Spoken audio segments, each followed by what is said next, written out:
3 p.m. session. Clerk, will you please call the roll? Ms. Baumke? Here. Mr. Cavalier? Here.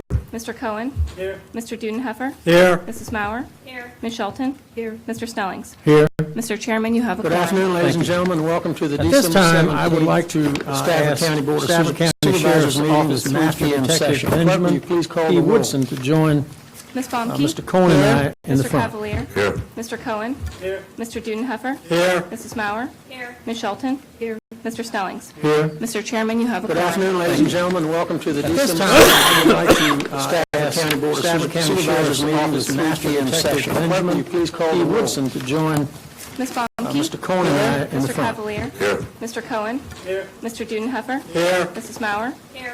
Ms. Shelton? Here. Mr. Snellings? Here. Mr. Chairman, you have a Good quorum. afternoon, Ladies and gentlemen, it's really a privilege for us today to recognize the detective. He's a member of our Sheriff's Department.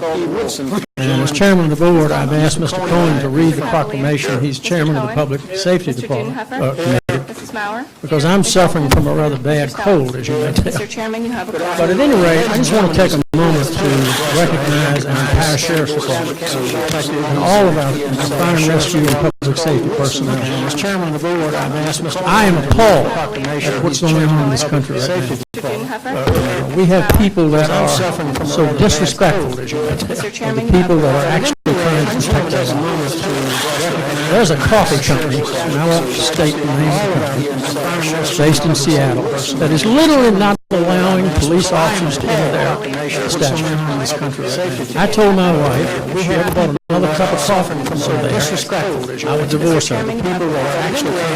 So, with that said, I just want to take the opportunity to power board to thank Detective Woodson, but also to thank the entire department. They do such a great job protecting us, and they need to be appreciated. Mr. Cohen. Thank you, Mr. Snellings. This one is the best. I just want to take the opportunity to power board. Whereas Master Detective Benjamin P. Woodson is a detective with the Stafford County Sheriff's Office, where he has served for over 13 years and as a full-time crime scene technician since 2011. And whereas Master Detective Woodson received the Crime Scene Investigator of the Year Award from the Virginia Forensic Science Academy Alumni Association. And whereas Master Detective Woodson was selected for the award by a group of his peers from throughout the Commonwealth of Virginia, who have excelled in the field of crime scene technology, and whereas during his time with Stafford County Sheriff's Office, Master Detective Woodson has completed extensive specialized training, processed over 700 crime scenes, conducted 560 forensic consults, and examined over 450 cell phones. He also helped create the Crime Scene Technician Program at the Sheriff's Office, a program that has since been adopted by numerous other jurisdictions. And whereas Master Detective Woodson teaches at the Rappahannock Regional Criminal Justice Academy, he also spends hours volunteering by mentoring deputies and detectives and by sharing his passion for forensic at Fair Day, the Junior Deputy Academy, National Night Out, the Citizens Police Academy, and the Rappahannock Domestic Violence Council.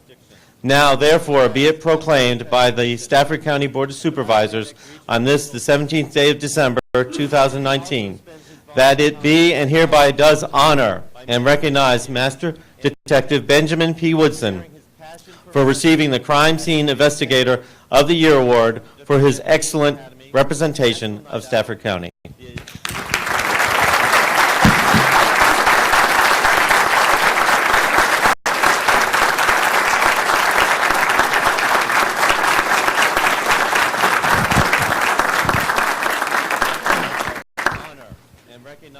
It's been an honor serving, first of all, under Sheriff Jett and now under Sheriff Decatur since 2005. It's been an honor serving the citizens of this county and doing the work that I do for the citizens of the county. So this is a great honor, and thank you for the board for honoring me this way. Thank you. Thank you for your service.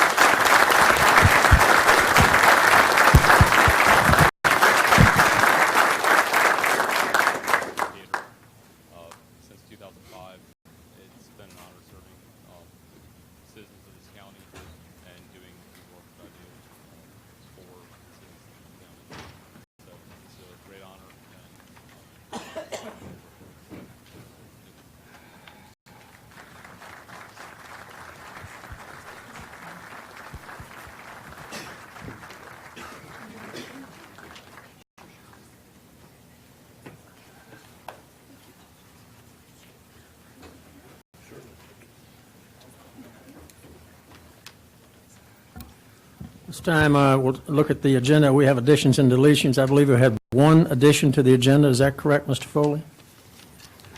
And that's on Yes, Mr. consent. Chairman, and that'll be added to the consent agenda. Do I have a motion to approve the agenda with the one addition? So moved. Second. A motion and a second. Any discussion? Hearing none, cast your vote.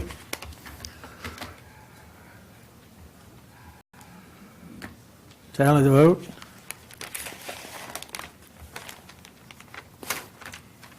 Something going, there we go. Mr. Cohen, are you voting no? You voted, Mr. Cohen voted yes. So that is 7-0. Motion passes. This time we're going to do presentations by the public. I have several speaker cards. Before we do the presentations, I know we have one subject that everybody's very interested in, but I want everybody to know that you do not have to speak on that subject. Presentations by the public are open to anyone to talk on any subject they'd like. You have 3 minutes. When you come to the podium, I would ask that you state your name and your address. Once you do that, the green light will come on. When the green light comes on, you have 3 minutes. Then you will see a yellow light, which gives you 1 minute. And then the red light comes on. When the red light comes on, I will tell you that your time has expired. Most people are going to be here today to talk about the Second Amendment. What I'd like to do, though, is first of all talk about the First Amendment, which says that we have freedom of speech. We may disagree with the speaker, but we do not need to be disagreeable. And I would ask everyone in the room or everyone watching today, if you come to this podium to speak, please be respectful of the speakers, no matter what their opinion is. I have seen some footage of some other board meetings where that wasn't the case. So tonight, and this afternoon and tonight, we're going to talk about 2 amendments, the First Amendment and the Second Amendment. And I know that each one of you will respect my wishes, and I know that each one of you will be respectful of all of the speakers that come forward, no matter what their opinion is. So with that said, I'll go through the speaker cards. Our first card today is Ms. Crystal Vanucci.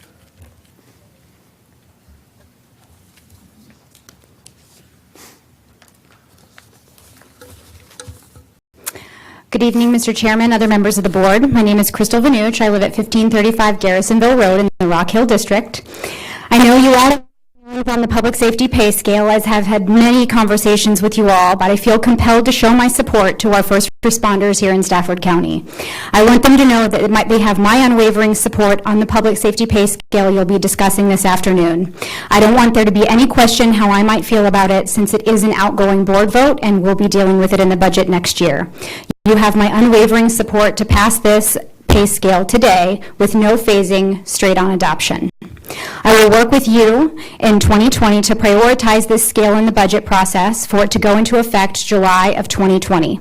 I want our police, fire, and rescue to know that without a doubt that this board supports them, this county supports them, and we will do everything in our power to pay them and bring them into the 90th percentile across the region. Currently, they sit in the 60th to 70th percentile, and that's not adequate. We can do better in Stafford. If you haven't ridden with these individuals in the last year, I really recommend you do so. If you did, you would come back and double their salaries. They have tremendous comparison to their neighbors in the South and the West. Spotsylvania will now be at parity with our first responders in January, and they'll be beating us in July if we do nothing. We absolutely cannot afford to lose any more of our highly trained and skilled employees. Some of the pay scale adjustments this pay scale is addressing will correct years of underpayment to some of the most valuable employees in the county. One of them that is impacted is actually in charge of tonight's safety operations plan to ensure that we can handle thousands of people safely and effectively without fail. With less than 2 weeks' notice, this individual prepared a large-scale safety and security plan that would cost thousands of dollars if we were to pay someone else to come out and help us and assist. These public servants not only ensure our daily protection, but they give up their time without pay in some cases. They leave their families to assist our residents when duty calls. They give up countless holidays with their families. They're getting shot at, and their workload is ever increasing. Taxpayers in the County will be overwhelmingly benefited by these pay increases because we will finally be able to retain our most valuable employees. Their experience, skills, and knowledge help our departments run efficiently, make skilled decisions that save lives and money. So I want to affirm my commitment to these individuals, and I want them to know that we thank them for their service, we thank their families for their service, and we're finally going to put our money where our mouth is, and we're going to pass this pay scale today. Thank you. Thank you. Our next speaker is Mr. Jeff Adams. Before Mr. Adams starts, there's a lot of seats down front. I know I was raised a Southern Baptist. We don't like to sit in the front, but I don't want you to stand up and get weary. So come on down. There's plenty of seats. Mr. Adams. Mr. Chairman, members of the board, Jeff Adams, 449 Kellogg Mill Road. December 14th, 1799, Stafford County lost its most famous farmer. 20 years later, we've lost 3 giants in agriculture this month, and I just want to take a moment to recognize them. Mr. Cohen, in your district, we lost Mr. Silver. His family continues to farm, and that's a Century Farm, and it's in the county PDR program. Mr. Snellings, in your district, we lost Mr. Livingston at Hartwood Winery. And for me, I lost my neighbor, Mr. Beck. He was a great man. He was a 4-H leader, county extension agent. And the thing that I would love to see, somehow or other, is for his farm to end up in the PDR program. I know it's voluntary, but I'd love to see it happen. My second subject, and I spoke to Mr. Towery about this in the hallway earlier, as you know, I live right there real close to the bridge at Able Lake, and it's wintertime. And in the wintertime, one of my favorite activities is to hop on the tractor and go down and start pulling cars up the top of the hill that couldn't make it on their own. And sometimes there may be 20 or 30 cars down there, and when you get 30 cars on that bridge and none of them are moving, it just keeps getting worse every time another car comes down the hill. My idea is to do something, and I don't have all the details, but something similar to what you do on Harold Road, where you have a sign there that when you need to, you can turn the sign on, an arm comes down, closes the road, but do it strategically at the subdivisions on each side of the lake so that you don't get halfway down the hill and backing up and turning around is impossible. It's winter, and it doesn't happen every year, but there was one time that I like to tell a story where a deputy went down there because Sheriff Jett told him to go down there. And he left his car running, and he was holding up progress. So his car made it to the top of the hill like the rest of them. I don't think he was too happy walking up the hill, but it happens every year. If we could just work out a plan so that just when needed, once there's 5 or 6 cars hung up, close the road to keep the problem from getting worse. Thank you. Thank you, sir. My next speaker card is Patricia Fitzgerald.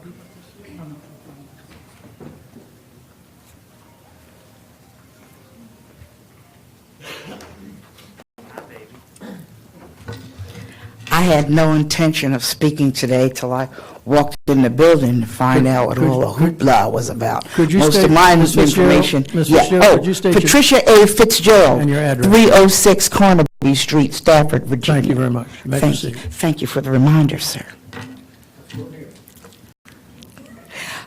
I just wanted to say that ditto to the First Lady on our first responders. God love every single one of you. But they can't be everywhere. They can't be there at the drop of a hat. And for most of us sitting out here, what you hear for the first time might be breaking glass or that gun butt tapping you on your shoulder. And by the seconds or minutes it might take you to dial 911 or even seek help, that moment's past. That's done with. in this day of home invasion, rampant gangs, which they haven't stopped, guns across the borders, they haven't stopped, drugs and meth labs, they haven't stopped, and the list is endless. God bless y'all, but you can't be everywhere. And why on earth are some people that get in positions to help us, their first decision is to restrict as to what we can do and what we can have, or what we can drink, which prohibition didn't work either, by the way, or what we can carry? And that is not freedom, plain and simple. It's nothing to do with school shootings. It's nothing to do with the people in mental illness that shouldn't have guns in the first place. These are common sense things we all know.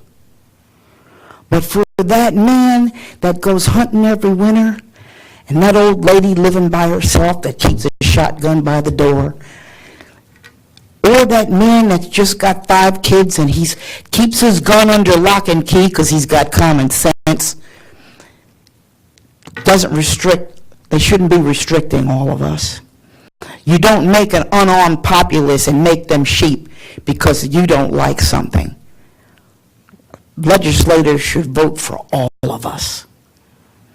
And that's all I have to say. Thank you, ma'am.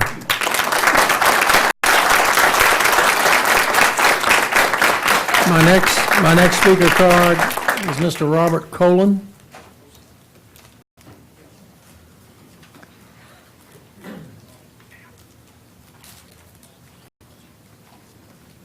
Afternoon, Chairman, members of the board. Thank you for allowing us to have this tonight.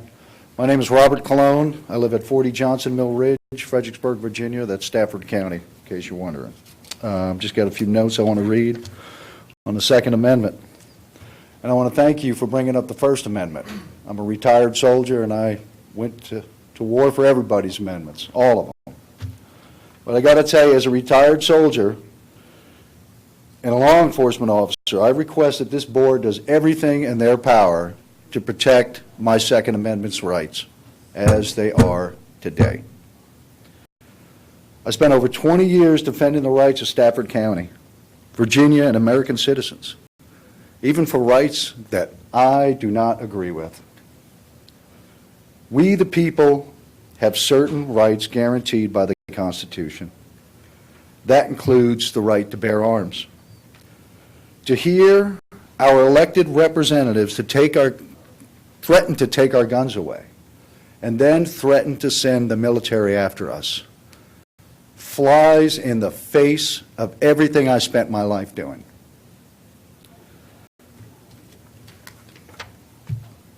We, all of us, everyone in this room, we're all American citizens, each and every one of us. We all deserve to have our constitutional rights protected, and that includes the right to bear arms. That's why Stafford County needs to be a Second Amendment sanctuary county. And that's what I'm praying that y'all vote for and you get for us here in Stafford County. Thank you. Thank you, sir.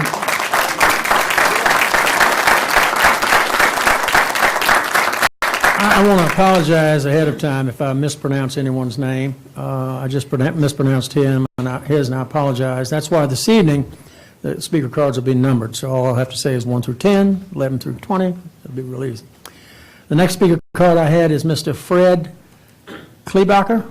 Close enough. Close enough. Thank you. Mr. Chairman, Board, thank you for the time tonight. Fred Klebacher, 16 Ridgepoint Lane, Falmouth. I've lived in Virginia, in Falmouth, in the Stafford County for about 22 years now. I'm a retired soldier and have served our nation in war and peace for the last 45 years. I have pretty strong opinions, like the gentleman before me, about preserving our right to bear arms.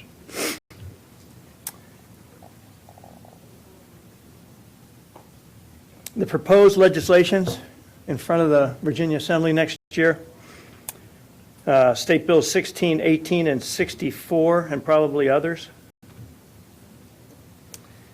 to be introduced, are an anathema to our Constitution and our rights. our inalienable rights, our natural rights guaranteed to us by the Constitution. I'd also like to talk about two more rights. First Amendment right and our Fourth Amendment right, because they are also being threatened under the proposed legislation. These legislations, State Bill 16, the right to keep and bear arms, violates that right. State Bill 18 also violates that right. State Bill 16 also violates the protection against unreasonable search and seizure. And State Bill 64 violates our First Amendment right and our right for free assembly. Let me be clear. Taking away legally purchased guns of any law-abiding Virginia citizen will not stop the next mass shooting. It will not stop a criminal. It will not stop a mentally deranged individual from acquiring a firearm and doing harm if they so intend to do that.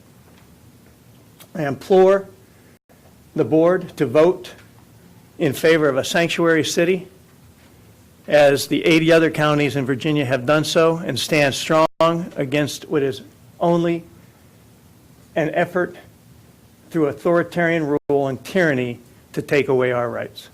Thank you for my time. Thank you, sir.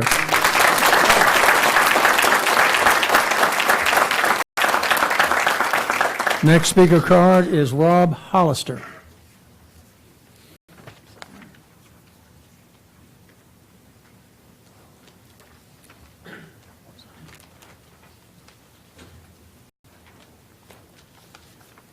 Afternoon, Mr. Chairman. My name is Rob Hollister, 14 Burning Bush Court. I've lived in Stafford for the last 10 years. I would also like to thank you very much for emphasizing our First Amendment right to free speech, free expression on issues of self-governance. I confess I'm a little confused as to why you're considering the Second Amendment resolution in the first place. After every hideous mass shooting in America going back decades, even ones involving the slaughter of school children with weapons designed for the battlefield, we have heard a resounding message from those opposed to any legislation who said, wait, it's too soon for a discussion about gun control. You remember. Yet here we are barely a month since statewide elections, and already you are under pressure to pass a motion to defy any law passed in Richmond to reduce domestic violence deaths or reduce the ability of criminals to slip through our porous background check system. 6 months since 13 Virginians were killed in a mass shooting in Virginia Beach, over 12 years since the massacre of 33 students at Virginia Tech, and our state legislators have effectively done nothing to prevent it from happening again. Instead, here we are, a week before Christmas, debating whether to defy attempts by our state government to reduce gun violence. Do not vote for this resolution. Do not poke a finger in the eye of our democratically elected representatives who themselves are under pressure to do something about this epidemic of violence. Do not put our dedicated law enforcement professionals in the middle between upholding state law or following a local resolution. Our founding fathers, as has been mentioned before, already enshrined the right to bear arms in our Constitution. If you think you must outdo James Madison, then also pass a motion that Stafford will not comply with laws against texting and driving because they violate freedom of speech, or another defying the Patriot Act because laws to reduce terrorism violate our right to privacy. None of these rights are unlimited, but don't take my word for it. Take it from a constitutional originalist himself, Supreme Court Justice Antonin Scalia, who wrote in 2008, I quote, in the Heller decision, the Second Amendment conferred an individual right to keep and bear arms. Of course, the right was not unlimited. The right was not a right to keep and carry any weapon whatsoever in any manner whatsoever for whatsoever purpose. That was Supreme Court Justice Antonin Scalia. Members of the board, thank you for this time to speak. I urge you to vote against this irresponsible resolution. Thank you very much. Thank you, sir. Next speaker card is Catherine Snyder.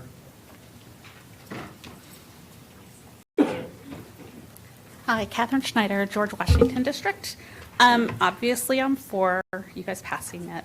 But as he said, people are like, we need to do something. So I would propose, if we're going to do something, why don't we do gun safety in school? Why don't we educate our children about what a gun is and how to not put your finger on the trigger, and if somebody sees a gun, maybe you should walk away. We teach all kinds of other stuff that parents can opt out of in school that they don't agree with the school's teaching. So we could add this, and they could opt out of that. And I'm also for number 15 and number 21 on your agenda. And that is all. Thank you. The next speaker card is David Nichols.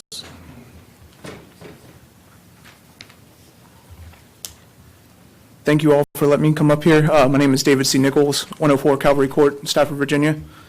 All I can really do is speak on my personal experiences with guns. Unlike some of the people in this room, I didn't grow up with guns being a huge part of my background and my family's background. I only recently got involved with guns about 13 years ago when I heard a horrific story about somebody that I went to school with who was raped in her house. Her boyfriend was beaten down, and he was held down and forced to watch while she got raped. And the only thing either of them said afterwards was, "We wish we had had a gun." And right then and there, I started researching it. I went out, purchased my first firearm, and ever since then, I've become a huge enthusiast. And the idea that guns are terrible, it's proposed by people who have a very poor education about guns. They don't understand them. They don't want to understand them. And I found that anybody that I know who hasn't liked guns very much, if I've taken them to the shooting range and I've educated them a little bit, they move towards my side of the argument.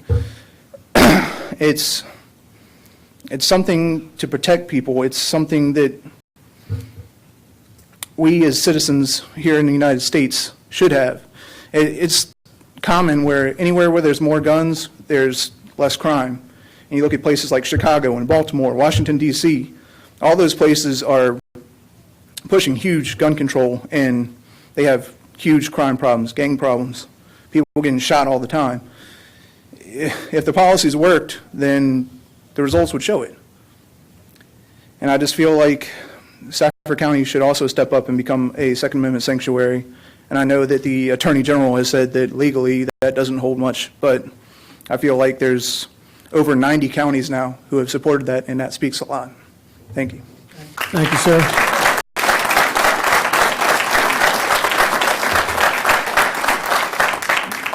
My next speaker is Mr. Igor Shade. I'm sorry? I apologize. I'm terrible on names. Go ahead, sir. Good afternoon. My name is Igor Stow. I live in 3 Harding Court. I've been a resident of Stafford County for 5 years and a resident of Virginia for the last 10 years or so. I'm originally from New York City, and I'm a 2-time combat veteran. I fought as an infantryman for this country. And obviously everyone is making the arguments that these laws are the laws that are proposed in Richmond are violating the Second Amendment of the Constitution. I think that's obvious. It's a violation of the explicit enumerated powers in the Bill of Rights, as well as in the Constitution of the Virginia Commonwealth. It also, a gentleman earlier had brought up the Heller decision. He didn't quote another aspect of the decision, which again explicitly not only asserts that the Second Amendment applies as an individually secured right, but that it also applies to commonly owned firearms. The legislation being proposed would not only ban, but essentially confiscate the most commonly owned firearms in this state. It would criminalize probably half the population of the state. And finally, I'd like to say that I used to believe that the people on the other side of the aisle in this argument were well-intentioned, that they made these arguments in good faith. And I think the extreme nature of the legislation being proposed in Richmond, as well as the rhetoric that's coming out of the mouths of people like some of our candidates for president, betrays the fact that they are not in good faith proposing legislation that they think will stop shootings. This is intended to be an attack on people who they view to be their political and cultural enemies. As someone said earlier, this the proposed laws don't just violate the Second Amendment, they violate the Fourth. They violate the First Amendment. And quite frankly, they're very divisive and mean-spirited. That is their intent. I believe deeply that their intent is to punish the deplorables, those that they do not like. I think that if the intent is to stop violence, there are many things that we can agree on. Deporting, let's say, criminal, illegal aliens, more strict enforcement of currently existing gun laws.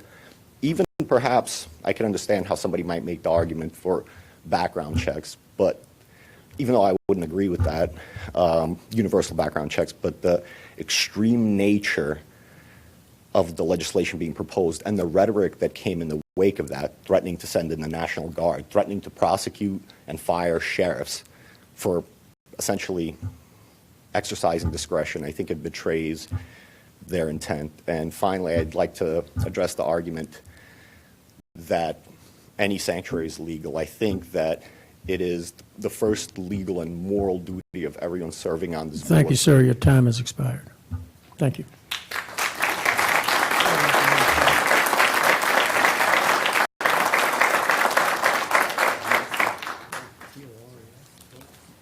My next speaker card is Melissa Torres. I got that right?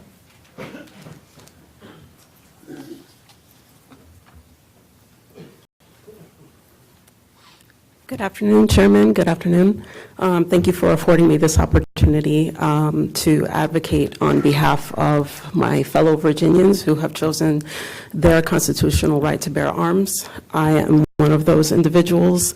I'm also a social worker working with dialysis patients, and my job is to educate, empower, and advocate for those patients, and I am here today to advocate for the empowerment and protection of our constitutional rights, which are right now under attack, and will overnight, if this legislation is passed, turn law-abiding citizens who went through the legal means of obtaining firearms overnight into felons that will cost people jobs, that will endanger livelihoods, and I do not believe that that will make Virginia any safer.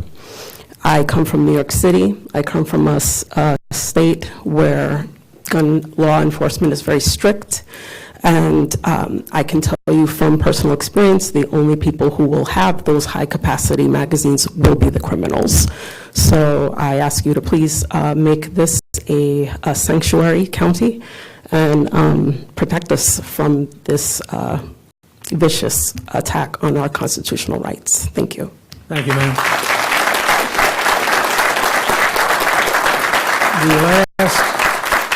The last speaker card I have is Brandy Long.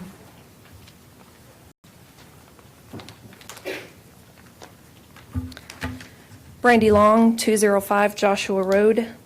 First, I'd like to thank each of the board members for the service to our county. In this day and age, I'm sure it's not an easy task to put yourselves out there in the public eye, not to mention taking on the task of trying to represent your districts where the populace is polarized to varying degrees on so many issues. I imagine it must be tough to know that on almost all issues, it's impossible to satisfy everyone. So I appreciate your efforts to try. Now, I apologize in advance because I'm about to attempt to speak on behalf of everyone here for just a moment. All of us in this room are saddened and devastated every time there is a loss of life caused by gun violence. We all want to see our elected representatives do what they can to prevent any future incidents. We all want the peace of mind of having those individuals who would do harm to others neutralized. The crux of the debate is how best to accomplish those worthwhile goals. And I'd like to emphasize that there are anti-gun and pro-amendment supporters on both sides of the political aisle, especially in a place like Stafford, Virginia. Our county has a limited financial budget. You have, with our endorsement when we elected you to your positions, the daunting task of determining how to prioritize our tax dollars in operation of our county. I could be wrong, but I'd be willing to bet that you already wish there was more funding to help our law enforcement fight crime and counter the criminal elements inside our county. I'm here to ask that you continue to use our money in effort to bring those individuals to justice, not by pursuing so many of us who are here today and the thousands of others in our county who are completely unaware of these proposed bills out of Richmond. These current proposals to criminalize weapons and activities of lawful citizens will not solve the problems as they exist. It will only make many of us felons overnight or leave us defenseless against those who already disregard the current laws. As a Second Amendment sanctuary county, you'd simply be saying that you'll continue to use our tax dollars fighting today's lawbreakers, not us patriots who are simply exercising our constitutionally protected basic human right of self-defense, which has been long understood to be the method by which we ensure all of our other rights and freedoms. Humbly, I ask the board to add a vote to the agenda to make Stafford County a Second Amendment sanctuary. Who knows, maybe we can even add to the growing voice of so many other Virginian counties who have already done so to encourage Richmond to abandon this path of infringing on our freedoms. That's all. Thank you. Thank you.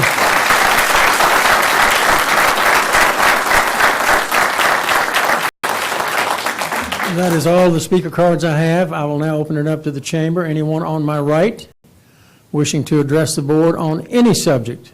It doesn't have to be this one. Any subject that you would, yes, sir, please come forward, state your name and address. You will have 3 minutes. I'm not a public speaker. My name is Matthew Mitchell, 503 Meadowview Court.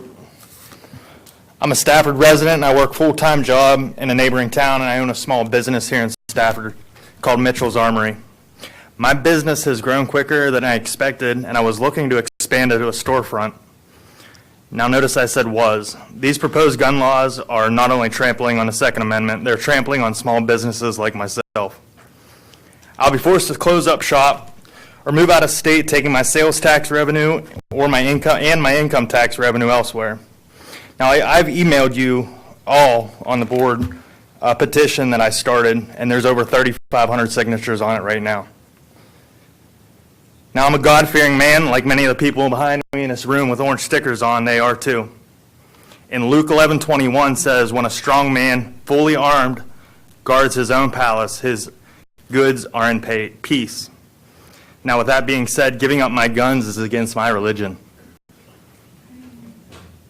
I can guarantee everyone in this room is or has or closely related to somebody that's taken an oath to protect this. It starts out with we the people.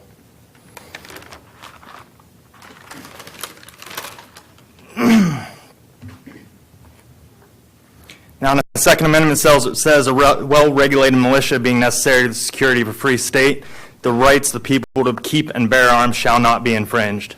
Shall not be infringed. Now, this flag in the great state of Virginia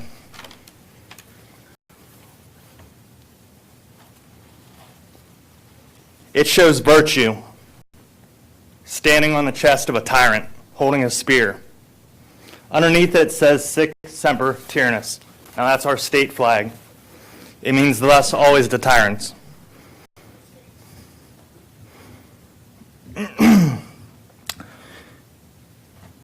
The tyrants in our case are the Richmond Democrats, and the people of Virginia are the virtue. But this time we won't have spears in our hands. I urge you with every part of my being to stand with us as a sanctuary county for the Second Amendment rights and to oppose within the limits of the Constitution of the United States and the Commonwealth of Virginia. Sorry, I gotta switch pages.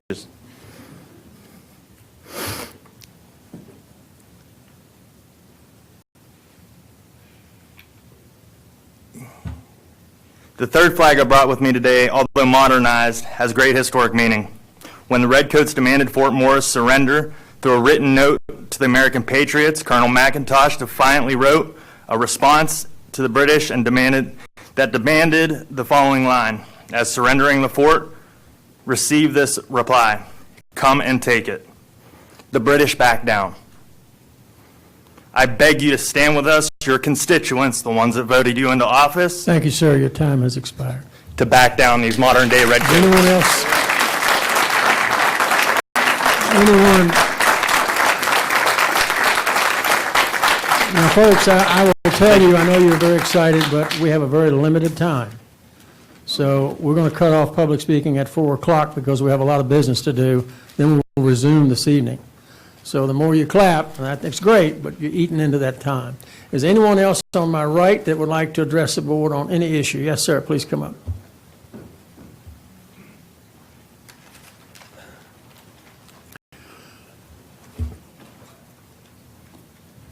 Thank you. My name is Joshua Rice. I live at 108 Stonehouse Road. I'm actually in your Hartwood district, sir. I've lived in this county since 1979. I lived here when 610 was a two-lane road, and it was a farming town. It was a town where people still hunted on a regular basis.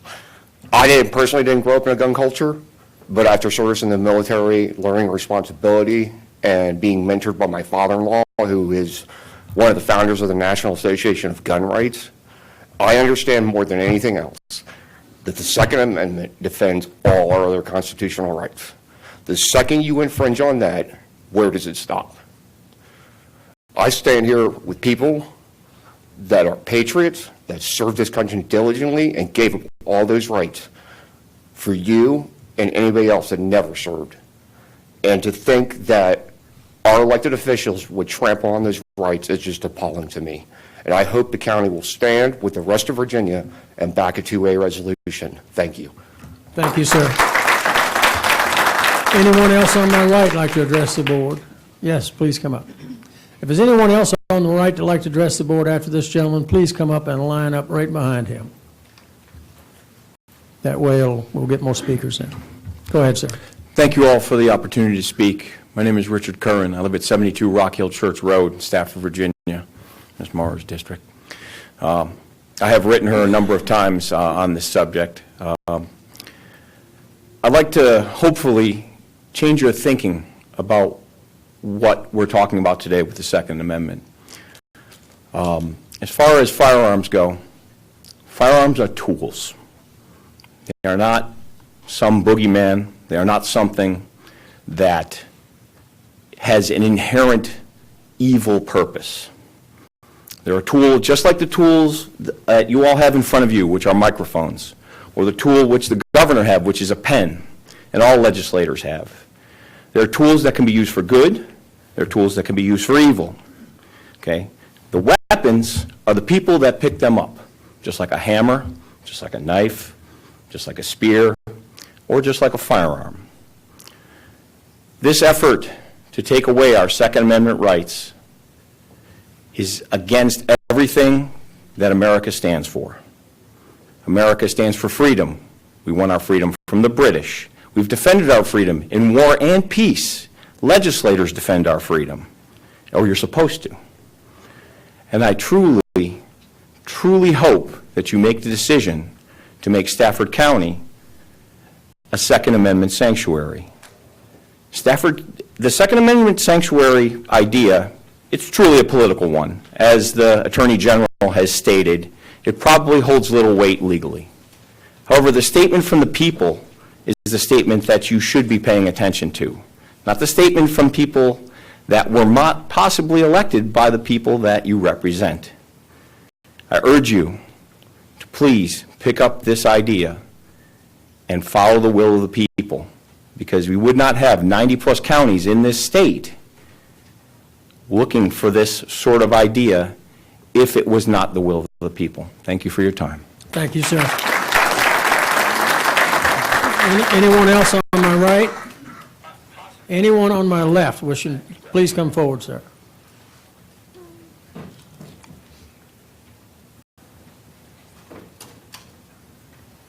Good evening. Aaron Suttles, 18 Rowland Road in Stafford. I had no intention of speaking tonight, but I'm very heavily influenced and protective of mine and everyone in this room's rights. I'm glad the gentleman before me spoke about perspective. One perspective that I'd really like to bring forward is the initiative behind gun confiscation, stricter gun laws, the proposed laws that are coming up next year is not bad. Nobody in this room, and I feel I can speak for everybody in this room, nobody wants further gun violence against innocent people. But you don't protect those innocent people by taking away tools from the American people. You don't take away somebody's car because somebody wants to illegally use a car to kill someone. You don't take away somebody's A, B, C, or D. You fill in the blank. You don't take away our rights to protect other people's right to live. That's not how we go about it. I would obviously propose that we sit down and we have a honest discussion with how we could fix this, how we could fix it's really insanity. Nobody sane would use any tool to take away somebody's life. So how we go about that, I do not have the answer. But I'd like to think about perspective. And another one of those perspectives would be everybody's calling for action. Please do this for us. Please protect our rights. Let's think about inaction. What happens if you don't protect our rights? What if you tie our hands? You make us unable to protect ourselves. If I die tomorrow because I'm not able to protect myself, are you going to feel guilty? Are you going to take my life personally in your hands? And everybody in this room. The gentlemen, they're standing in each corner. I highly respect them for what they do. They're not at my house. They cannot protect me at 1:36 a.m. when I had somebody on my property the other night. They weren't there. So I urge you to make this county a 2A sanctuary and protect our rights and think about perspective. Thank you. Thank you, sir. Anyone on my left? Anyone else? Yes, ma'am. Please come forward.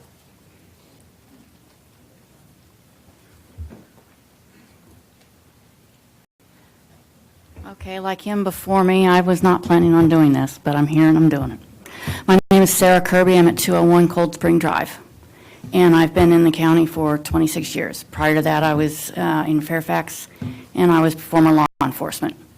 I gave that up, my will, when I moved to Virginia, because I had a family. I didn't want to do it. Had my son, got rid of all my guns that I had. It was only 2, but got rid of them because I didn't want a gun in the house. Well, over the years, I'm 63 now. I feel a lot safer having it with me. And I heard something yesterday that you hear about all the people who have guns and they use them. You don't hear about the ones who have them, don't use them. All you have to do is show it. And that right there would be, hopefully, enough to stop somebody. You don't even have to use it. But at my age and my husband's age, I feel a lot safer having it and knowing how to use it. I hadn't used it in 26, hadn't shot in 26 years. I purposely went out and did a refresher course.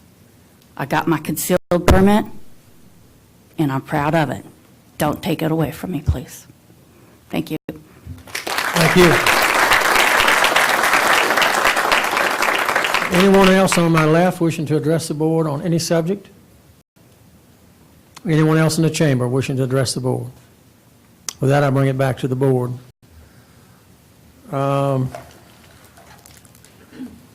Reports by board members. Madam Clerk. Ms. Shelton? I'd like to defer my time to the outgoing members. Ms. Wamke?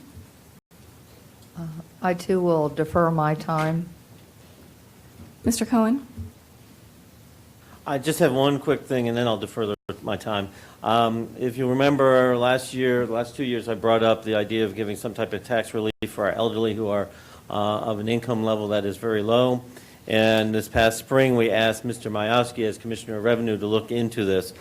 He has come back with some ideas, and I would ask that we refer it to the FAB and to our staff for our budget negotiations. And then I'll defer anything else to our outgoing members. Mr. Dunehover? I defer my comments till after the vote this evening. Mrs. Maurer? Well, since I'm one of the outgoing members, I said most of my thank yous to my colleagues here on the board and to the community. It's been a true honor to serve you. And, but I didn't thank staff. And so while you're all gathered here tonight, when I first got on the board, one of your predecessor, Mr. Foley, said to me, and it was the first thing he said to me, he says, there's only one thing you need to know to be a successful supervisor, and that's how to count to 4. I take care of everything else. You can only imagine how that went over with me. But I think what he meant to say is that we have an amazing staff who are committed to this county, who are committed to the service, and who are committed to the greatness of this county.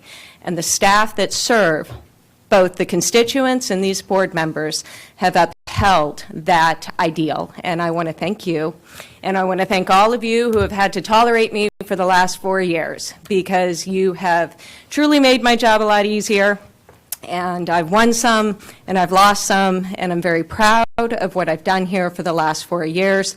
And I am certain the torch will be carried by my successor, Ms. Crystal Vanucci, who is our first speaker tonight. And I want to thank her for her service. This is, as you can see tonight, this is it's very demanding. And there's only one event that I want to talk about, and now I'm going to get choked up, that I attended over the last couple of weeks.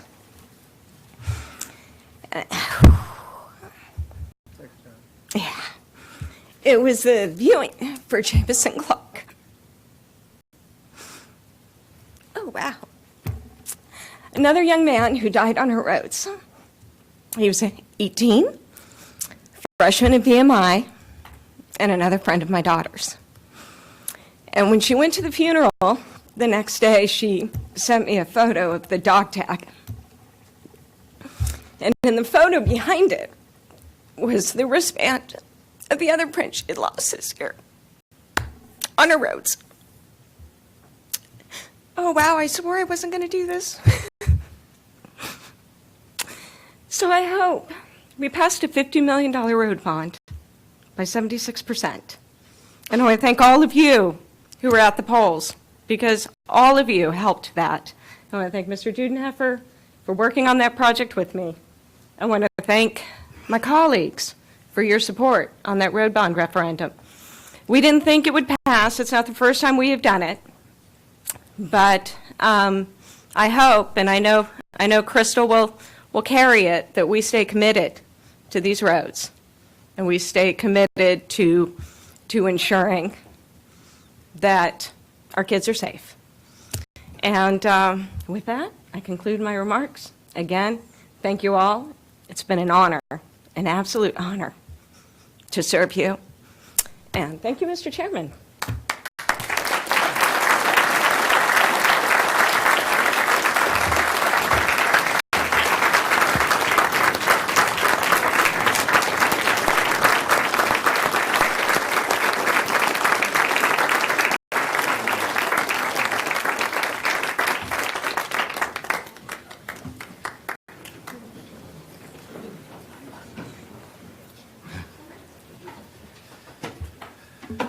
Mr. Cavalier. Thank you, Cheryl.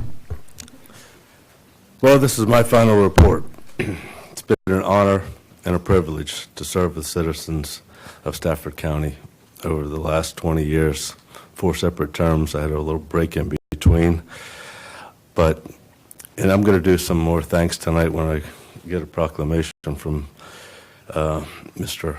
Snellings, our chairman. But I did want to highlight a few of the things that I think are significant achievements that I've accomplished on the board with the help of many, many people over the last 20 years. I first started in January of 2000.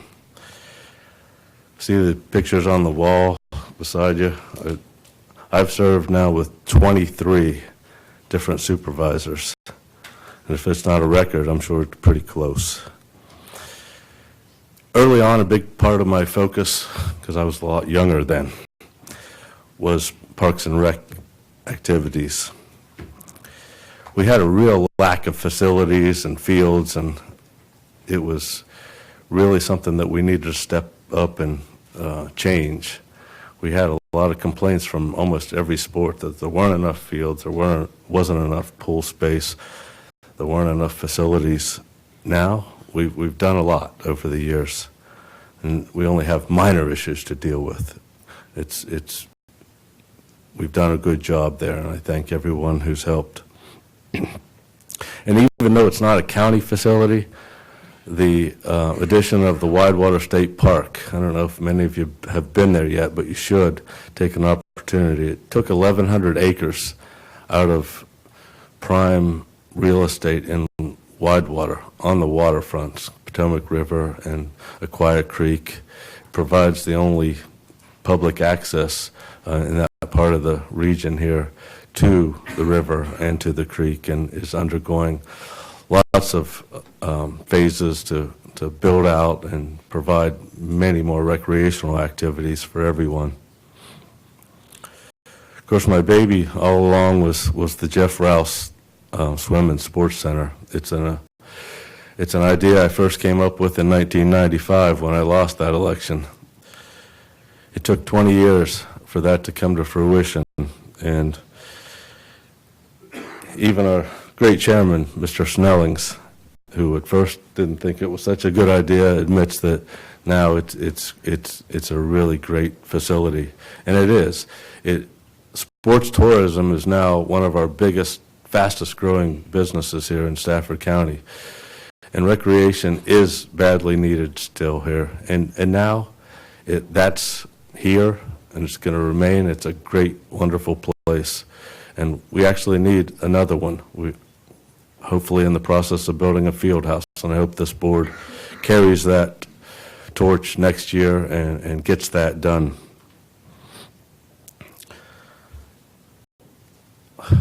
Most of our efforts, it seems like, in terms of money especially, goes toward the schools. Well, during my time on this board, I've, along with my colleagues, have seen to build 13 new schools in this county, from preschools and early childhood learning, they call it, elementary schools, middle schools, high schools. We have now the Germanna and the Mary Washington campuses also. So education is always at the forefront, and I've always been a huge supporter of those efforts. But more importantly, I think even is one focus that I've always tried to give, and that's our employees, both county and school employees.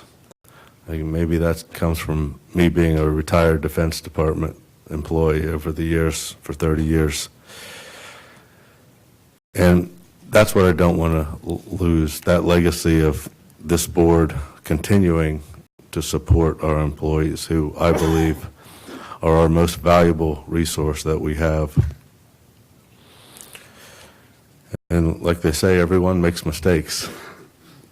I've made more than my fair share, I think, over the years. And, it's hard to name 1, 2, or 3, or 50.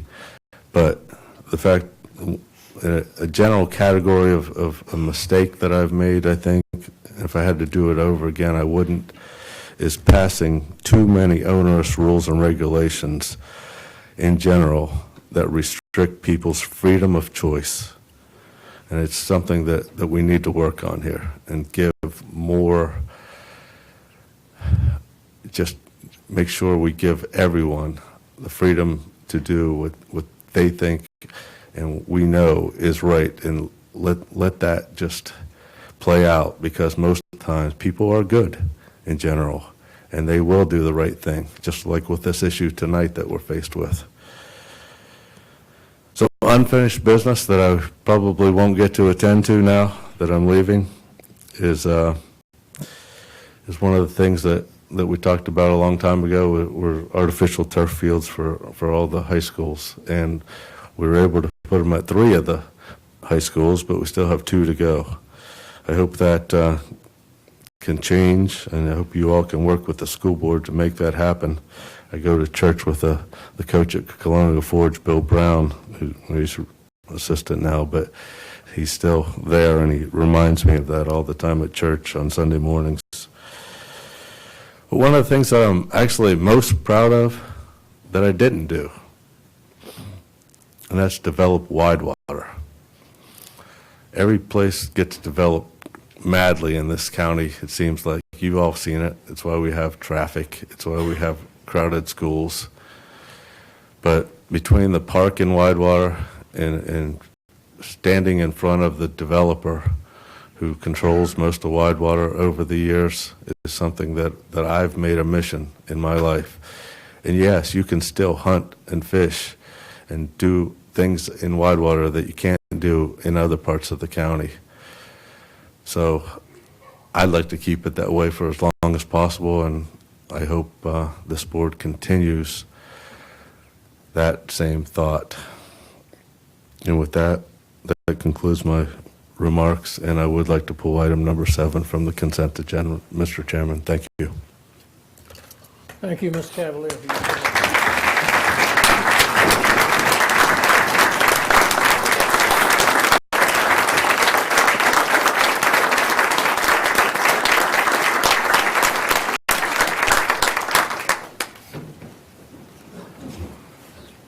Mr. Snellings.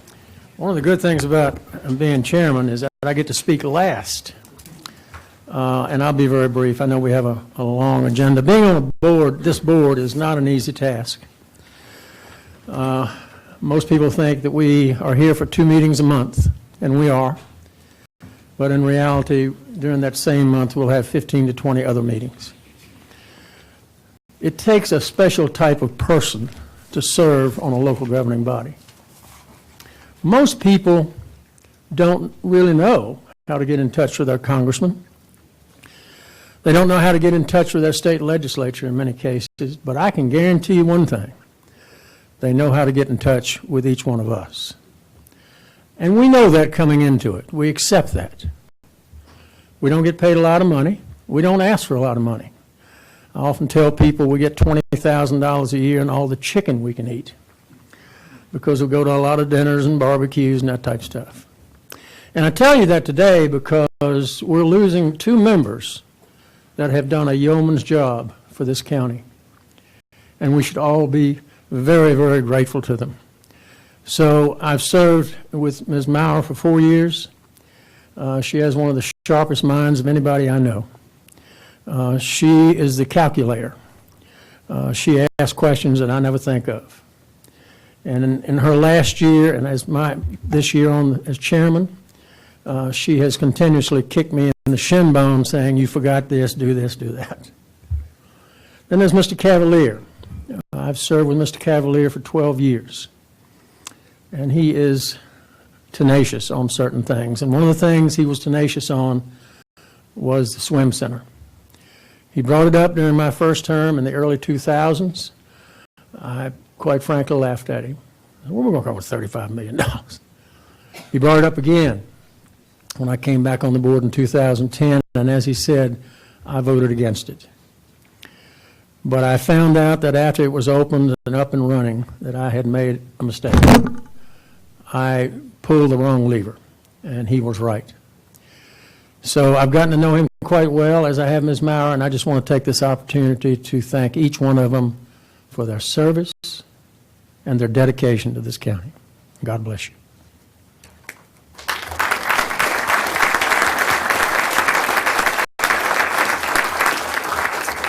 With that said, report of the county attorney. Thank you, Mr. Chairman. I actually have a report for the board today. I would like to introduce the board. I know, surprising. I would like to introduce the board to the new Assistant County Attorney, Catherine Stegmuller. She's in the back of the room. Katie is joining us from George Mason University School of Law. While at Mason, she served on the Mason's Veterans and Service Member Legal Clinic as a student advisor. She also has experience in the Arlington County Attorney's Office working as a law clerk. Within the county, we anticipate her working on contracts, FOIA productions, and public work enforcement matters, in addition to many other things. We're very happy to have Katie. We thank the board for giving us this position, and we welcome her to Stafford County. Welcome, Katie. Glad to have you. And with that, Mr. Chairman, I will conclude my report, and I would just say it's been an honor to work with both Supervisor Cavalier and Supervisor Maurer. Thank you. Thank you. Report of the county administrator. Mr. Chairman, we only have one item, and that is the monthly construction report. Brian Council, the Deputy Director of Public Works, will present that.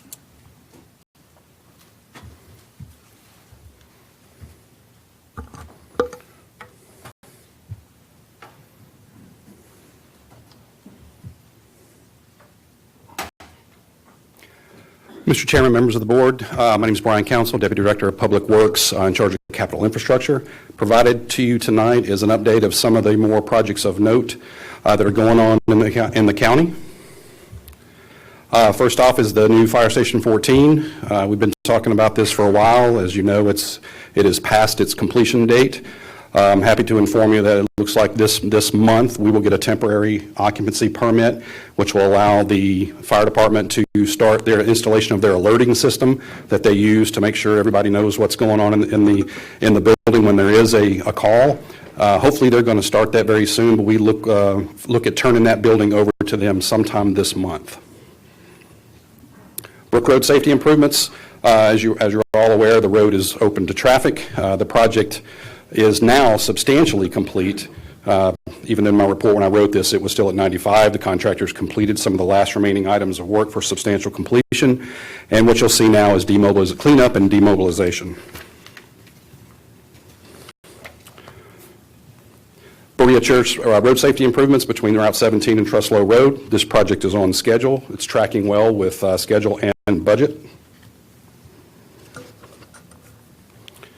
Route 1 and Courthouse, the intersection right outside the building here. This project as well is currently tracking well with schedule and budget.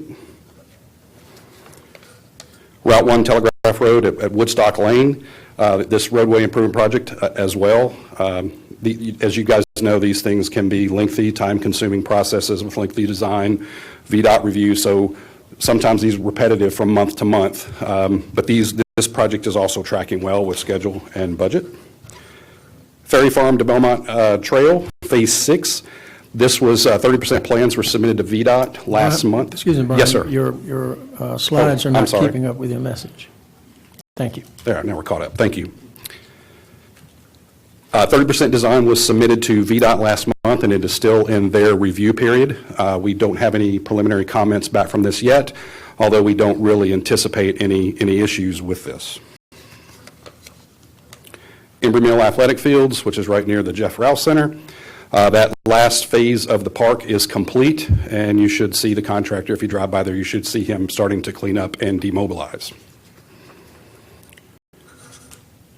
The large force main that's being constructed, Route 3, as you're headed towards King George to the Little Falls Run wastewater treatment plant, that work is complete, substantially complete, and they are going to be cleaning up and demobilizing as well as during the month of December, and hopefully complete with that during the month of January.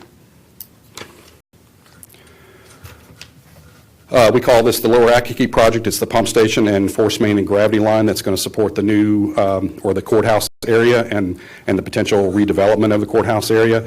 The piping project has begun and is progressing very nicely. The pump station project will start early next year. The Route 1 Wayside project is also complete, substantially complete. This project will be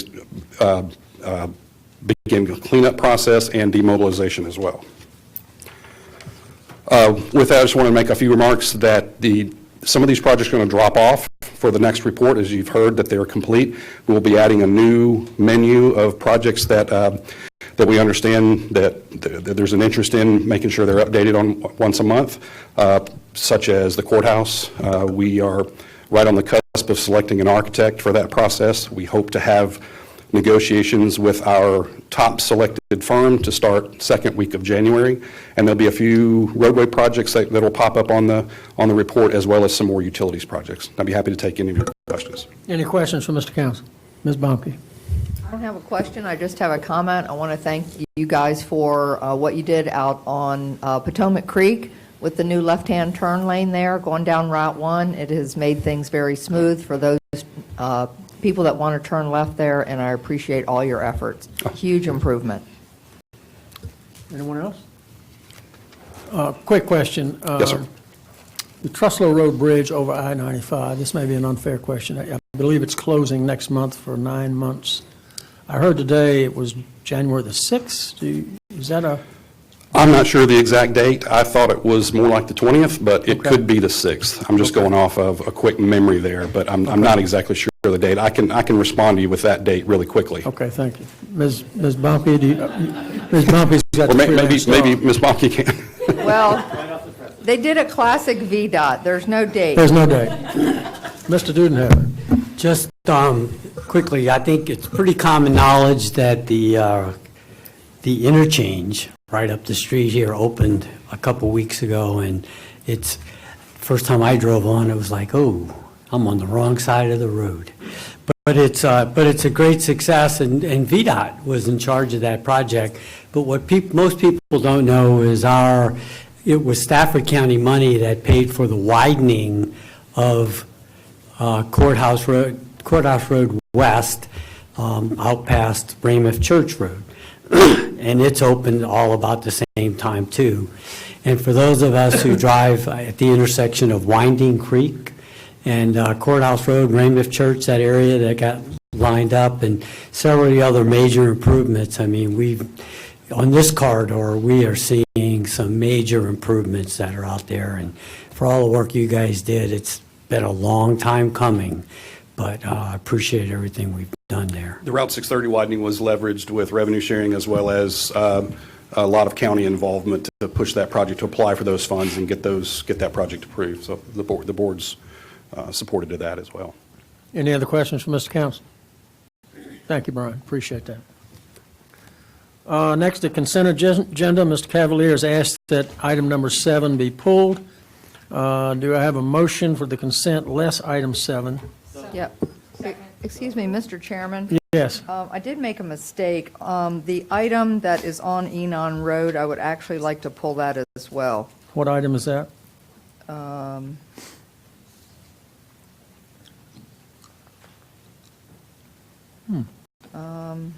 that 18? You talking about 18? 17? Is it 17? Talking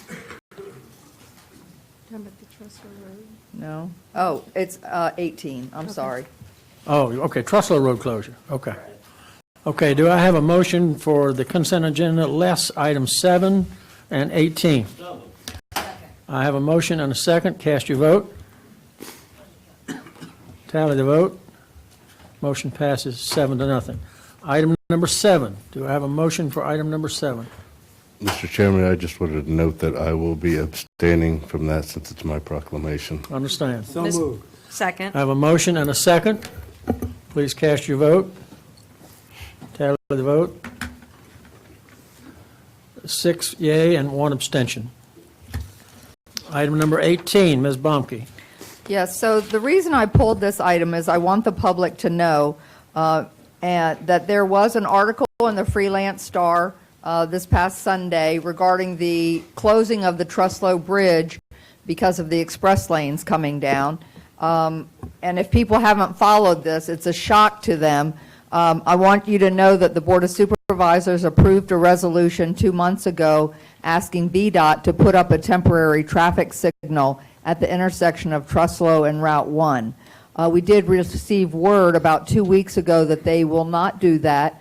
They will put 2 flashing lights up, one on each side, indicating that there is an intersection coming up and to slow down. Our infrastructure committee met today, and there was a unanimous vote to send a letter to the Secretary of Transportation, Shannon Valentine, in Richmond.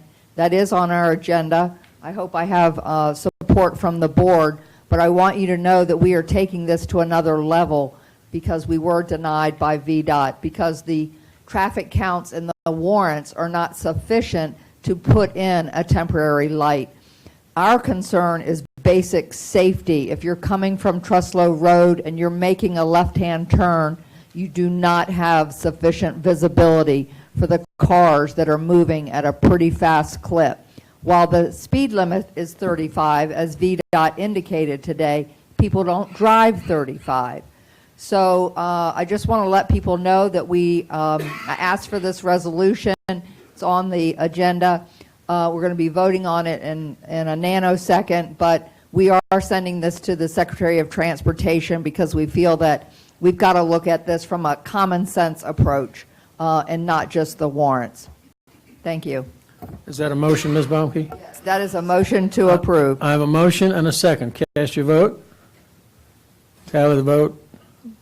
Motion passes 7-0. Unfinished business, fire and rescue. and Sheriff. Discuss public safety salary scale, proposed resolution R19-369. I recognize Chief Cardello and Sheriff Decatur.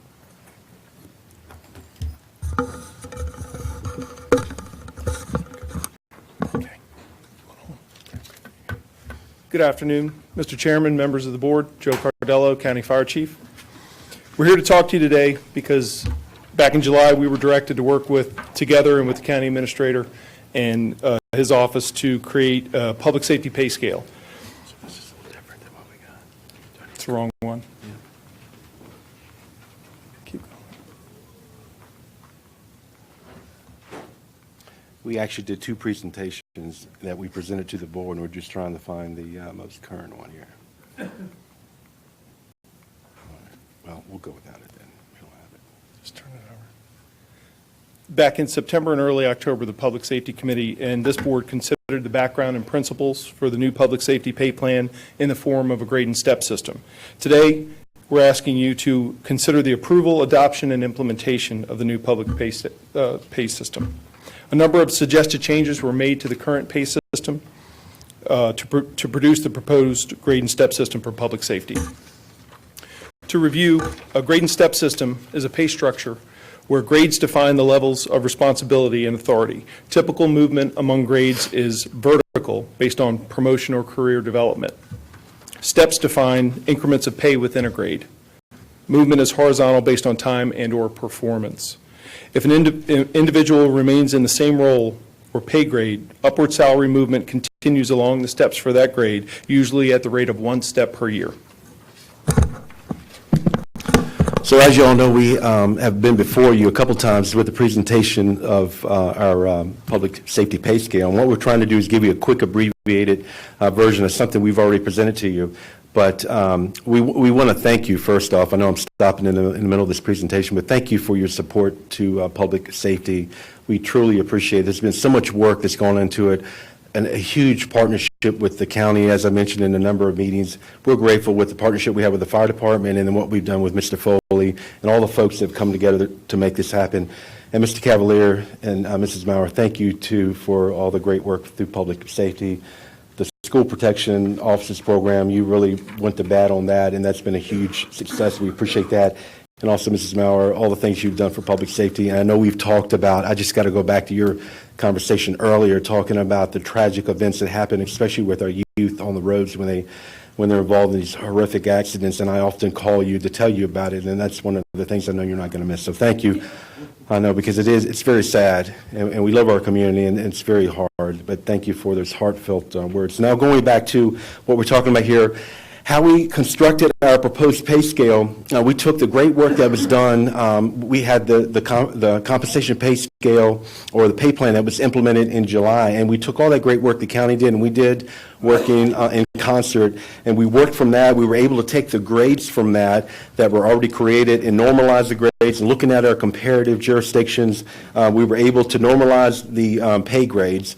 And as the chief had mentioned, with each pay grade, that represents what position you're in, and we were able to normalize. So in between each grade, there's a 7% difference there. It's set with career development, which is integrated into the pay scale, and then that is a 3%. And then what we did with that is we were able to create a number of other positions within the career development.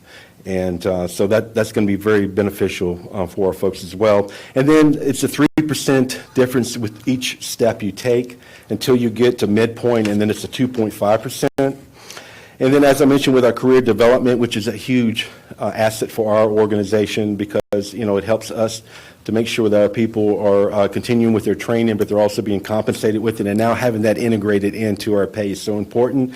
And through that, looking at our comparative jurisdictions and looking at how we can be competitive with them, we were able to take that career development and make the appropriate changes so it fits properly.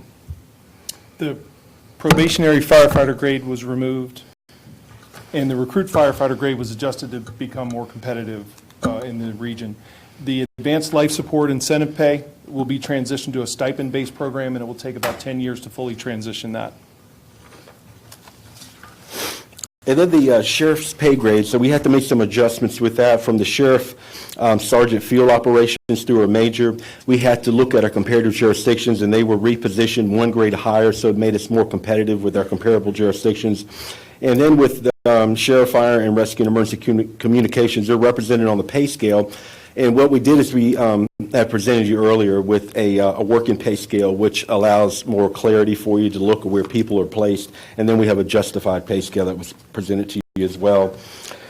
And then you've been given the pay scale in the past when we've done these presentations, and we're being compared, as you already know, our comparables or jurisdictions that we're being compared to and we're competing with are Prince William, Loudoun County, Arlington, Alexandria, and Spotsylvania. And looking at how we compare and how their pay scales are, it's very interesting. We presented this back in October 15th, and already within a couple months, there's been some changes with their pay scales. Loudoun has gone to a step system, and Spotsylvania has too, and they've also have made some adjustments out of their pay cycle as well. So it's kind of a dynamic thing that's going on in the region as it relates to pay and competition. Then there's some other graphs that we gave you with Deputy Sheriff 1, and then Fire and Rescue and EMT, and then our communications officers. And you already have those as well. And as you know, we're just trying to be competitive. Retention is very important for us to make sure we're retaining our qualified and experienced staff, and we want to be attractive to people who are interested in law enforcement and fire and rescue, and we don't want them driving through Stafford into Prince William County when they can come here and have a fantastic career in Stafford County. And so this is very important to us to be competitive, and we're so grateful for all your help and support. So thank you, and God bless you. Any questions? Any questions for the chief or the sheriff? Thank you, gentlemen, very much. Appreciate your service. Thank you, Mr. Chairman. Thank you very much. Bring us back to the board. Mr. Chairman, just a note of clarification. We did review during the 5-year financial plan the cost impact of implementation and recommended full implementation of this in year 1 rather than phasing it over time. We have put a new resolution in front of you, and on the second page it has language that has been added, which will not only adopt the policy and the pay scale and the new system, but also implement fully the proposal that has been agreed to by the sheriff and the chief and county administration to move this forward as quickly as possible. So the resolution that is in front of you makes reference to an attachment for full placement option, and that is the one that incorporates the agreement that has been reached on the implementation. So if the board so chooses, that would be the resolution we ask you to consider, and it is the one that has been placed in front of you. It's R19-369. Mr. Chairman? Yes, Ms. Bonke. So just want to validate, Mr. Foley, so the full placement, the quotation at the bottom is what sets that in place, where there will be full implementation, but the 2-year phase-in will only be for those employees that are exempt above the midpoint. Is that correct? That is correct, and that is about the highest 5% of staff paid. Instead, we're going to phase that over 2 years, and the acceleration to their target is not as quick as the rest of the workforce. Again, the distinction here between exempt and non-exempt, the exempt is the majority, non-exempt is the majority of our workforce. It's all our core deputies and firefighters, and we are talking about the top 5% paid in those departments that would get a 2-year phase-in instead. Okay, thank you. And that is the agreement that the sheriff and the chief and I have agreed to. Any other questions for the county administrator or the sheriff or the chief? Mr. Chairman, I move for approval of R19-369. I have a motion by Ms. Bonke, a second by Ms. Maurer for R19-369. Is there any discussion? Here, Mr. Cohen. No. Well, I'll let Ms. Maurer go first. Ms. Maurer. Ladies first. Wow, I need to do one of these last board days more often. When I first got on the board, I did several ride-alongs, and one of the things that struck me as a former wife of a police officer, the step system was incredibly important. You knew from day one what my spouse would be earning in year 10. And you know, that was incredibly important to a young wife. So I was shocked to know that our deputies weren't on a step system. And that because of the way we were doing our pay increases, there was this compression that was occurring. So the new deputies that were coming in order to recruit them were getting far, you know, their pay was way up here, but the ones that had been here for a really long time, it was starting to get to where there was only a $2,000 or $3,000 difference between somebody who was brand new and somebody who had been on our force for 10 years. And the wheels of legislation run slow, but I am very proud, as one of my last actions on this board, that I get to vote in favor of this pay scale. And normally, I would not be in favor of supporting something that's going to have a dramatic effect on a budget that I'm not going to have to deal with. So I want to thank my successor for making her position known. It gives me a lot more confidence in doing something that I know is the right thing to do. Mr. Cohen. Yes, very quickly. I too have done ride-alongs getting on this board. One of my major focuses has been on public safety. And in doing riding-alongs with the public safety, I've listened to them. And when we first were discussing this way back in July or so, I listened to their concerns and was advocating that we go back. And I appreciate all the staff work that staff has done going back, looking at this, re-exploring this. The sheriff, the fire chief, Mr. Foley, Andrea, everybody has just done a wonderful job delving and probing on this. One of the things that I have been focusing on is stopping the hemorrhaging of public safety personnel, and we need to send a strong signal to them that we love them, appreciate them, and we want them here. Ms. Shelton. I just want to look at the men and women out there, the ones that are in this chambers, and I want to thank you guys. I agree. I've done ride-alongs, and I don't have the public safety background, but what I see is how our world has changed over the last 10 years. And frankly, we have not respected you well enough by paying you. We're going to fix that now, so thank you. Anyone else? Ms. Baumke? I would just like to echo what all my colleagues have said here, and you're just so important to Stafford County, so important. And I'd also like to thank Tom Foley. I think I've worn him out over this whole compensation study. But, you know, the devil's always in the details. I mean, it's been a tremendous amount of work with all the staff involved, and I thank everybody for that. But I thank the sheriff and the fire department the most for the fact that you keep us safe and all the residents in Stafford County. And thank you for your efforts always. Anyone else? Mr. Cavalier? Yeah, I'm just glad that one of my last votes on this body is focused on the employees, like I talked about before. They're our most valuable resource, particularly in terms of public safety. Guys, you do a great job out there. Continue the good work. Thank you. Anyone else? As always, I have the last word. The number one priority or the number one job of any elected official is public safety. You can put everything else out there, but public safety is number one. And I can tell you, you don't realize how much you appreciate our public safety employees until you have to dial 911. And I have done it on several occasions. They have been there, it seems like, within just a couple of minutes. I can speak volumes about not only our fire and rescue department, but our sheriff's department. I mean, what our country is going through right now and what they're putting up with, the disrespect, the laughter behind their backs, I don't know how they do it.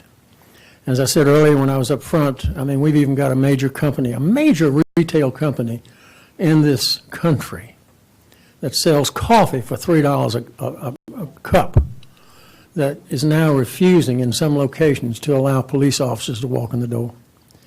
How ridiculous is that? So this pay scale that we're going to pass here this afternoon is just one thing. As citizens of this county, of this state, of this country, we have got to band together to support these men and women. We've got to band together and tell those coffee companies, we're not going to drink your product anymore. That's what we need to do. Walk away. Go to 7-Eleven. I guarantee you 7-Eleven doesn't do that. So with that said, I won't go long any longer. We're going to take a vote. No one else has anything to say. Thank each and every one of you for service to this county.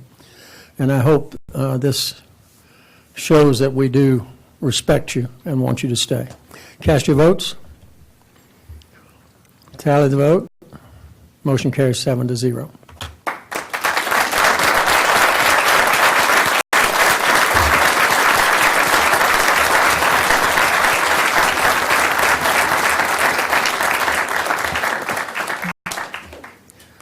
The last item on our afternoon session is number 22, Public Works Transportation. Discuss options for the National Capital Region Transportation Planning Board and possible Fredericksburg Area Metropolitan Planning Organization Memorandum of Understanding, presented by Mr. Towery. Good afternoon, Mr. Chairman, members of the board. Jason Towery, Director of Public Works. Since about August, the discussion started with, we became aware that there was a need to update the MOU between FAMPO and the TPB. And since that time, we've spent a lot of hours talking with staff at VDOT and Federal Highways and TPB and FAMPO trying to understand this. For the next few minutes, I'm going to try to unwind some of that and synthesize it down, make some recommendations. Just to be clear, too, we're not asking for the board to take any action today, but the MOU itself is still in draft form, being worked through, but we do have a couple of salient points and recommendations. So Federal Highways requires a memorandum of agreement to be developed that identifies the entity that will be handling the responsibilities associated with the transportation management area in North Stafford, specifically associated with what we call the Surface Transportation Block Grant Funding, or it was formerly called STP. In 2004, an agreement was developed between the Fredericksburg Metropolitan Planning Organization, which we call FAMPO, and the National Capital Region Transportation Planning Board, which we refer to as the TPB. This agreement was necessary because a portion of the FAMPO area, North Stafford, was identified in the 2000 census as a part of the D.C., Virginia, Maryland Transportation Management Area, which we call the TMA. I hope everybody can stay with the acronyms here. And essentially, a transportation management area is an urbanized area with a population over 200,000 people. Due to this overlap, where sections of North Stafford are both in the FAMPO region and in the TMA urbanized area, an agreement is required to spell out the responsibilities of each party, the TPB and FAMPO. This agreement has to include 3 specific items that, in this case, FAMPO has agreed to manage. The first is a congestion management process. This is the process that monitors the travel conditions related to congestion and quantity of vehicles and determines policies for managing that congestion. The second is to identify a process for distributing the STBG, formerly known again as STP, funds. Federal code does not require the funds to be used exclusively for the TMA. However, the agreement should identify the criteria. And then thirdly, identifying a process for selecting projects in the TMA area, regardless of the types of funding, whether it's STP or STPG funding. I can't even keep them all. CMAQ funding, all the different funds, but the TMA area has to have a selection process as well. Federal Highways also recommends identifying the additional funds that are distributed from FAMPO, to FAMPO from the TPB. Specifically, there are some planning funds which FAMPO is currently receiving as a result of the Northern Stafford region. So again, Federal Highways does recommend identifying how those funds are distributed. Stafford County should consider, or could consider rather, requesting that the National Capital TPB provide oversight of the STP funds associated with the traffic management area, that's the TMA. However, that would require that the Transportation Planning Board, again, the TPB, would require that they approve with some input from, yet another acronym, NVTA, the Northern Virginia Transportation Authority. Staff recommends continuing the agreement between FAMPO and the TPB to allow FAMPO to manage the northern region of Stafford.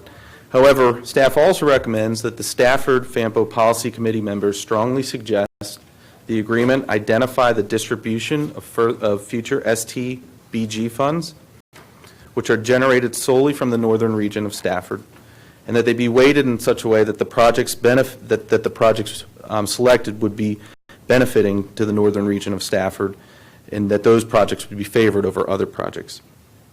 The TPB is currently developing a draft MOU that will be reviewed by Federal Highways and then sent to FAMPO and VDOT for final review. As soon as that draft is available, of course, we'll circulate it to all of the supervisors here, and then this item would come back to the full board for a final vote and recommendation. I'd be happy to answer any questions you may have at this time. Any questions for Mr. Towery? None at all. Thank you, sir. When do you expect this to be back on the agenda? Next month? Likely. Second meeting in January? Likely. Okay. Thank you, sir. Mr. County Administrator, unless I'm misreading this, I think that was our last item for this afternoon session. That's correct, Mr. Chairman. Is that correct? Okay, we will recess until 7 p.m. If you're here, want to be here tonight at 7 p.m., there will be one public hearing, and then we'll go into public presentations. The public hearing will be I believe, very brief. If you have not signed up to speak, you can do that on the outside. So we look forward to seeing you. Meeting recessed.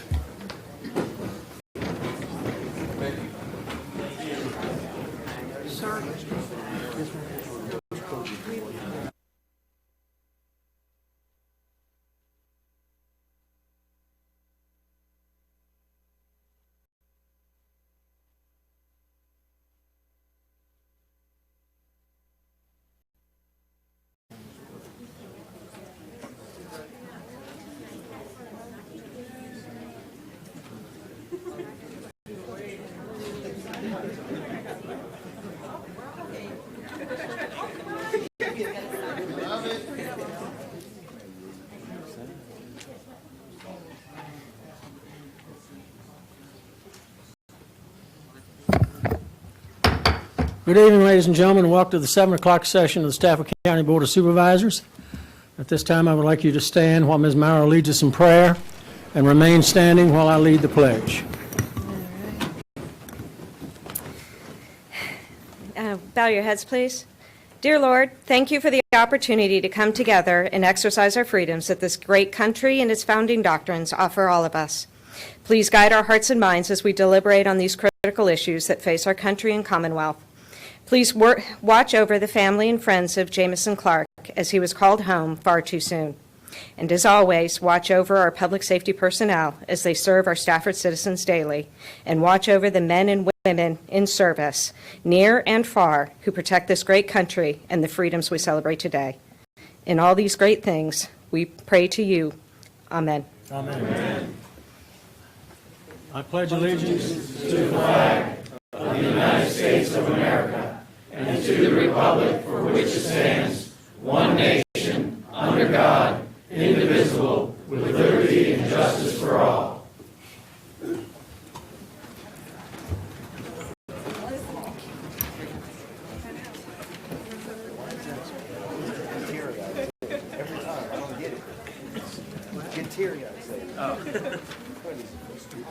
At this time, I want to recognize Supervisor Cavalier, who will give a proclamation honoring and recognizing Oak Grove Baptist Church on its 146th anniversary. Mr. Cavalier.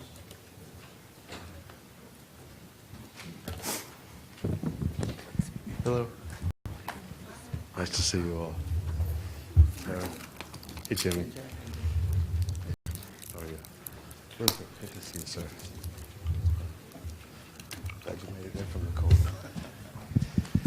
Well, today I'd like to take this time to recognize a very important church, Oak Grove Baptist in Widewater. It's our 146th anniversary this year, and I wanted to do something special for them. Whenever I read the proclamation, you'll hear about them being the second oldest African-American church in the county.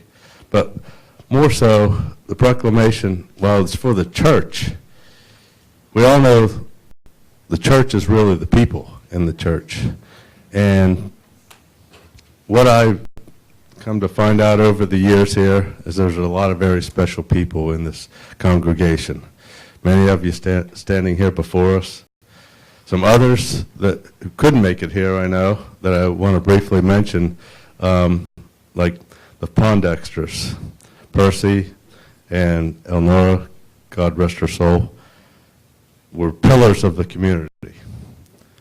Ms. Kendall, Sarah, she is truly everything Widewater. And then we have Deacon Wynn. You represent the strength of the church. Guys like Jimmy Johnson over there, who is a loyal church servant, he also owns One Stop Auto, and he's a golf partner of mine too, but he beats me all the time, you know. One of these days I'm going to beat him. Now that I'm retiring, I should have more time to play, so maybe I can do that. But these are just a few of the many outstanding citizens who are part of this church here. And really, truly, Oak Grove Baptist is the rock of Widewater. And I want to read a proclamation here.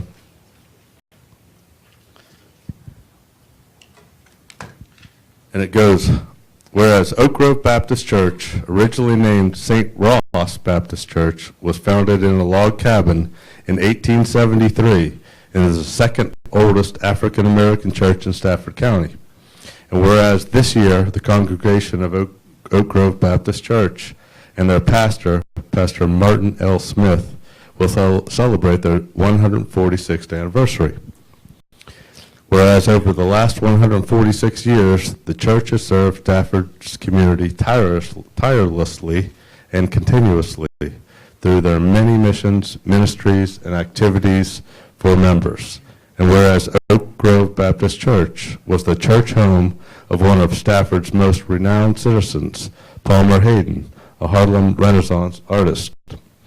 And whereas the church has many auxiliaries, ministries, choirs, choruses, and activities for the youth that minister to the spiritual well-being of members of our community.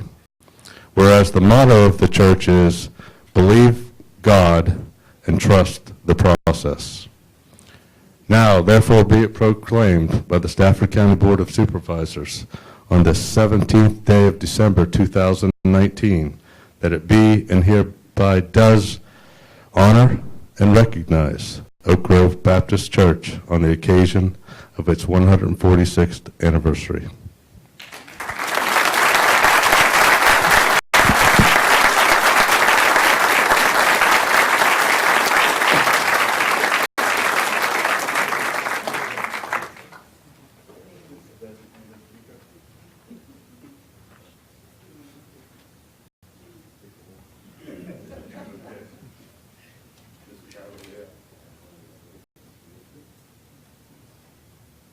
Cavalier, as Oak Grove family, we'd just like to thank you for this proclamation. One of the things we truly try to do is to serve our community and do the best we can. Because God leads and directs us into doing the things that we do. We love sharing and doing for others the best way we can. We just a church that just care for people and care for the community. Whatever we can do, we try our best to do. Our pastor, Martin L. Smith, he's leading and guiding us in the right direction. But what we want most is to let you all know that Oak Grove Baptist Church is a place where if you have anything going on, if you have any problems, anything, well, our doors is always open. We don't pick and choose. We just love everybody and care for everybody that we can. So if you're in the Widewater community and you're passing by Oak Grove Baptist Church, just stop in and just say hello to us. And we'll welcome you with our open arms and our open heart. And just thank you very much.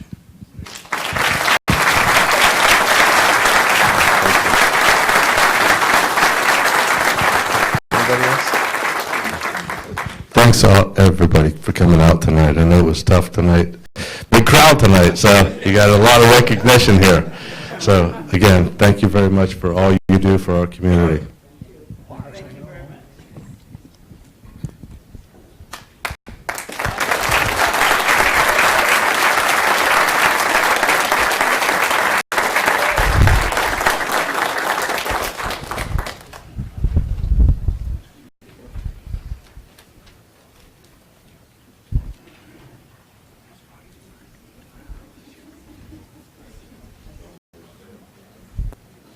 Well, is this microphone working? Yes, sir.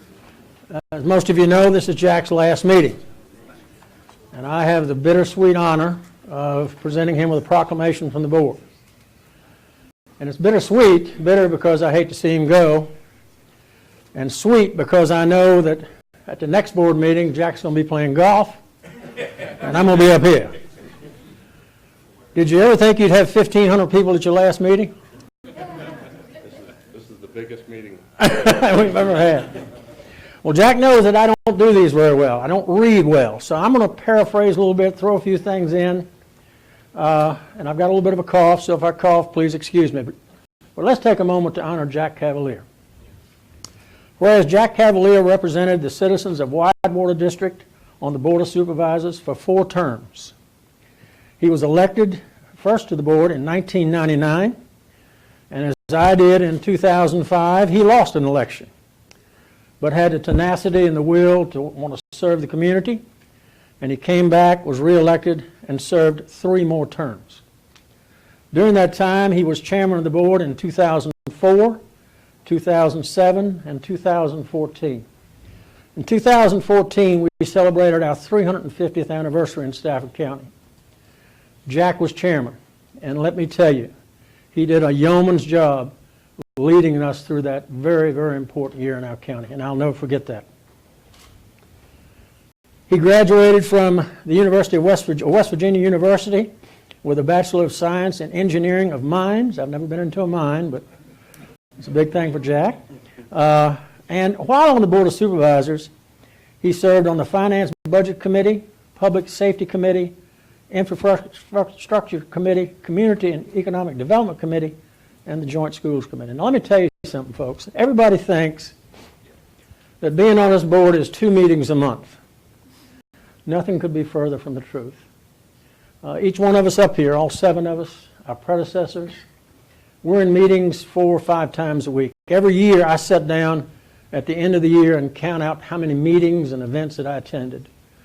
It usually runs around 250 to 300. And Jack, I can tell you, did a lot more than that. He was so involved not only with this board, but in his community. Jack, while he was on the board, this county established 10 parks. And that was Jack's passion, Parks and Rec. It was then. He'll tell you that it's not as much now, but he's lying. Jack's passion is parks. And he has done so much for the Parks and Recs Department in this community and to bring us to where we are today. And one of the most positive impacts, and he's the one responsible, no one else. When I first came on the board in 2002, Jack was here and he made this proposal: we're going to build a $35 million indoor swimming pool. I said, yeah, right. That's going to happen. It didn't happen. But Jack didn't give up. When I came back on the board and he came back on the board, Jack brought it back up again. And he convinced a majority of the board that it was the right thing to do. And that's why we have the Jeff Rouse Swim Center today, because of this man.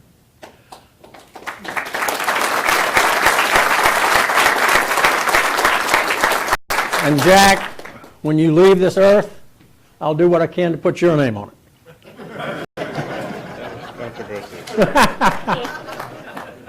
I voted against that, and it was probably one of the worst votes I ever made. And after it got up and running, and after about a year, at a board meeting, I was sitting on the end where Ms. Bomke is sitting, and Mr. Cavalier was sitting where Mr. Cohen's sitting. I turned to him and I said, Jack, I was wrong, you were right. And he was right. It has brought so much revenue, not only revenue to this county, but so much pleasure to so many people. During his tenure on the board, Jack worked both on his own and with community partners to establish an array of facilities in the county, to include the Rouser Senior Citizen Center, the Courthouse Community Center, the Public Safety Building, the Chittister Building, and the list goes on. And all of these were supported by Jack. During his tenure on the board, we adopted the first ever vision for the county and strategic plan, embarked upon a healthy growth plan, successfully passed a $50 million transportation bond referendum, completed a data-driven comprehensive road work study, and achieved triple AAA bond rating. And let me stop right there. Most people don't understand what that is. I didn't when I was a layman, but I understand now. When you have a triple AAA bond rating, and of all the counties in the country, not just in Virginia, in the entire United States, only 49 counties have that rating. It saves the taxpayers tons of money, because when you have a triple bond rating, when you borrow money to build new schools or whatever it may be, you get a much better interest rate. And through Jack's leadership on finance and budget at the time, and through his tenacity to make sure our dollars were spent wisely, we got that triple rating. Jack, during his tenure, voted for, and this is amazing, we have 31 schools in the county, 31 public schools. Jack voted to build 13 of them. It's almost half. And not only that, did we get 13 new schools while he was in office. We got Germanna Community College, which he supported. We got the University of Mary Washington Route 17 campus, which he supported. So Jack has done so much for this county and the school system to make sure that our schools are number one and our schools are always the best that they can be. He was a staunch advocate for Stafford County by serving on the Fredericksburg Regional Alliance, the Potomac-Rappahannock Transportation Committee, the Rappahannock Regional Jail. He has been active not only in this county, but in his community, serving on the Stafford Parks and Rec Committee as a member of the Lions Club, as a youth sports coach, as a member of the Quai Harbor Board of Directors, as a member of Ebenezer United Methodist Church, and the PTSO member and volunteer at Brook Point High School. I don't know how he did all of that.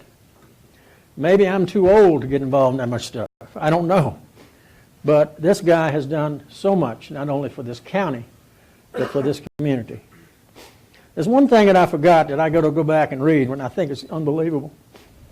While Jack served 16 years, he served with 23 different supervisors, 5 county administrators, 4 county attorneys, 3 sheriffs, 3 fire and rescue chiefs, 1 commissioner of revenue. Sounds like his job is pretty secure. And 9 superintendents of school. Doesn't sound like his job is very secure at all. But what an amazing, to serve with all those people. And when you get a new board in, you have to get used to new personalities. You have to get used to what that person wants, and you have to understand what they want, and you have to compromise to get things done. Jack's real legacy is his love for Stafford County. He continues to be a very active member of the community, giving him a genuine insight into the needs of the citizens of the district. His work on the board is dedicated stewardship has helped move Stafford County forward and make it a better place. He and his wife, Barbara, lived here for 35 years and raised 3 children here. And all 3 of those children are now adults and very successful in life. But I want to tell you one quick story about Jack that he probably doesn't want me to tell. I recently found out that one of Jack's give back to the community things is that every year he volunteers to be Santa Claus. Now, I'm probably more appropriate for that role. Jack has to wear a pillow. I wouldn't have to. But let me tell you where he volunteers. You're riding through Stafford County, especially on Route 17 down south and Route 1. You see these little hotels that don't attract tourists. They only have homeless people living in them. People that have an income, people that work, but they can't afford to rent or buy. And these are not just individuals. These are men and women, married couples with children, living in a one-bedroom, one-bathroom. And this guy, every Christmas, without fanfare, plays Santa Claus, goes to those rooms, and plays Santa Claus to those kids. You can't beat that. So, Jack, it is with sorrow that I say goodbye, and I want to take this opportunity to thank you for everything you've done for our county.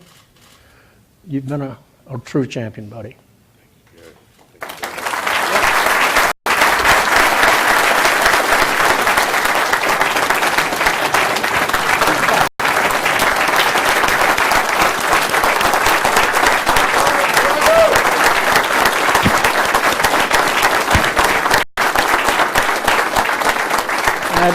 At this time, I want to introduce Mr. Curry Roberts. Curry is, sure, hold on, Curry. Jack wants to, come on up here. Jack wants to say something. No, I just wanted to make sure I could properly thank, because I did a little spiel at the 3 o'clock session. It was crowded too, but not this big, and I don't want to waste a lot of people's time. I know you're here for another reason, and that's more important than me. But I did want to say, have a proper thank you to my colleagues, to the staff in particular, all of you who've helped me out, because all those things that Gary said I didn't do alone. I had lots of help, and it's those people who are standing around supporting all this that really should take most of the credit for that. I also want to take this opportunity to thank my family for putting up with all this for all these years. It's draining on a family sometimes. I have, like Gary said, 3 grown children now, and for most of their lives, they've known their dad as a supervisor. And I missed a lot of stuff because of this. But this is important, and I hope they carry with them the lesson of public service and community for the rest of their lives, because it does mean something. I've got 2 of my sons here today. Andrew, first of all, my oldest, who's, I don't think he's ever been to a board meeting, and really, he didn't come to the board meeting tonight for me. He came for the 2A thing. So,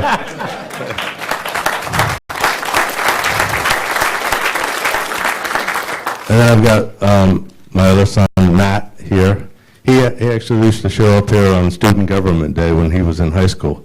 Now he's a teacher at Brook Point High School and runs the student government show there and coaches football and coaches baseball, and along with his teaching duties. So he's been around here, and hopefully will be around longer. And my daughter Meredith, I think the only time she was ever here too was when she came in and got her proclamations for being a state champion swimmer. So something that I can't do at all.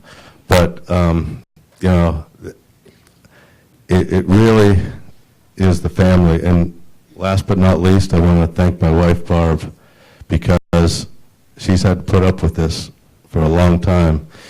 And she didn't sign up to be married to a supervisor in a county that is growing, and there's a lot of issues. And so she had to pick up a lot of the slack for me because I was gone for things a lot. And, you know, she worked full time and had to do all this in addition to, you know, taking care of everybody else. So, you know, I really want to thank my family, my friends, my colleagues, the staff here, everybody for helping me out. And I just leave you with this. God bless Stafford, God bless Virginia, and God bless America.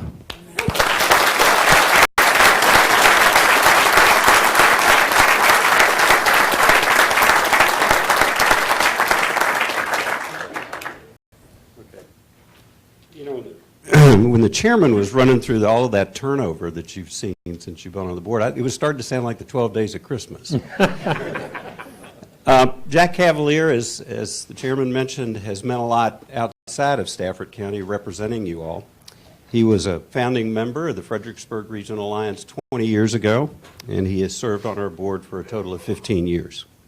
He has ably represented Stafford County. He has been an engaged and contributing board member and a strong advocate for diversifying the economy of our region and for attracting and creating more jobs here. So on behalf of the Board of Directors and the staff of the Fredericksburg Regional Alliance at the University of Mary Washington, I'd like to present this certificate as a small token of our appreciation to Jack for his service and our heartfelt thanks for his support.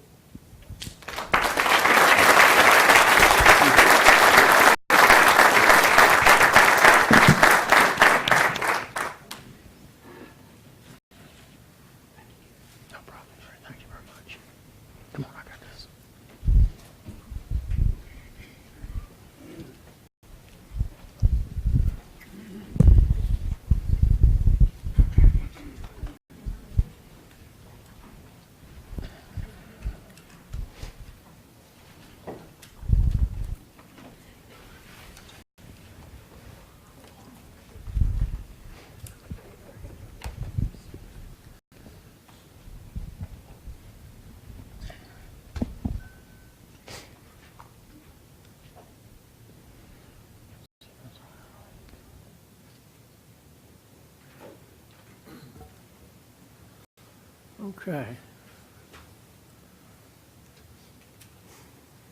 Okay, just for everybody's information, we do have one public hearing tonight.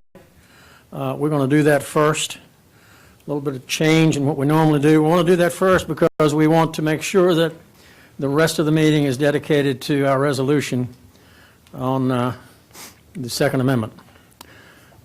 So right now, number 23, Registrar and County Attorney, public hearing to consider amending the county code regarding the Ferry Farm polling place and central absentee location. I'll turn it over to the county attorney. Thank you, Mr. Chairman. Rashida McClendon, County Attorney. Before the board tonight is proposed ordinance 01952. This would allow the board to put into place a new polling place for the Ferry Farm election, or excuse me, for the Ferry Farm precinct. Ferry Farm Elementary School will be undergoing renovations in 2020. The registrar has made arrangements with Strong Tower Church. Additionally, the registrar has requested that the central absentee election district be updated to coincide with the registrar's office to allow some flexibility as she works with county admin to increase the space for upcoming absentee voting.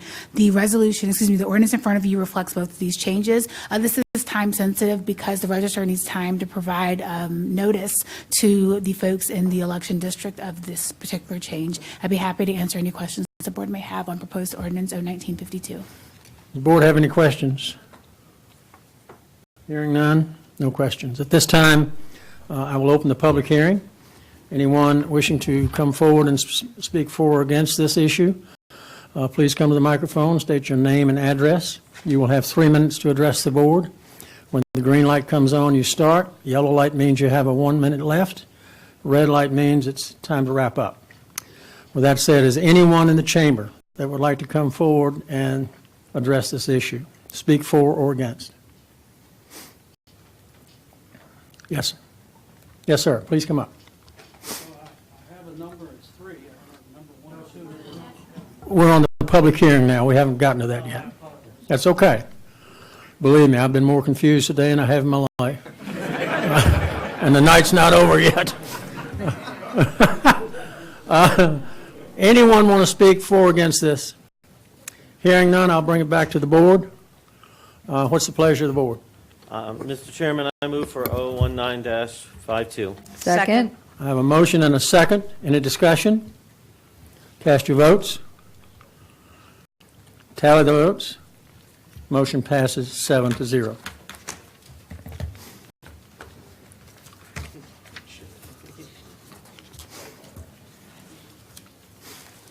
Item number 24. Now, this is what we're going to do. This is not a public hearing. We're going to do presentations by the public, which means that when you come to the microphone, you can speak on any subject that you like. Based on what I see in the audience, I think everybody's going to be speaking on one subject, and that's fine. We don't have a problem with that. What I want to do before you start is just to give you some, I hate to call them rules of the road, but some things that we want to make sure everything is orderly. You're here tonight to talk about the Second Amendment, and I think that's great. But I want to remind you of the First Amendment, which says that everyone has freedom of speech. You have the right to say what you want, as long as it doesn't discriminate. You know, it doesn't discriminate against people or it doesn't libel people. I'll remind you that this is not a college campus. Everyone will be given the right to speak their opinion. And I would ask everyone in the audience to respect that opinion. Even though you may not disagree with it, I would ask that you're not disagreeable. When you come to the podium, and I will call first about 15 names, and then we'll go to a numbering system. You will have 3 minutes. I will ask you to state your name and address. When the lights come on, the green light is a go. Yellow light is you have 1 minute left. When the red light comes on, because of the number of people we have, I will say your time has expired, and I will ask you to please take a seat. We will take a 10-minute break every 90 minutes. So our first break will occur at 8:30. I've always found that my mind cannot absorb what my backside cannot endure. So we're going to take some breaks, okay? Now, with that said, I'm going to call these first 15 out by name because these folks pre-registered. The first speaker card I have is Colin Blake.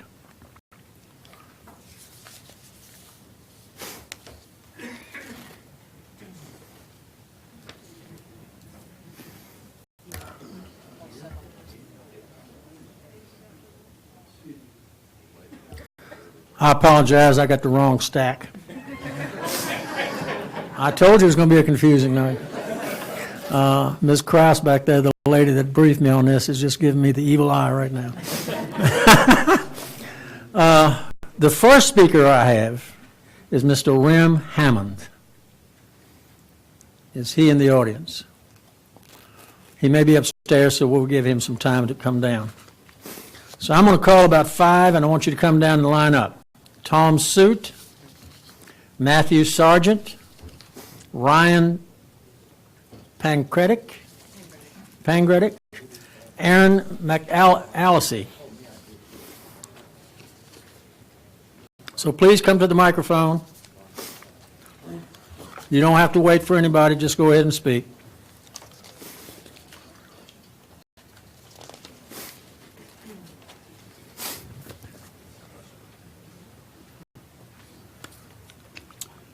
Hello, my name is Tom Suit, and I live at 13 Collier Road in Stafford.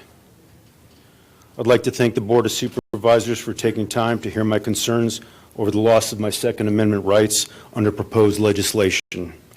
As someone who carried a firearm professionally for 27 years, it is my experienced opinion that these rights are under jeopardy. I have lived in Stafford since 2012 and Virginia since 1989 and call this great state my home. I am a veteran and spent 27 years on active duty, first as a Marine and again as a Navy Special Warfare Operator, where I swore a legal oath to support the Constitution. I have never been released from that oath. Having served in Iraq and elsewhere, I retired honorably in 2007 and culminated my civilian career in 2017 as the Executive Director of a Defense Intelligence Center. Currently, I pursue my passion full-time as a competitive shooter in action shooting sports. I've competed here in this local area for 29 years. I'm here today to ask the board to support the people's desire for Stafford to become a Second Amendment sanctuary county. I realize the board does not make state law, but you can send a message that your constituents strongly disagree with Senate Bill 16 and others that clearly infringe on our constitutional rights. Should this legislation pass, I would likely be forced to move out of state and become a geographic bachelor so my wife can keep her job in Virginia. I did this a lot in my service to the nation, but shouldn't be forced to do it again due to bad laws. Some will say this isn't the desired effect of the legislation, but I have read it in detail and understand it well. Mere possession of virtually all my competition firearms would be a Class 6 felony. And now, Virginia elected officials have openly suggested the mobilization of the National Guard to arrest citizens and have called for the firing and prosecution of police who don't comply with unconstitutional anti-gun laws. Respectfully, I ask you to use the political authority you have to help stop this political criminalization of law-abiding gun owners. I firmly believe in the rule of law and supporting law enforcement. As such, I have no recourse other than splitting my household at extreme expense and burden to avoid being classified as a felon by the stroke of a pen. I am not here as a spokesman for any organization. I represent only myself, but I know tens of thousands of independent Virginians feel the same. We are not felons. If Stafford will claim itself as a Second Amendment sanctuary county, it will send a good message to legislators to slow down and make room for people like me who call Stafford home. This concludes my remarks to the board. Thank you for your time today, and thank you, Mr. House, for your assistance in navigating this process. Thank you, sir.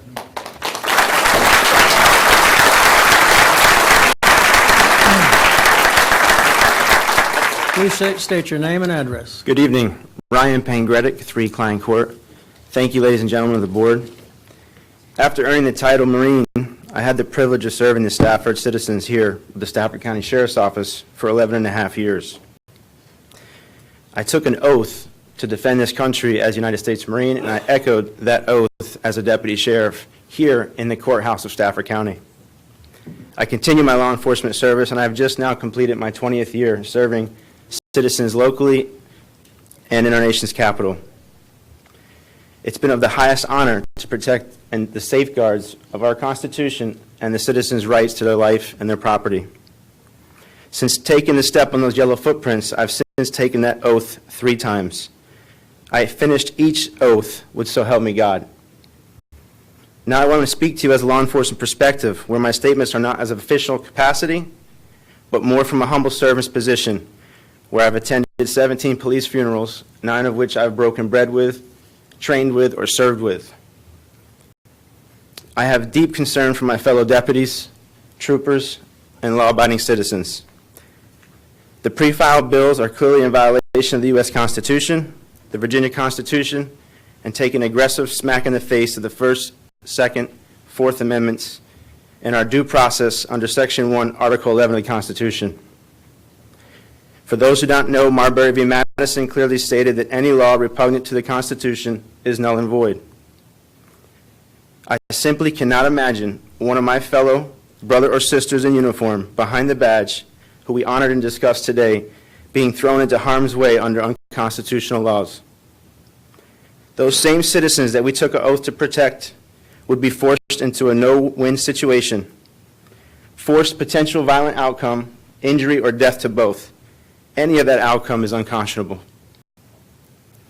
We know that Virginia is a Dillon Rule state, but we must send a message of solidarity. We need you to be our voices today. Let Richmond know Stafford County stands with the greater Commonwealth of Virginia. Let us remember what we're away from extinction, that we do not pass it on in our bloodstream. Ecclesiastes 4:12 says, "Though one is overpowered, 2 may defend, but a cord of 3 strands is not easily broken." Help be our voice. Tell Richmond that we are the strands that will not be broken. We will stand united, and we will stand together, and we ask you this, and I thank you for your time, and I wish you a Merry Christmas and God bless you. Thank you.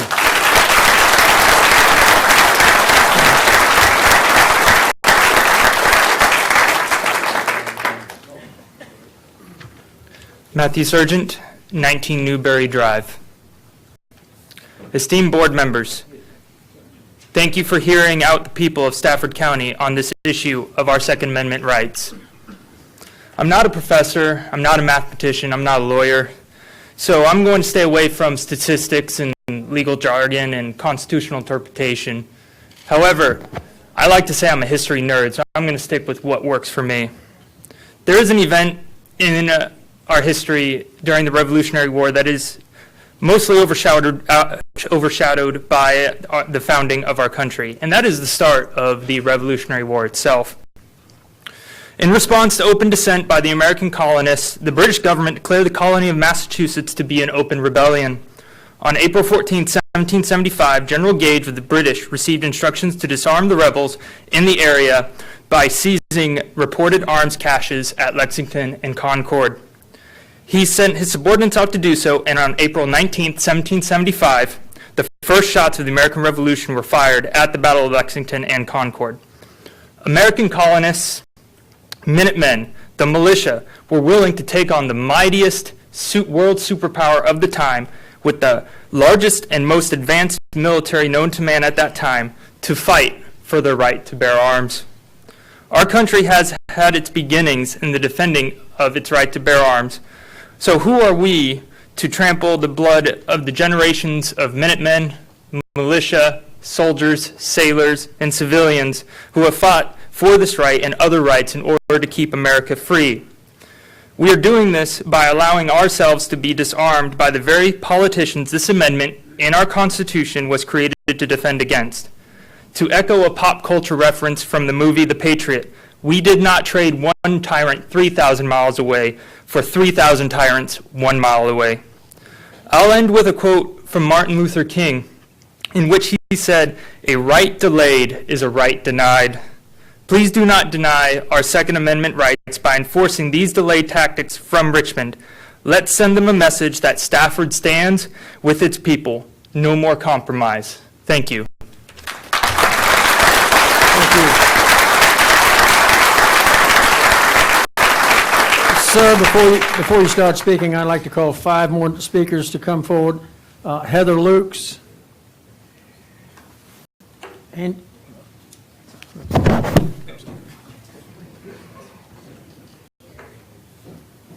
This is Crystal Benucci.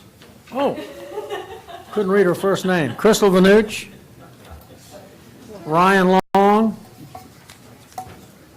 John Edgar, and Gary Atkins. Go ahead, sir. Hi, my name is David Dilley from 217 Paris Lane in Stafford. First, I want to thank Jack Cavalier for all the hard work he's done. I really appreciate everything you've done for us in Griffiths-Widewater, sir. Thank you. I'm not sure if I'm up here out of order or not, but I ended up getting shuffled in with everybody, so I'm happy to address the board tonight about the Second Amendment. I want to let you all know that I support the Second Amendment sanctuary movement. I know that it will not do much in the way of stopping state law, but I do support the concept of sending a strong message to Richmond to let them know that we do not agree and that we will do what it takes to ensure that our Second Amendment rights are kept alive for the next generation and for ourselves. I'm a father, and I care about children. I care about keeping children safe. I know that when we have technologies or products sometimes that we are willing to see dangerous tools or things regulated to help save children. I know that I can't get blinds now that have cords on them because the industry self-regulated and they decided to only produce cordless blinds, and that's designed to save children's lives. And we applaud that, and we're willing to put up with those inconveniences because we want to protect children. But guns are a necessity for a free society. They are a tool used to defend liberty and to protect against crime. They have a very valid function in our society, just like cars and other things that household cleaners and things that are dangerous. And what it requires us to do is to be responsible and to use them correctly and to be considerate with how we handle them, but we can't ban them because a free people needs to be able to defend itself. If they can't defend themselves, then the freedom is just on paper. It's not real. So we need to make sure that we don't let anyone disguise their efforts at disarming us in the name of child safety or in the name of helping out, making the world a better place by getting rid of these dangerous, evil tools. That's not true. It won't make the world a better place. Criminals will still be at large. Governments will still be tyrannical generations from now, and we'll have to deal with those things. We want to make sure we preserve the liberties not only for us to keep and bear arms, but for our children. So grandfather clauses won't work as well. We're not going to sign away our children's rights so that we can have some peace now with the governor. It seems that Governor Northam is trying to push the state towards some sort of crisis moment. I'm not sure if that's his intent, but it certainly seems that he's not doing anything to calm people down.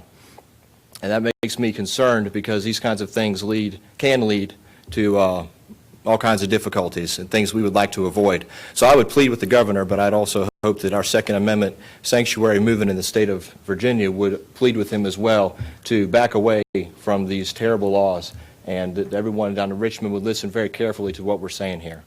We don't want these laws. We're not going to let our rights be infringed on. And even though folks have Thank you, been... sir. Your time has expired. Thank you. Thank you very much. Have a good night.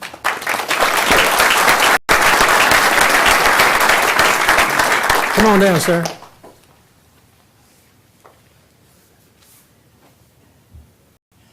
Hello, I'm Ron Holland. I live down the brook. Do we ever have street lights in Stafford County? I've lived here about 50 years. There were no lights when I came in. There still isn't any. Anybody going to say something? Sir, we can't answer back. This is your time to present to us. We don't engage with the public. We'd be glad to have someone from staff contact you to discuss it with you. We can do that. I don't hear as good as I used to, but, you know. But anyway, if it's something you can do, think about it.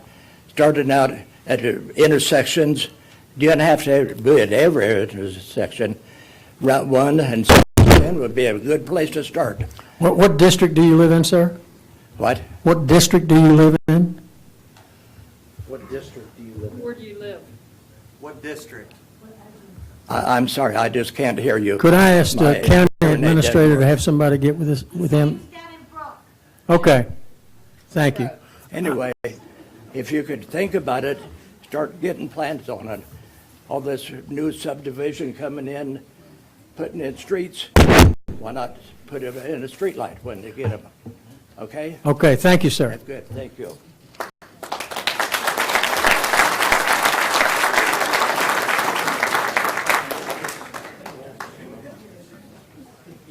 Yes, sir. My name is Gary Atkins. I live at 6 Long Court, Fredericksburg, Virginia, 22405, located in Falmouth District in Grafton Precinct. Mr. Chairman, honorable members of Stafford County Board of Supervisors, I appreciate the opportunity to come and speak tonight on the Second Amendment issue. 27 words, just 27 brilliantly penned words comprise the Second Amendment to the Constitution of the United States, codifying one of the most basic natural rights, the right to defend ourselves against tyranny.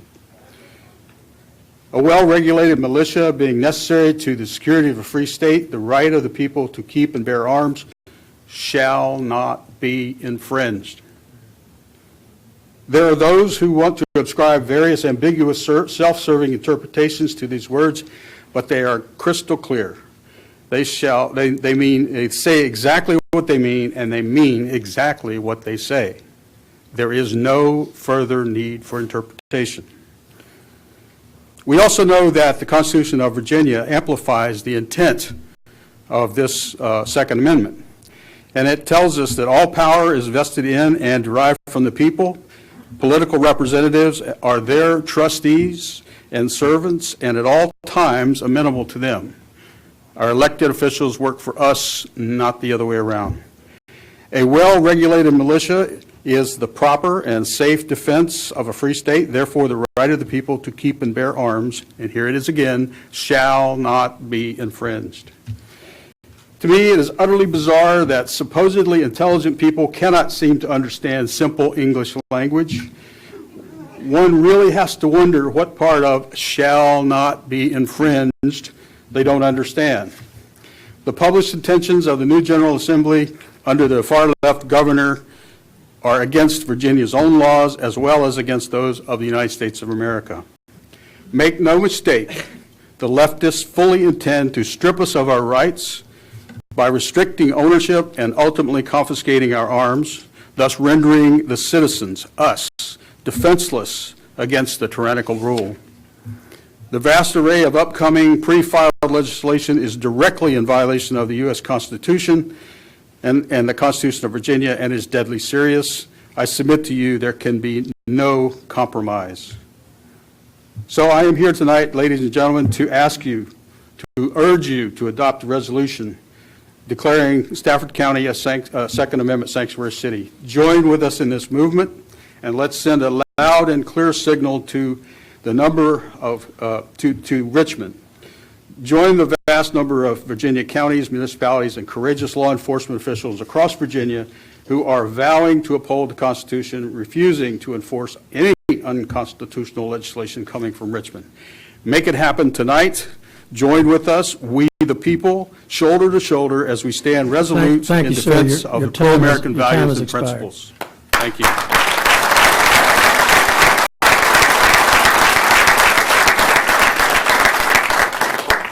Ms. Banucci, let me apologize. The writing was a little small. My eyes are weak, It's okay. but you're here. No problem. Go ahead. Hi, my name's Crystal Vanucci, 1535 Garrisonville. I live in the Rock Hill District, Rock Hill Supervisor-elect as well. Today is my last time for 4 years that I'll be able to stand on this side of the podium before I join you on the dais. So this is the last time I get a time limit. Many Rock Hill residents have actually reached out to me and requested that I share my position on Stafford County becoming a sanctuary county for the Second Amendment. So I thought it only fair to them to stand here before you and be on record and say that I would be a resounding yes vote on this resolution before you this evening. We all know how important the Second Amendment is of the Constitution, and I'm sure many speakers will be here tonight to share their convictions about that. I was born here in Stafford County, and I'm so proud of my hometown. Tonight, there are over 2,000 people in the parking lot. I just asked the sheriff. But I'm sickened and disgusted. I'm disgusted at my home state. For those who may say that the state is working on gun safety legislation, I'm sorry to tell you, but you're sorely mistaken.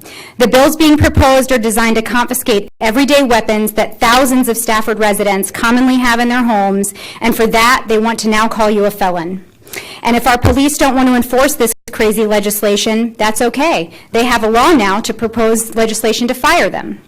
Instead of focusing on increasing mental health funding in Virginia, in which we rank some of the lowest in the nation, they want to punish lifelong law-abiding citizens. My neighbors, my family, federal government employees, mothers, daughters, fathers, sons, educators, and worst of all, our law enforcement will be so overwhelmingly negatively impacted by this hysteria from our General Assembly that they are creating. They want to punish you and me and take away our right to protect ourselves and our families. They want to change the way our fantastic sheriff's office has interactions with our residents. Instead of being able to stop by someone's house to serve basic paperwork, they're turning these situations into a potentially deadly encounter where the homeowner has to fear if our police are there to take away their guns.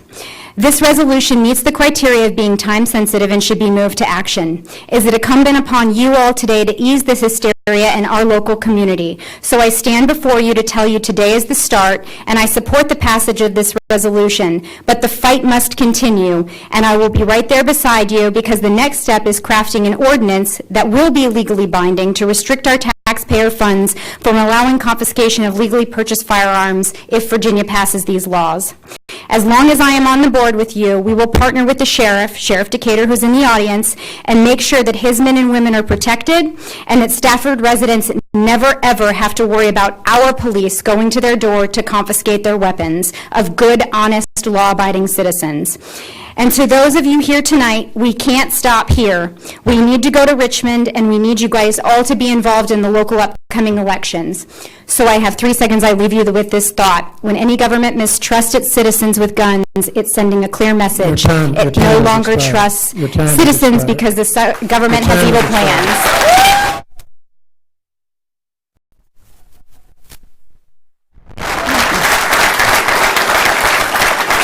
Yes, sir. Now, I want to remind everyone, I understand your enthusiasm, but the more enthusiasm, the longer you're going to be sitting here. So, I don't have a problem with it. I'm just telling you, I got a nice, comfortable seat up here. And plenty of water. So, but I'm leaving it up to you. Yes, sir. My name is John Edgar, and I live at 5 Potomac Overlook Lane. I'm here to speak to you this evening in support of the proposed County Resolution 19-367, the Second Amendment Sanctuary Resolution. I'm a first-generation American born to parents who came to this country for the freedom and opportunity it offers. I grew up in the 1950s and served 31 years in the military. In 1960s, I freely ordered firearms through the mail from sellers out of state. But back then, there was no news every night about mass shootings. Why? Children were born in wedlock. There were two parents in the home. The doctors were not pumping them full of mind-altering drugs. They weren't playing on video games with violence, and God was in our schools. What has changed is our culture and our morals, and no law is going to right that. When I entered the military, I took an oath to defend the Constitution against all enemies, foreign and domestic, and that oath never expires. I have no fears of foreign enemies. However, I'm deathly afraid of the politicians in Washington, D.C. and Richmond, who are the domestic enemies that the founders of our republic warned us about. Over 75 years, I have witnessed the steady erosion of our rights as government places increasing limits on our lives. The Democratic politicians in Richmond, bought and paid for in the elections by out-of-state billionaires, have introduced a cornucopia of gun control bills.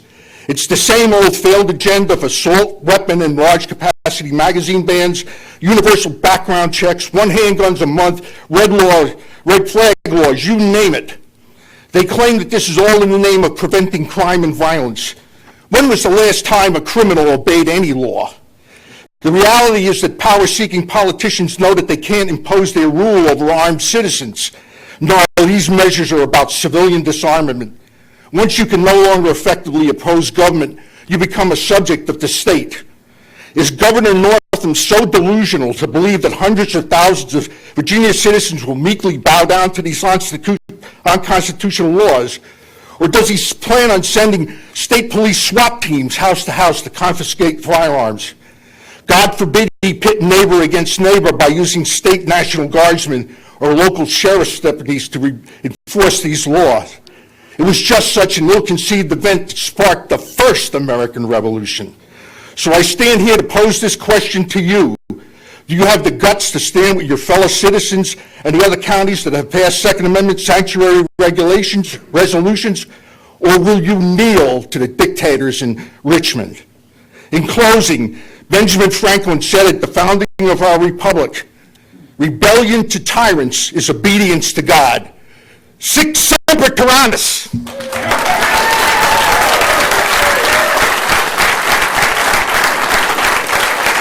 Ma'am, before you start speaking, ma'am, I'd like to call up 5 more speakers. Charles Pavek, Carl Allard, David Dilly Jr., Eric Benson,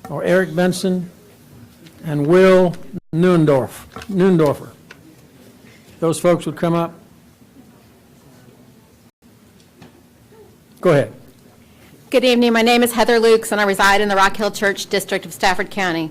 I'm here tonight to ask the board to join our brethren across the Commonwealth in passing a resolution in support of our Second Amendment rights in order to send a message back to Virginia that send it back to Richmond that Virginia is not for sale. My family has appeared on the rolls of U.S. veterans since the Revolutionary War, and I've lived in Virginia for almost 50 years. The U.S. Constitution and the Virginia Constitution have enshrined our right to self-defense for a reason. We cannot allow people who do not respect our natural rights to decide the fate of the future of generations to come. Virginia is the home to the likes of George Washington, Thomas Jefferson, James Madison, James Monroe, and Patrick Henry. The eye of the United States is on Virginia. The encroachment of our rights needs to stop here. Thank you. Thank you.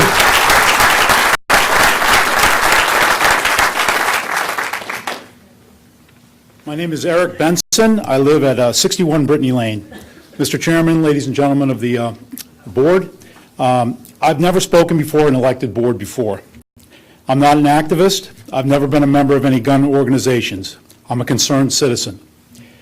I spent a total of 37 years in law enforcement. I was a local police officer for 7 years and retired from Quantico after 30 years as a federal agent. Before my retirement, I was responsible for conducting training of tactical personnel to include firearms training. In my retirement, I conduct law enforcement training for several different companies.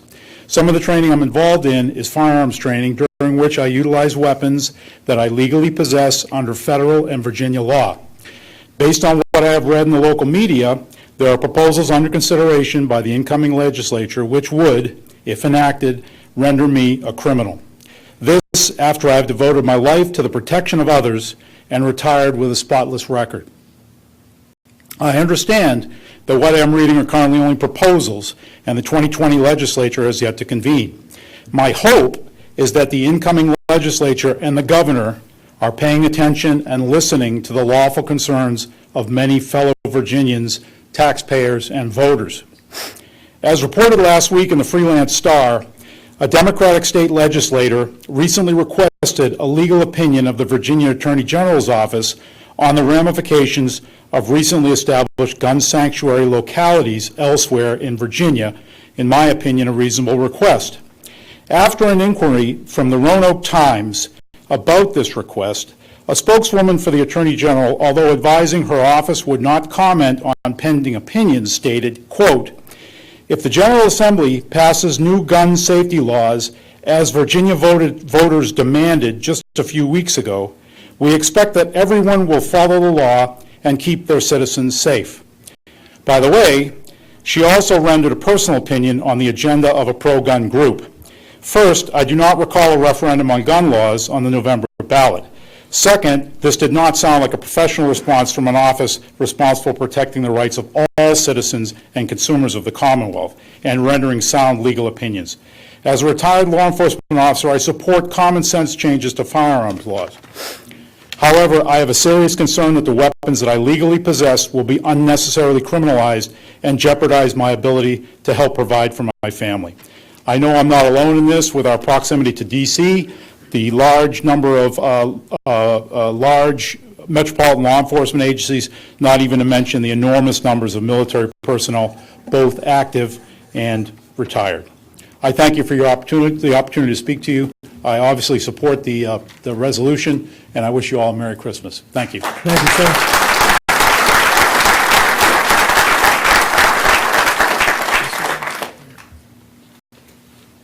Good evening, Mr. Chairman, members of the board. I am not a public speaker. Oh, I'm sorry. My name is Carl Allard. I live at 1 Summy Street in the Hartwood District. If you have number 1 through 10. I'm sorry, number 1 through 10, would you please come to the chambers? You're up next. Go ahead, sir. I apologize. No problem, Mr. Chairman. You're going to hear from other speakers far more eloquent than I, with statistics, personal safety issues, and constitutional questions, and they will put in front of you very impassioned pleas. I'm going to talk about consequences. The message that we are all hoping that you send to Richmond tonight. What if it is not successful? The logical extension of what's next is in the Virginia Constitution. A well-regulated militia composed of the body of the people trained to arms. What does that look like? So in a way to demonstrate that, I'm going to ask a simple question of those assembled here in the room. Would every veteran please rise for a moment? These people, without question, are well trained to arms. And they would, in theory, constitute the officer corps. A well-trained, regulated militia means they take direction, if you would allow me. Gentlemen, 10, hot! Take seats, please. Composed of the body of the people. Would those assembled who did not already rise, who would be willing to take direction from these, the officers, and training, please rise.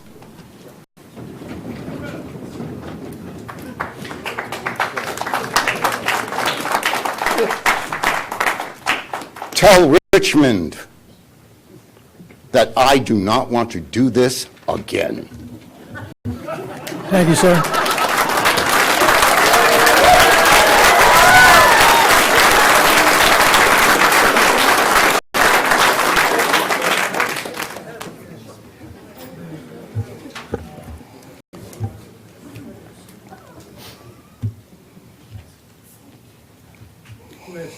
Sorry, go ahead. Good evening. My name is Colin Blake, 7 Randolph Road. I'm a gun owner. I'm not a radical or a right-wing extremist.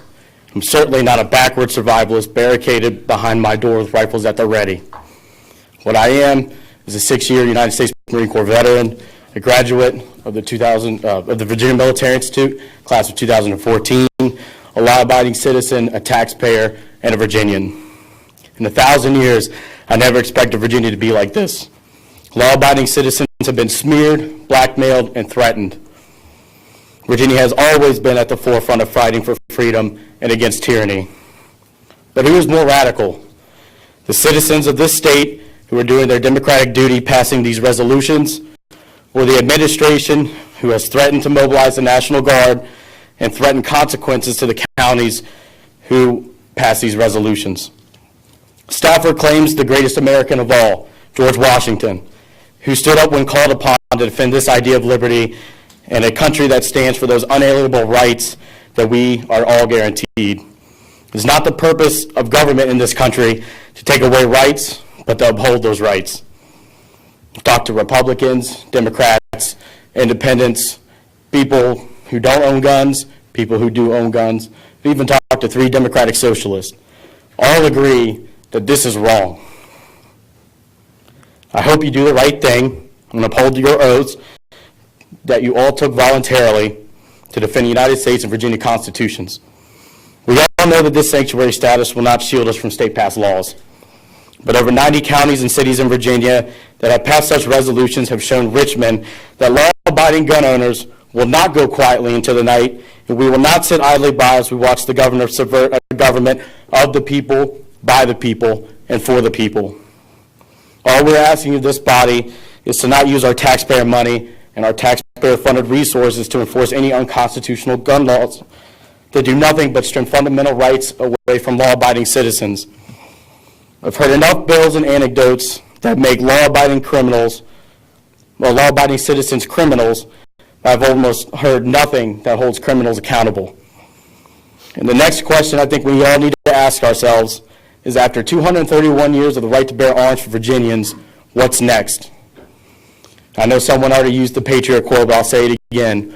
Why would I trade one tyrant 3,000 miles away for 3,000 tyrants 1 mile away? Thank you. Thank you.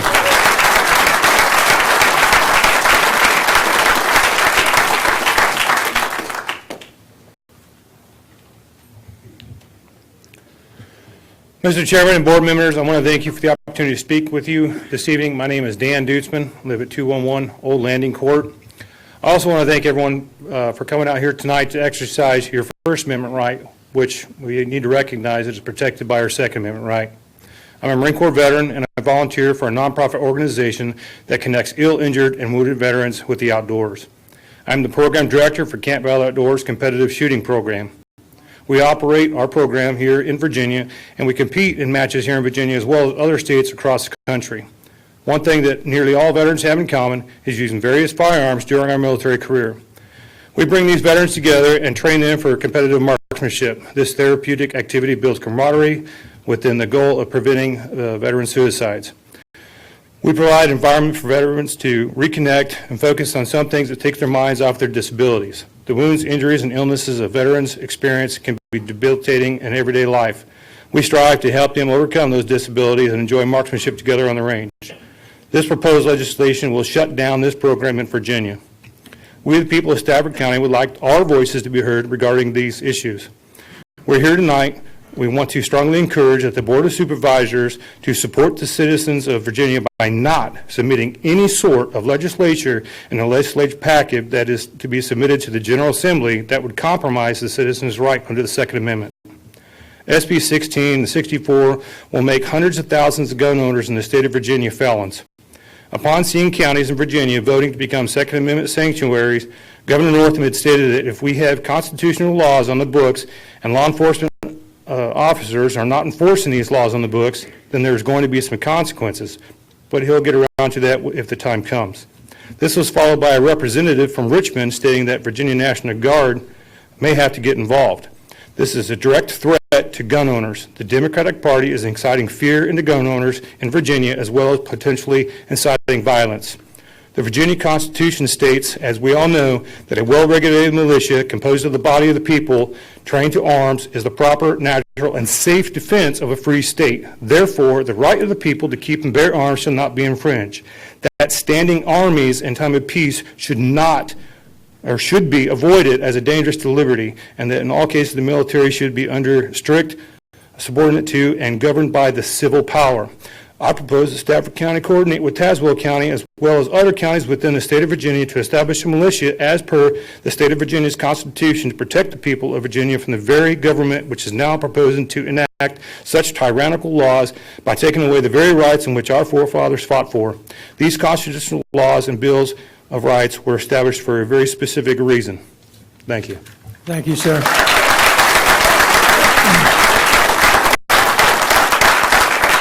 Once again, if you have number 1 through 10, it's your time to speak, so please come on down to the chamber. Thank you. My name is Greg Nilgis. I live at 49 Magnolia Drive, Rock Hill District. Good evening, ladies and gentlemen. First of all, thanks for your service to the community. I'm a constitutional conservative. I'm a proud veteran, having served over 28 years active duty, and have been deployed in support of Bosnia, Kosovo, Iraq, and Afghanistan. I was born and raised in Missouri and moved to Stafford just over a year ago after living overseas for the past 15 years. I chose to move to Virginia because I knew it to be a state filled with patriots in support of the values I treasure most, much like Missouri. The recently proposed gun control, if passed, will see this beautiful state transition from liberty to tyranny. In Notes on the State of Virginia, Thomas Jefferson wrote, and I quote, "The time to guard against corruption and tyranny is before they shall have gotten hold of us. It is better to keep the wolf out of the fold than to trust to drawing his teeth and talons after he shall have entered." End quote. If there was ever a doubt that the wolf is in our fold, there can be no more doubt. The bills that the Democratic Assembly and the governor are proposing would be laughable were it a dream. They would ban suppressors, which are wrongfully described as silencers. Although Hollywood and the uninformed, agenda-driven media would have you believe otherwise, they do not silence a gun. In fact, a suppressed .45 caliber handgun is still louder than a chainsaw or a jackhammer. As for assault weapons, the list of features that qualify is ridiculous, to include a shroud that prevents the shooter from burning his hands on the barrel. Really? According to the FBI's own crime statistics, there are more deaths annually caused by blunt objects such as hammers than all rifles combined, and so-called assault rifles are a mere subset of that. The FBI has even admitted that the assault weapons ban of the 90s had no appreciable impact on reducing crime. It is not uncommon to see these same dangerous weapons used by everyday citizens, such as those here, to fend off violent criminals. They also intend to ban magazines with capacities of more than 10 rounds. Where did this magical 10-round figure come from? There are no studies to suggest 10 rounds is sufficient. How many rounds do I need to defend myself? I say as many as it takes. Do you honestly think criminals will obey such a law? How is it moral to limit one's ability to defend themselves? Perhaps you have no passion for firearms, and that's fine. But if you think people that would propose these unconstitutional laws will stop at that and not also restrict other liberties, I contend your trust to be blind. I conclude with these immortal words from a fellow patriot. Those are of Patrick Henry, and I quote, "Is life so dear or peace so sweet as to be purchased at the price of chains and slavery? Forbid it, Almighty God. I know not what course others may take, but as for me, give me liberty or give me death." End quote. God bless Virginia. God bless America. Long live the Republic.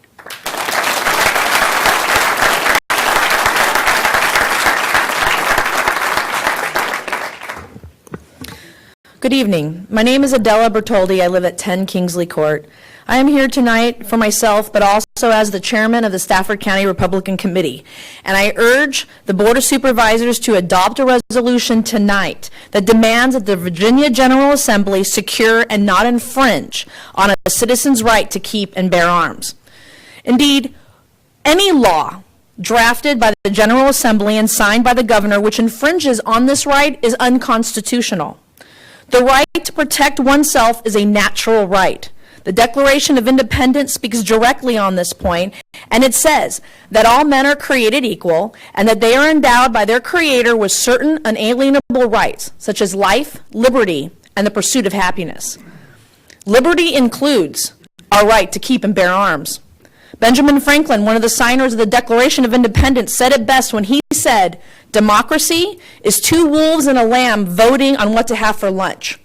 But liberty is a well-armed lamb contesting the vote." The Declaration also made it clear that governments are charged with securing these rights and nothing else. We have a natural human right to self-defense, and our founding fathers forbade government, state and federal, from infringing on it. The Second Amendment to the United States Constitution further protects this right, as does the Virginia Constitution, as we've heard tonight. Ladies and gentlemen of the Board of Supervisors, and in the audience and those who are watching at home, we should not have to be here tonight. It is not in the purview of any government at any level to amend or alter our natural rights in any way. But unfortunately, elections have consequences. So here we are. The Board of Supervisors has an opportunity tonight to do what you swore to do when you took office as our elected officials: secure our right to keep and bear arms. Be our voice. Tell the General Assembly and Virginia Governor that they cannot take our right to protect ourselves. So I urge you to do two things tonight. First, vote to move this item from informational item to an action item, and then two, vote on a resolution to make Stafford County a Second Amendment sanctuary county. Thank you for your time.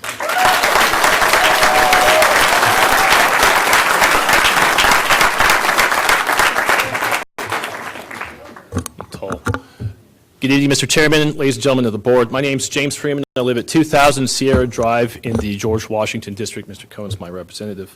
I am a veteran. I am not speaking on behalf of the Department of Defense or the Department of the Navy, as I say that. My wife is also a veteran, and she's also a Stafford County Auxiliary Deputy. I've lived in Stafford County since 2013.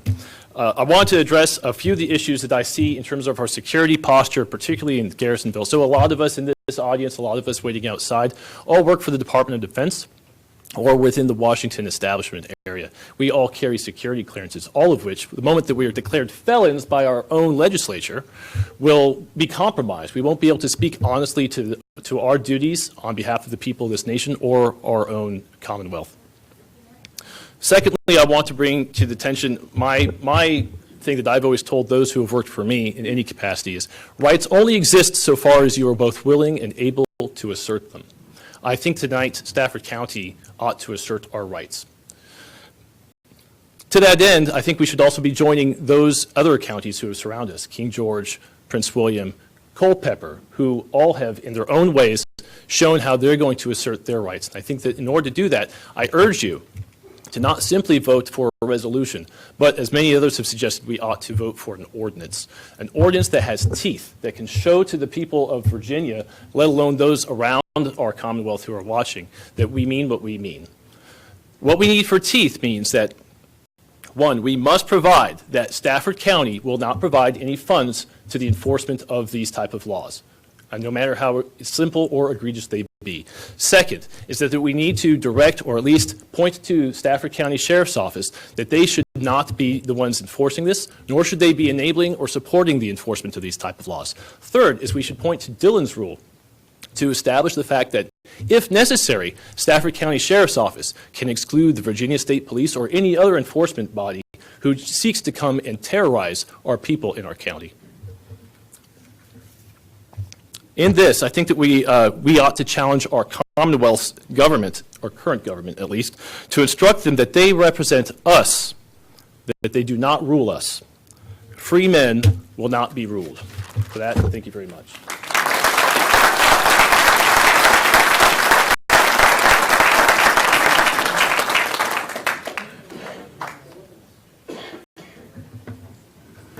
Good evening. My name is Stan Mittendorf, 310 Montpelier Drive. I'm not going to begin to be as eloquent or as poetic as some of the people that have gone before me. I can only tell you this. I have brought a copy of the ordinance the gentleman talks about. If anybody wants some, I'll send it out Excuse me, would you later. pull that mic down just a little bit? There you Is go. that Thank better for you, That's sir? Much better, thank you. I apologize. No apologies necessary. Once again, I'm not a public speaker, so I don't even know how this stuff works. You're doing fine. I came here from Fairfax County. I was born in Alexandria, came here from Fairfax County in 1980. Because it looked a little bit more like the Fairfax County I grew up in. The Fairfax County I left in 1980 had changed a great deal. Now, Stafford has grown a great deal similarly to that, but we still got a little bit more of a down-home look to us and feel. And I think that it is within our hearts to do the right thing.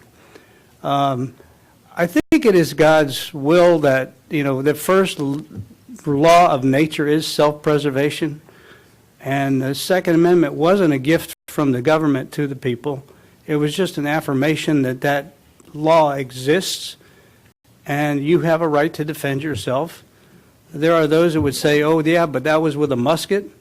That happened to be the state-of-the-art of a weapon at the time. The state-of-the-art firearm that we have now, I just simply can't afford. But when I retired, well, we got into firearms accidentally. Our house was broken into in 1990, and a rifle was stolen. The insurance company wouldn't give me the money for it. I wasn't hunting anymore. They said, you have to replace a gun with a gun. So I said, well, I'm glad that my wife wasn't home when that happened, so let's get a couple of pistols. That got me into pistol shooting. It turns out I'm pretty good at it. I'm now a pistol instructor with NRA certification, and it gives me something to do. Now that I'm retired, I was hoping to be a little bit like the first gentleman that came up here and competition shoot. So I bought a couple of firearms that are more linked to that endeavor. That would make me a felon to own them. I would just put it on you guys to do the right thing and adopt not just a resolution, but an ordinance that puts some teeth into it and sends a real message. Stafford County is a pretty big county in the state of Virginia. We represent 17.5% of the whole populace. I think when we say something here, it might mean something. Some of the other 90 municipalities are kind of smaller, so they're sort of not paying that much attention. But I think that sort of comes close to wrapping me up. I appreciate your time, and thank you for listening. Thank you.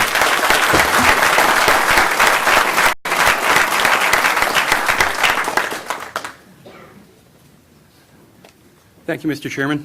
Thank you, members of the board. My name is Michael Kerr. I live on 179 Long Point Drive, and I'm a transplanted Yankee. I came down to Virginia about 20 years ago. Back then, Connecticut wasn't so much of an anti-gun state. You could still at least get a pistol permit if you went to class and paid your exorbitant fees, but you could still own a pistol. Well, since Sandy Hook, you've all noticed what has happened to gun control legislation in my state of my birth. I can go back home to visit friends and relatives, and there's a feeling of oppression in the air up there just because of all the onerous gun regulations. People don't want to register their firearms. It's a bitter wind, but when I come back to Virginia, there's a refreshing breeze, or at least there was. And now I seem to see dark clouds gathering over Richmond because they want to change things in the state. The proposed legislation coming our way also has teeth that we also have to think about in terms of, even if it's not confiscation, there will be a registration scheme involved. Somebody's going to have to find information one way or another. When things get registered, they can be tracked. When things get tracked, they can be taxed. When they can be taxed over the point of being able to own by the common person. A right taxed out of existence no longer is a right. I'd like to ask you to help send a message to Richmond. Turn around and tell them that we're not going to become like the Blue Bloods in Fairfax. They don't write the laws for everybody down here, or at least they don't reflect the feelings of people who live down here. Living in the state that long, I've noticed there are different flavors within the state of Virginia, or the Commonwealth, pardon me. I like Fredericksburg. I like Stafford County. It's a relaxing place to live. They're great people here. I see the difference when I go back state to state. I'd like to just help, please protect our constitutionally protected rights. Please send a message to Richmond. Don't turn us into Connecticut. Don't let them turn us into Connecticut, New York, California, the People's Republic of Maryland. We have rights. Please help us protect them. Thank you.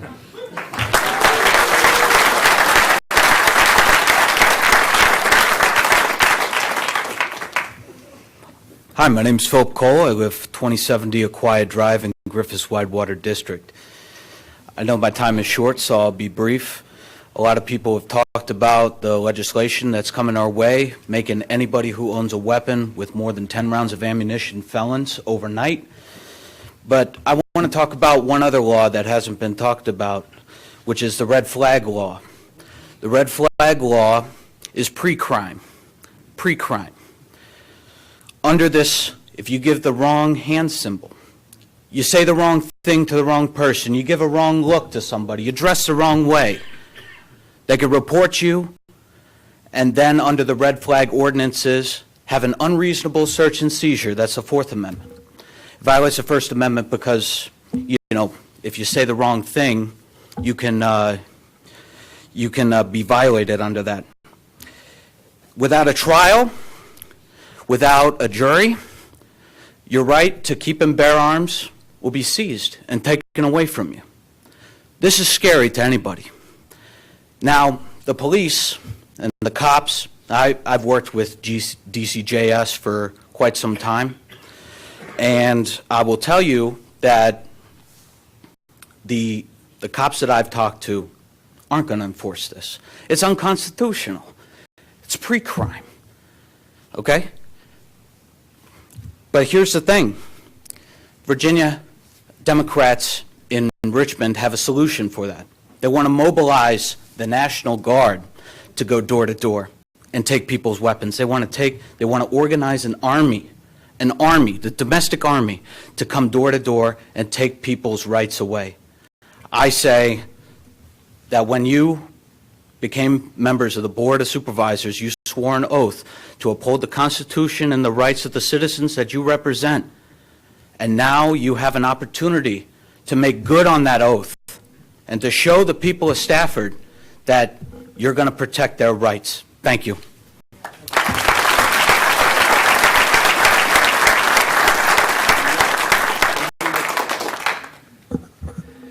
Good evening. My name is Michael Berry.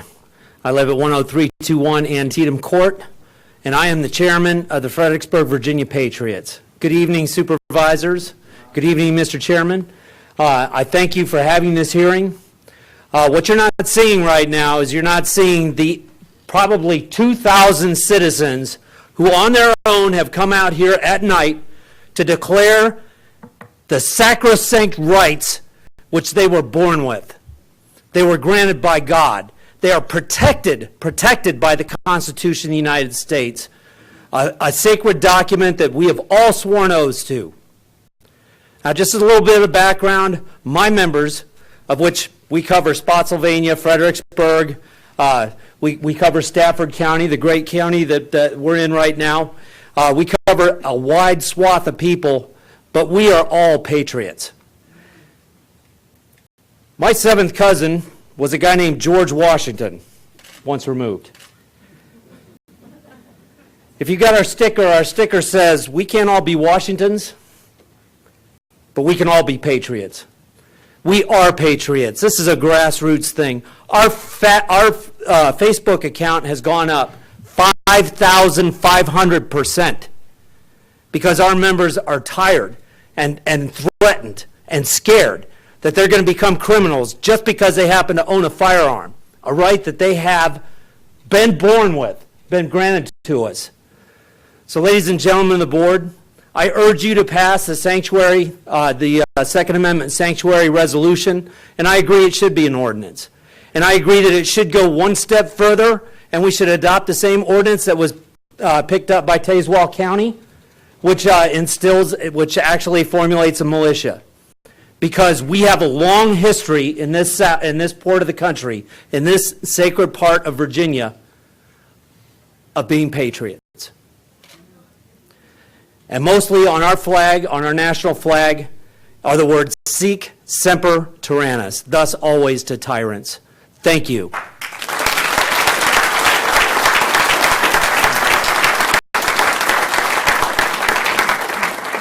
I have not called any more speakers because we're going to take a 10-minute break. It's 8:26.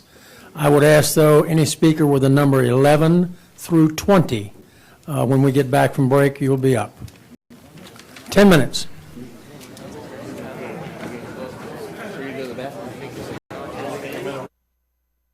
Sir. Hey, good evening, everyone. How can civil debate work unless our elected representatives in Richmond understand our position? They don't. This is why we are here today.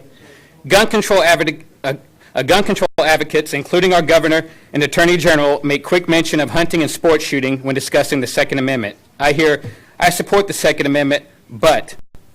Then comes the part about registration, a no due process that rebranded as red flag laws, the magazine restrictions, and a cluster of other infringements. Imagine if an elected official said, I support the First Amendment, but. I don't support illegal searches, but I would be just as concerned then as I am now. Our history is full of violent acts that at the time were illegal and backed by the government. Looking back on history with today's optics, we can see that these violent acts carried out or endorsed by the government are stains on our history, but it is still our history and we must learn from it. Legal does not equal moral. The bottom line up front, the Second Amendment is about keeping the government in check. To keep the government in check, the people must have firearms. It really is that simple. In 1791, it was muzzle loaders. In the late 1800s, it was repeating arms and revolvers. And today, it's the most popular rifle, which is the AR-15, and handguns capable of holding standard capacity magazines. It really is that simple. If we don't stand up now and say no more, we will not be able to own the firearms of the future. Governor Northam, A.G. Herring, Senator Saslaw, and Michael Bloomberg, along with many others, have put their cards on the table. The days of politicians telling us that no one is coming after your guns are over. The days of denial are over. It is here, it is now, it is knocking on our front door, and it must be stopped.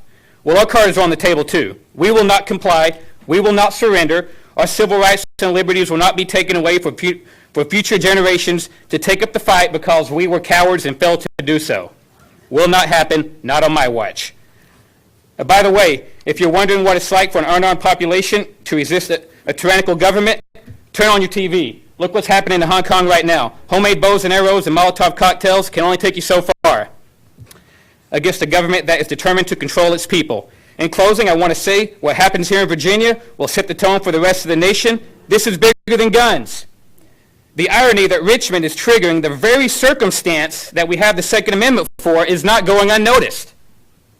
To the board, I respectfully ask that you pass a Second Amendment ordinance or resolution declaring Stafford County a Second Amendment sanctuary. That's all that I have to say. Thank you. Sir, Sam, I apologize.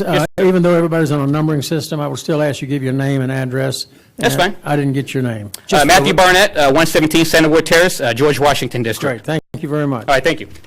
So everybody come to the podium. Please give your name and address for the record. Please, ma'am, come on down.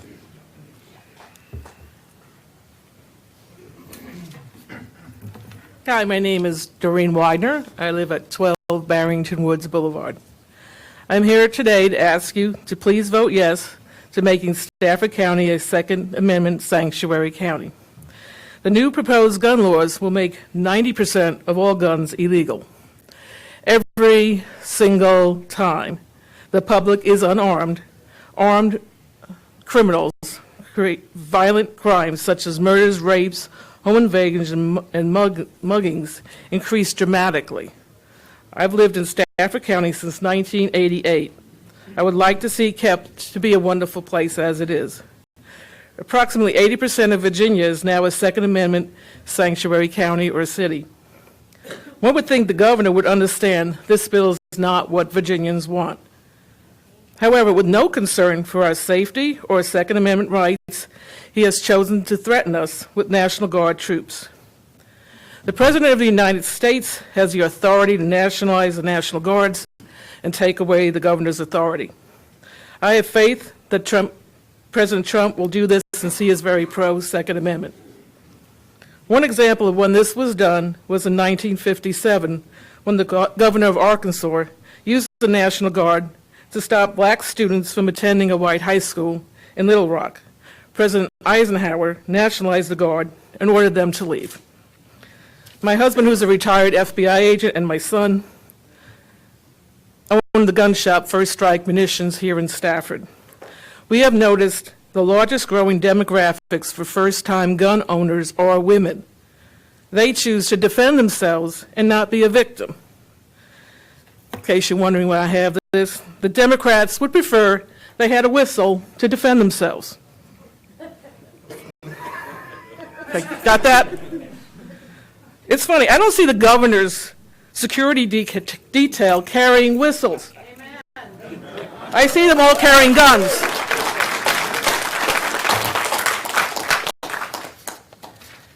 And if I give this to the governor, he can suck it. Our gun shop has sold guns to people of many nationalities, races, religions, sexual orientation, both to Democrats and Republicans. Blue-collar workers, professional, law enforcement, military, government employees all buy guns. They're not backwards survivalists. They represent all Americans. They represent Virginia. Stafford County becoming a Second Amendment sanctuary county is not just a symbolic gesture. We are literally fighting for our lives and for a way of life here. The first step in this fight starts right here, right now, tonight. Thank you. God bless. Thank you, ma'am.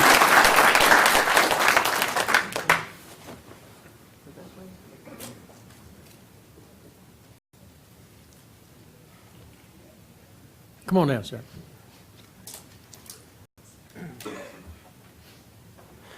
My name is Christopher Wilcher. I am at 116 Windy Street in a quiet district.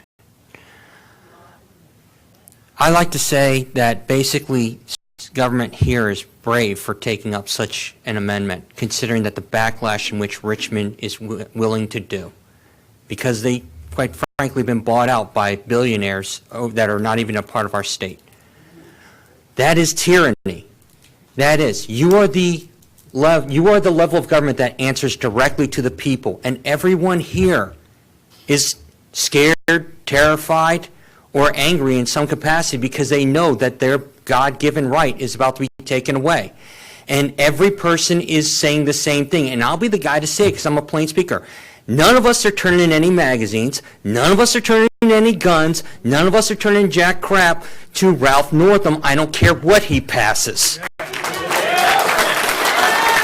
So by Stafford County passing this amendment, you're only reflecting the will of the people out here that are out there, and the 2,000 that are sitting outside that are basically telling Northam, we don't care about your laws, we're not giving up anything, this is our God-given right, and it will be the right that we pass on to our children. Thank you very much, and I hope you pass it.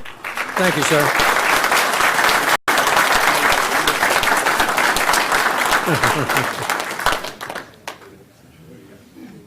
Once again, we are asking all speakers from 1 through 20. If you have any of those numbers, please come to the podium. Yes, ma'am. Hello, Mr. Chairman, members of the board. Thank you for hearing us today. My name is Terry Decatur, and I live at 5 Muster Drive in Stafford. I am a local business owner, a mom, a grandma, a legally registered voter, and I've been a Stafford resident since 1969. Never been more proud to be here than to be with all of you guys tonight. I have never bought a gun, but it is on my bucket list, along with the proper training and then eventually a concealed carry permit. I am proud and grateful that our founding fathers were wise enough and experienced enough to know that that was necessary to grant me that right. Over 200 years ago, when they wrote, "shall not be infringed," they had this day in mind. The Second Amendment was not written to guarantee our safety. It was written to guarantee our ability to fight back. There are two types of animals, predator and prey. A leopard chases the gazelle and attacks. Who would begrudge the gazelle the right to defend itself and fight back using its horn and hoofs? And yet some want to deny us that same right to self-defense. Some think that the way to stop the leopard is to cut the horns off of the gazelle. Don't make it easier for the predator, because that will only give you more predators. Why are we even having to fight for a right that has already been guaranteed? Do not let the stroke of a pen wipe out the freedoms that our forefathers have fought for. Too many of our countrymen have paid the ultimate sacrifice so that we could have these rights. The Second Amendment is there to protect us from tyranny. I don't think I've said that word since the 4th grade, and that was a long, long time ago. Tyranny from politicians, some politicians, those who don't think we can be trusted to defend ourselves. Politicians who believe that the government should have the ultimate power, not we, the people. These proposed laws make law-abiding citizens into automatic felons. Our Constitution is the law of the land by which all other laws should abide. It seems that infringing on this right should be a violation of the very oath that these politicians took when they swore to uphold the Constitution. We, the people, are asking all of you, our elected officials, to send a message to Richmond, a strong message that you will stand up for your constituents and protect our rights as you swore to do when you took this office. We will not compromise and we will not bow down to tyranny. Please help us make Stafford County a sanctuary for the Second Amendment. Thank you very much. Thank you.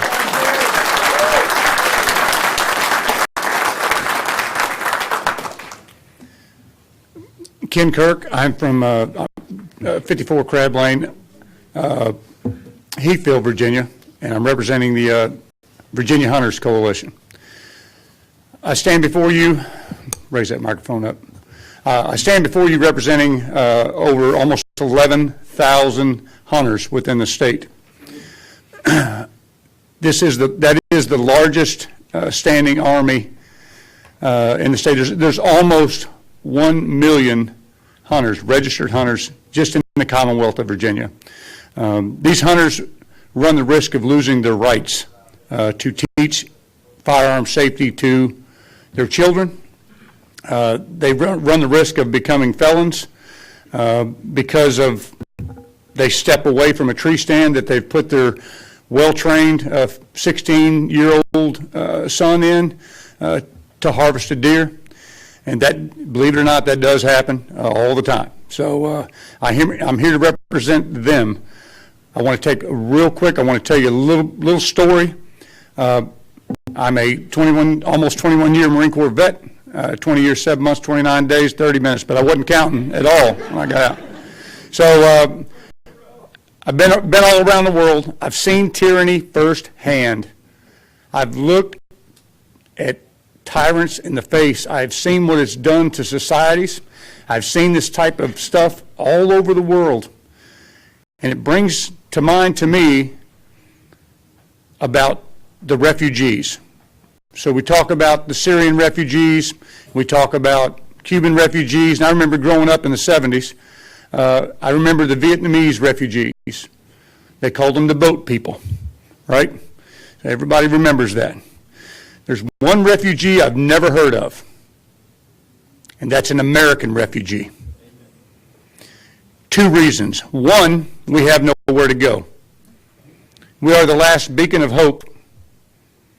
And two, it's because of our Bill of Rights, our Constitution, backed by the Second Amendment. Thank you, Mr. Chairman, board members.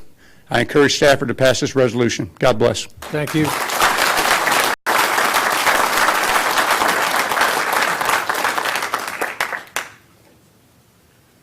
Before you start, I'm going to ask those with numbers 21 through 30 to please come to the chamber for your turn. Go ahead, sir. I'm sorry. Basil Moncrief, 5 Marshall Lane, no street lights.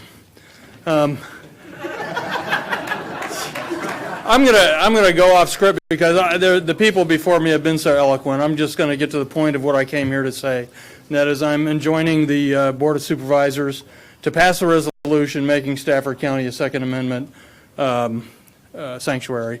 I'd appreciate it if you do that. I've voted in every election that I've been eligible to vote in since 1976.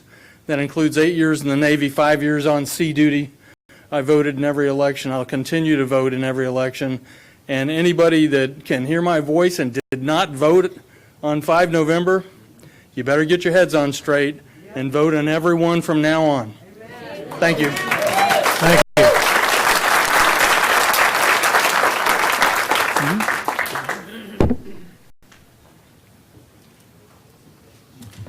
Hello, my name is William Noondorfer.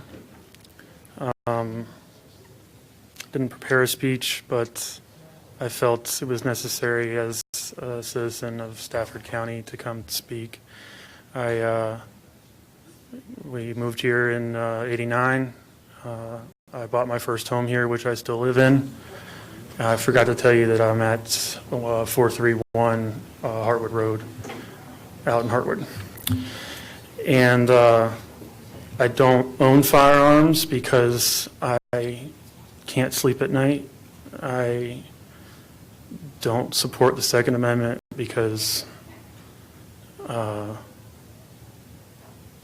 it's, fun or a hobby. I'm not an enthusiast that goes out and hunts. I allow, the other few people that find that to be something they enjoy doing, to go out and do that. But the theory of just in case is an important one, and just like the police put out the barricades this evening, which I very much support because of what happened in Charlottesville, you have these firearms just in case. I don't want mass shootings to continue, but I don't think we're going about solving that problem by taking away the guns from law-abiding citizens. So with that being said, thank you for letting me speak, and I do urge you to either vote tonight or to vote very soon, because the turnout that we've seen here in Virginia and all across the state is a resounding no to the legislation that's being proposed. Thank you very much. Thank you, sir.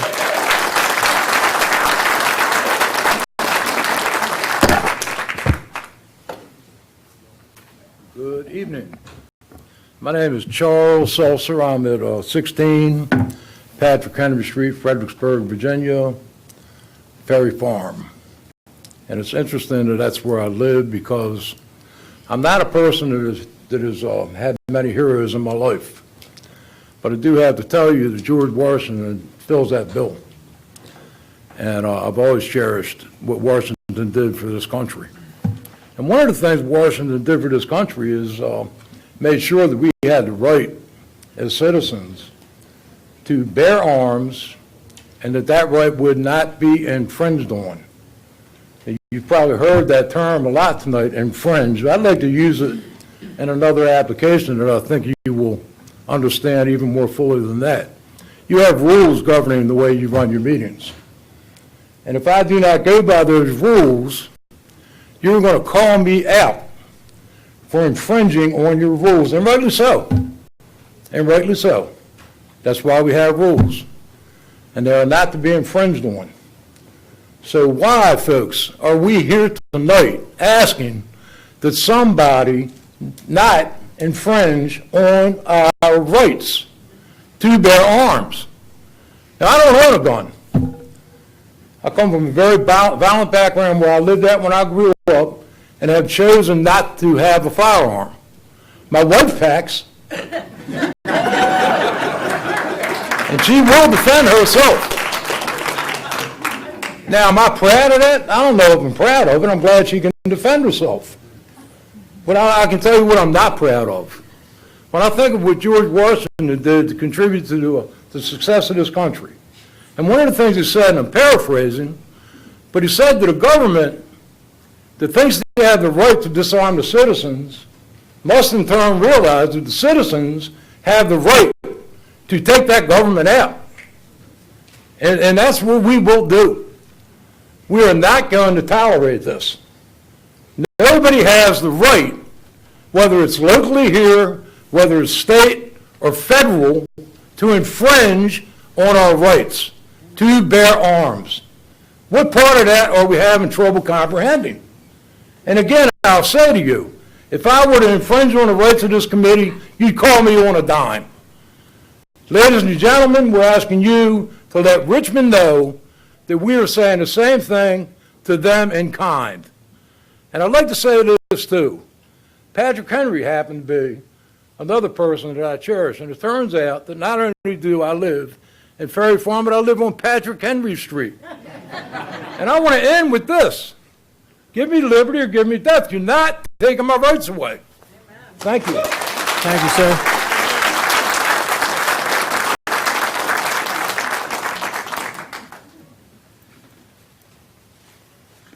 Spencer Reddick, 338 Longwood Drive. Senate Bill 16-1864 are in direct violation of the Second Amendment. They infringe upon the rights of the people to keep and bear arms, to assemble while armed, and to train with arms. Senate Bill 16 expands the definition of assault firearm to include firearms that are considered by the Supreme Court to be protected by the Second Amendment. According to Justice Scalia in D.C. v. Heller, firearms in common use, meaning functionally common, are protected by the Second Amendment, and the expansion of the definition of assault firearm in SB 16 to include aforementioned common use firearms is unconstitutional. Proposed magazine regulation limiting to 10 rounds contradicts Scalia's ruling because the magazines on many of these firearms are critical components that were included in the original design to hold more than 10 rounds. SB 18 makes it a crime for adults under the age of 21 to keep and bear arms. This is unconstitutional. SB 64 effectively forbids the militia from training or militia training organization. My apologies. It provides that a person is if a person is guilty of unlawful paramilitary activity if such a person assembles with another person with the intent of intimidating any person or group of persons by drilling, parading, or marching. The issue with this is that any person or group can claim that they are intimidated by such activity and claim that the intent exists because armed organizations are intimidating by nature. We are not here to convince those who have abandoned critical thought for sensationalism of our cause. We are here to voice our condemnation of a legislature that is willing to cut the thread that binds society through the commonly shared principle that is liberty. We are here to ensure that every member of the incoming legislature understands that we will not falter at their attempts to violate the very principles that made this nation a beacon of hope for the oppressed worldwide. Those in support of this legislation spit on the graves of our founders, soldiers, Marines, airmen, sailors, and on our dead. Those who have made the ultimate sacrifice to protect the lives and liberties of the people. The purpose of our constitutional republic and the government of Virginia is to protect the fundamental liberties of the citizenry, not to grant said liberties and usurp them. These rights are inalienable. Our founders wrote heavily on the subject of government corruption. They knew through the study of human history and nature that all government through design shall become corrupted by the worst aspects of our static nature at some point in time. That is why the primary purpose of the Second Amendment is to ensure that the people have the means to defend against the very institutions that they created to protect life and liberty, when those institutions become corrupted by the worst aspects of our nature. When it comes to the originalist interpretation of the Second Amendment, any restriction on the people to keep and bear arms is unconstitutional. Our founders understood that our institutions are as corruptible as the people who run them. My fundamental human liberties are not subject to the ill-perceived insecurities of prospective autocrats.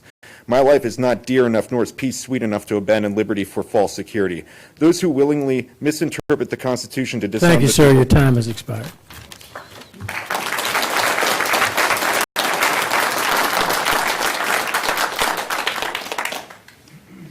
Good evening, everyone. My name is Jeannie Meadows, formerly rector of Grafton Village in Meg's Falmouth District.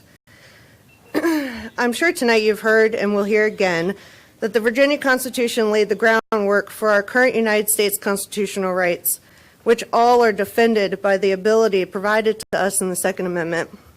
I want to provide additional personalization to the justification of our God-given right to defend ourselves, as I have twice defended my life with a gun. The first time, I was the brief age of 13, home alone babysitting my younger siblings. A jealous, angry teen in my neighborhood persuaded her older male cousins to threaten my siblings and I with sexual assault and egregious bodily injury. My parents, who worked in Northern Virginia, couldn't help us. They instructed me to load the gun, as I had been taught to do, and to lock all the doors and call 911. We sat in fear, waiting for the sheriff's office here in Stafford County for them to arrive, which took over 10 minutes. That was because, while en route, they caught these older boys, drunk, walking towards my house with a baseball bat. Governor Northam's proposed bills remove the ability of parents to instruct their children in gun safety and in the defense of their homes without the threat of a felony charge. The second time, I was trying to escape my emotionally and physically abusive ex, who multiple times walked right through a restraining order. He threatened my life and is now a Class 6 felon for doing so. This relationship led me to a diagnosis of PTSD, which prevented me from enjoying my newly found freedom. That is until I obtained my carry license. It is my God-given right to defend myself and those I love. I am not a criminal, as in fact I'm a highly done member of the society, as I work with several fundraising groups. I'm also a DOD employee with a highly securely rated, why should I be punished for the others' wrongdoings when statistically proven that the removal of guns from law-abiding citizens does not make the safer community? Let's stop ignoring the facts and better enforce our own current gun laws. And I wish that you all would please vote on that as soon as possible. And I also wish you all a very Merry Christmas. Thank you. Thank you.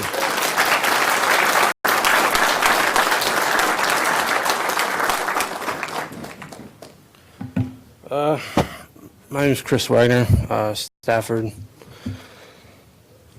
I realize I'm not a very good speaker.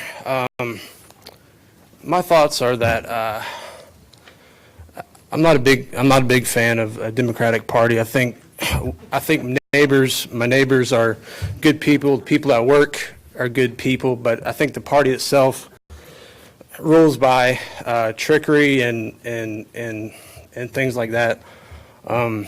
I do believe that the problems we have in this country are a direct result of the Democratic Party. I believe they're run by people other than good, hardworking, decent citizens. In the 1700s, Thomas Jefferson, I guess it was 1800s, at Monticello, he had like 1,000 slaves. He freed 10 slaves. There was the Democrats and the Federalists. And then the Republicans came for the sole purpose of freeing the slaves. They fought a war for it, to do that. They killed Lincoln, and then the Ku Klux Klan became the terrorist arm of the Democratic Party. And we know that because when Robert Byrd's funeral, and he actually said some pretty bad things on Fox News right before he died, but Bill Clinton said that he was a Democrat in Virginia and a part of a Klansman, and that he had to do that back then. And Hillary Clinton said that he was her mentor and whatnot. And Washington Post even said that he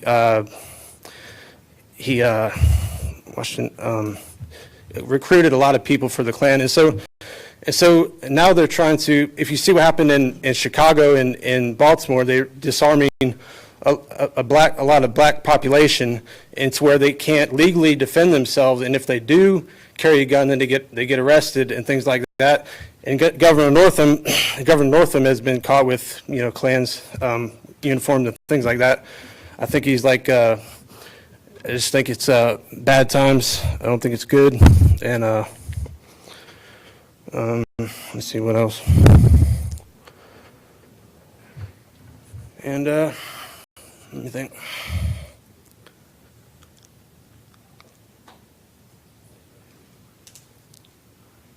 That's probably about it. I probably forgot some stuff, but that's what I think. Thank you, sir.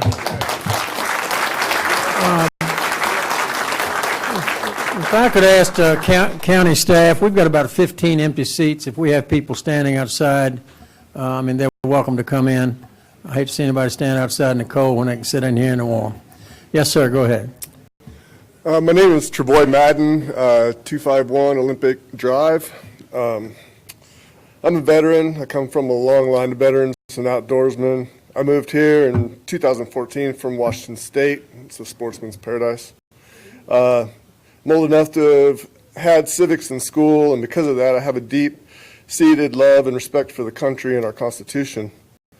I came to the first session this afternoon, and I was inspired by the great statements and opinions supporting our First, Second, and Fourth Amendments. I felt compelled to add my 2 cents. I would like to talk about some of the facts related to the ban and confiscation by the elected officials in Richmond based on their proposals. In the most recent data available from the CDC and FBI related to 2017 statistics, 14,542 people were killed by firearms in homicide. That's a rate of 4.6 per 100,000 people. Now think about that for a second. 4.6 per 100,000. By these statistics, these facts, that means that the percentage chance for you to be murdered by another individual using a firearm is 0.000046%. That includes all firearm-related homicides. Now, the weapons that these politicians want to ban, these scary-looking semi-automatics that look but do not function like a military-style weapon, these weapons make up just 6% of all firearm homicides, or 0.0000276%. You're literally more likely to be killed by just about anything you encounter during any given day than to be killed by one of these weapons. These numbers are verifiable, and as I said, they're on the FBI and CDC websites, so you can take a look. When I turn on the TV and see the plight of Venezuela and Hong Kong, I thank God we have the Second Amendment. And when I look at history and see what happened to unarmed masses under Stalin and Mao, I thank God for the Second Amendment. When I look at history and say, that can't happen here, this is America, well, I beg to differ. We all know the comments made regarding the use of the National Guard to enforce the bans and confiscations. The Second Amendment mentions a well-regulated militia, and many have always stated that the National Guard was that militia. But now, hopefully, the realization is that the National Guard is the militia of the state government and not of the people, and that argument can be put to rest. Let's talk about Great Britain, where they took away their guns. Today, knife violence is rampant, and crime is an epidemic. Taking away the guns has not lowered crime for them at all. Thank you, sir. Your time has expired. Thank you.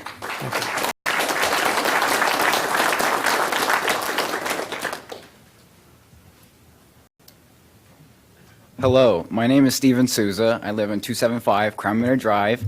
Hello, everyone. Thank you for reading my emails. I want to talk about Senate Bill 16.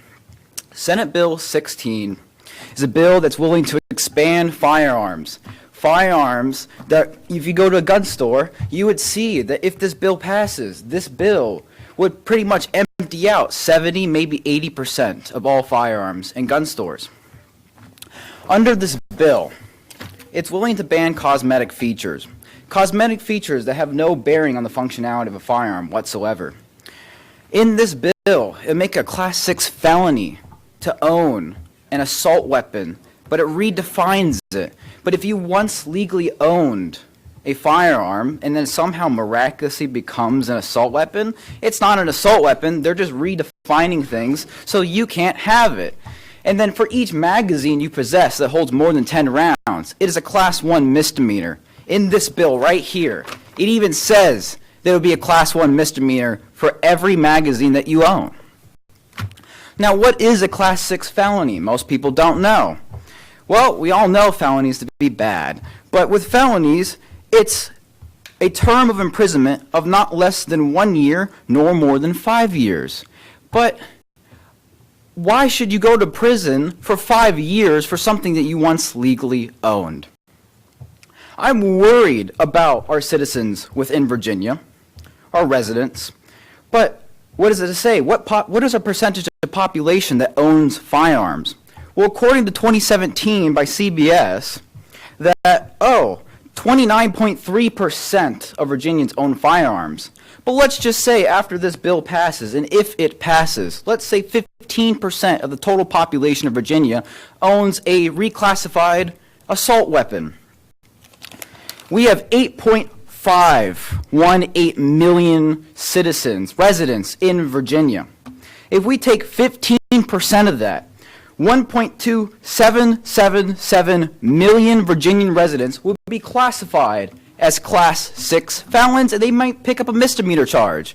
Well, first of all, most people can't even get a job with a felony charge. You can't work for the government with a felony charge. You most likely would find a job that only pays you maybe $7, $10 an hour. I can't deal to see this, like the sight of this, of 1,277,000 individuals becoming felons overnight. There's no registry. I don't see an assault weapons ban in this bill. I don't see an actual ban. This is just mere confiscation. That's phase 1. And after this, what's next? What's after when they come from guns?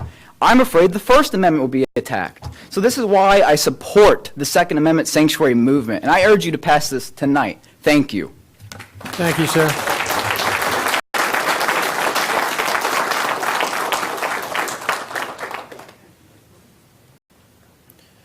John Everett Veldhuizen, 7316 North Katy Drive.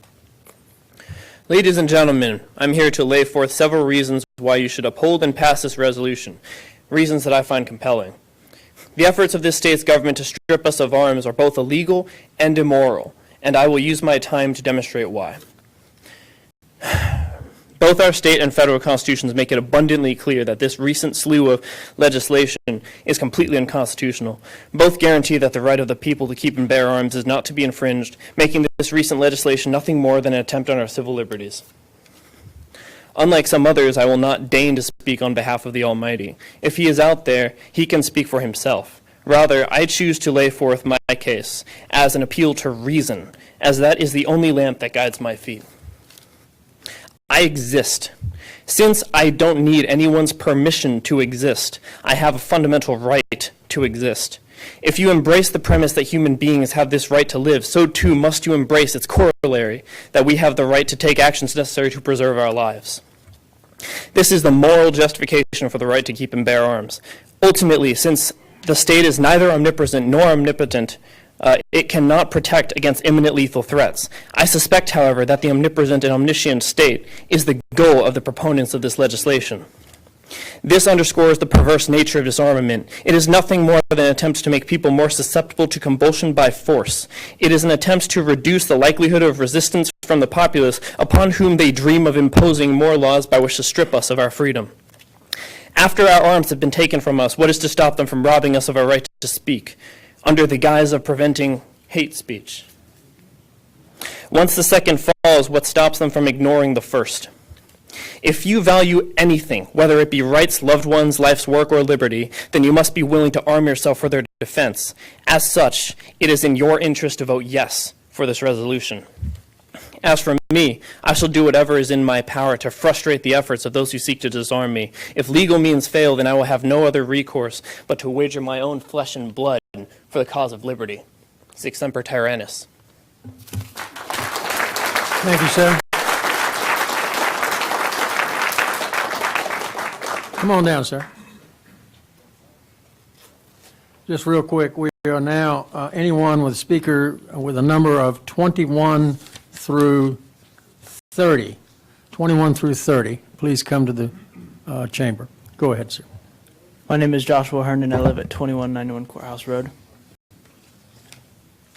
I didn't come here with the intention of speaking tonight, but I figured that I'm here anyway, so I might as well do it. Article 6 of the Constitution of the United States of America declares that it is the supreme law of the land, and anything or any law that does not that is created that is contrary to that is null and void. Most criminal acts of violence are committed with guns, in most cases that were obtained by illegal means. If you remove the right to own firearms from law-abiding citizens, it would just create more issues because we as law-abiding citizens would not be able to defend ourselves against criminals who would, like I mentioned before, a majority of them acquired the firearms by illegal means and aren't going to be lining up to return them in anytime soon. Thank you. Thank you.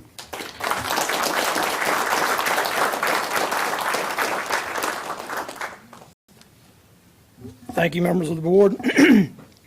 I'm Eddie Buckle, 17 Belle Plains Road, Great White Oak, Virginia. I stand here before you to ask you to support and declare Stafford County as a Second Amendment sanctuary. As one of the many generations in my family that lived here all of our lives and enjoy what God has created, God also granted us the ability to protect ourselves, and our founding fathers so wrote our Constitution to protect us from tyranny and the oppressive government. Every time something bad happens that involves a firearm, they blame me and they try to take my rights away. I have never used a firearm in a malicious way nor broken any laws, so why punish me? The proposed bills introduced will certainly classify almost every gun owner a felon come July of 2020.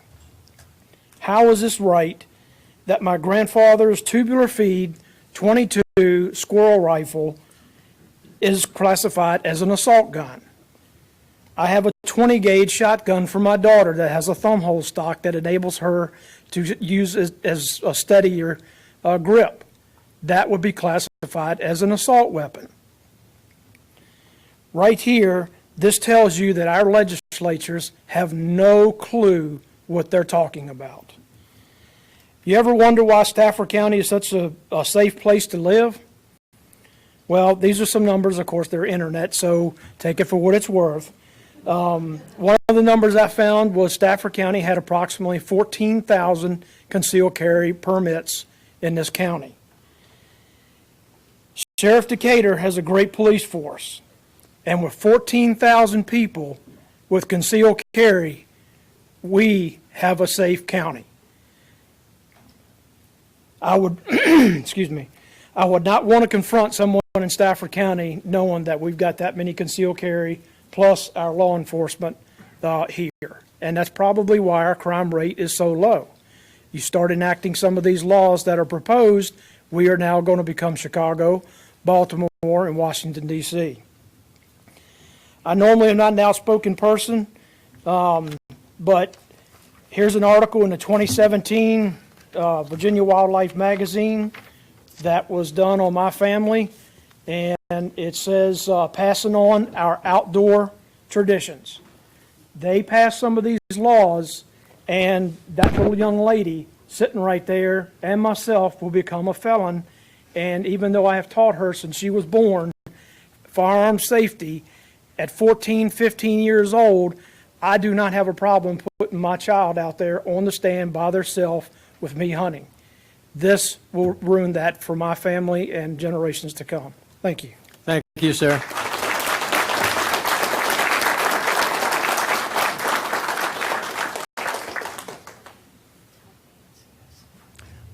Ma'am, just hold 1 second. I want to call anyone with a speaker number 31 through 40.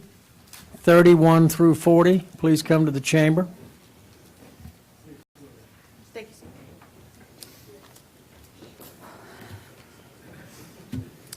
Good evening, ladies and gentlemen. It is an honor to have the opportunity to speak this evening, and good evening to our fellow citizens here. Would you state your name and My address, name is please? Christine Stewart, Thank you. 413 Alder Drive. Thank you. I've lived in Stafford since 1983 and consider myself a Staffordian, also known as local folk around here, right? I had a 14-year hiatus of living outside of this district due to my husband's military service. In addition to my fellow citizens here this evening, many of whom are speaking to policy matters, I bring a unique aspect to consideration for becoming a sanctuary county here, and that I am a Gold Star widow. 5 years ago, thousands of our residents in this county, many of whom probably are in this room, many of you might have been there, stood on this very corner right outside to welcome and honor my husband, Staff Sergeant David Stewart, home from Dover Air Force Base following his death in support of Operation Enduring Freedom in 2014. It was his 5th deployment. He also was a local Stafford Indian. I respectfully request your consideration this evening to Gold Star family communities and citizens here in Stafford County. And the unique nature of my request here in becoming a sanctuary county is that this right here, okay, this right here was on 5 deployments with my husband. It was in his flak jacket the day he died in Afghanistan. This is what he died for, and it came home 6 weeks after he died. This, okay? This is what he died for. This is what he fought for. So the unique perspective that I have here is that our Gold Star families deserve the God-given right, identified in this right here, to possess the ideal. And I understand that Stafford County is not the one or the entity in which is, proposing the legislation for the state. However, what we're here for this evening is to become a sanctuary county. I would also like to identify that the principle of this is that the property that our Gold Star families possess from their fallen hero, and in some cases, property that our governor is potentially desiring to confiscate, is something that we hold true to, just like this, and it might be my husband's property that has been passed down through generations, or it might be another Gold Star family's property who have lost their loved one. Sometimes it gives local military Gold Star families, spouses, security. We're single mothers. We're solo mothers. How am I supposed to protect my children when my husband is lying in a national cemetery? So this is just a unique request. Many people are speaking to policy, but that's about all I have to say. Thank you. Thank you, ma'am.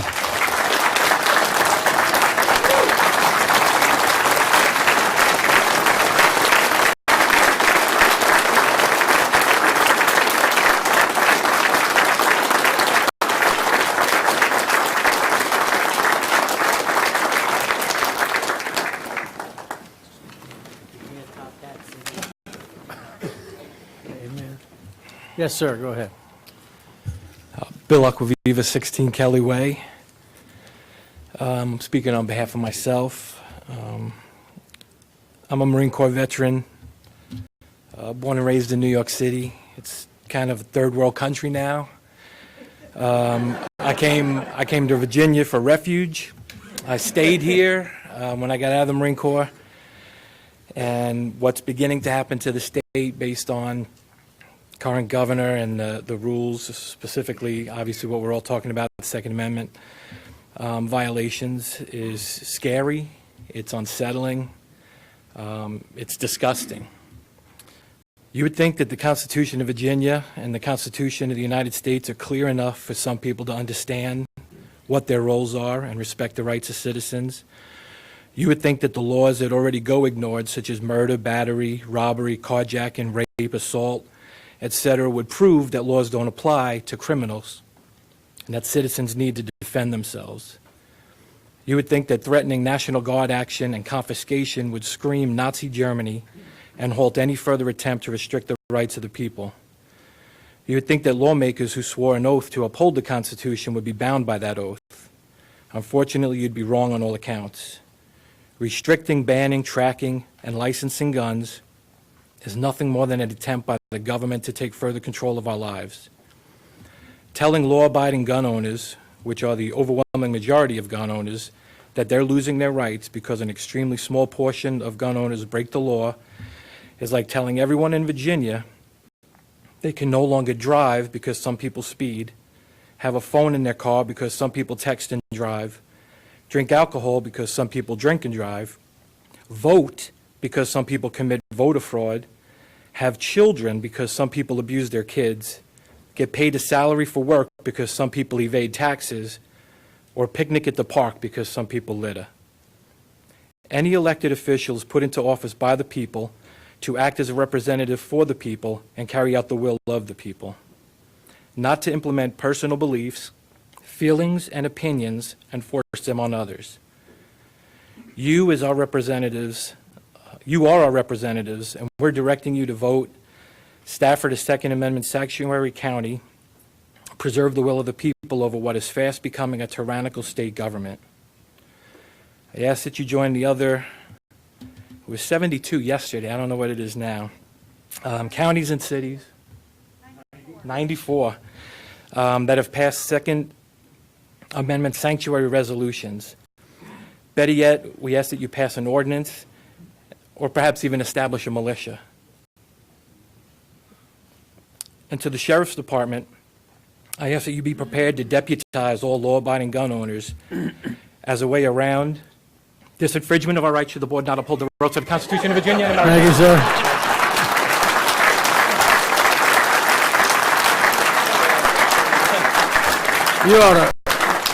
You ought to go on one of those commercials, you know, if they're the speed talkers. You do a great job. Yes, sir. Go ahead. Good evening, Mr. Chairman, ladies and gentlemen of the board. My name is Mark Collette. I reside at 142 Cranes Corner Road, Fredericksburg, Virginia, also known as Falmouth, and I'm a member of the the Falmouth District.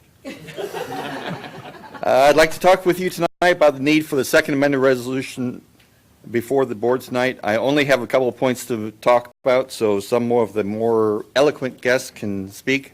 One of the arguments against the resolution you might hear tonight is that the Founding Fathers had no idea the kind of arms that we would have today when they penned the Second Amendment stating that the right to keep and bear arms shall not be infringed.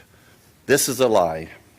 In 1780, the Austrian army adopted the Giordani rifle. The Giordani rifle was a 22-shot, magazine-fed, 46 caliber repeating rifle. Then the left might say it was strictly a European weapon that the poor colonies could not possibly have known about.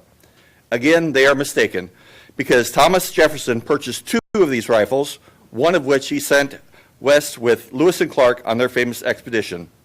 Is it high capacity? Yes. Is it capable of firing 22 aim shots in a minute? Got it. Is it a military weapon? Got it. Was it manufactured during the American Revolutionary War? Got it.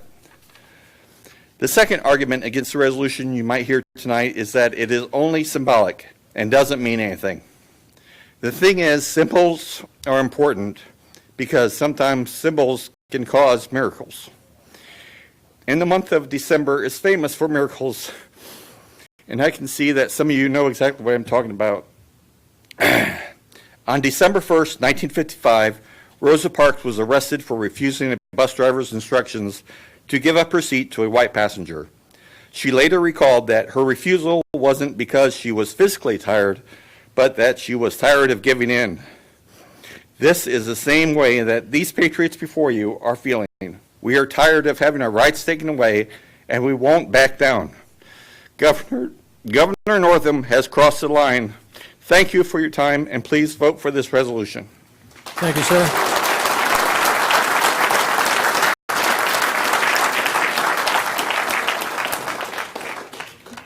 Good evening, Honorable Board. My name is Mike Wade. I live off of Brook Road down towards Marlboro Point in District 1. The points that I were going to come and speak very eloquently about have already been very well made. So I don't want to continue to beat on it over and over. So I'll use this time to edify. And what I would edify this Board of Governance on is this. This is a larger systemic problem in our nation.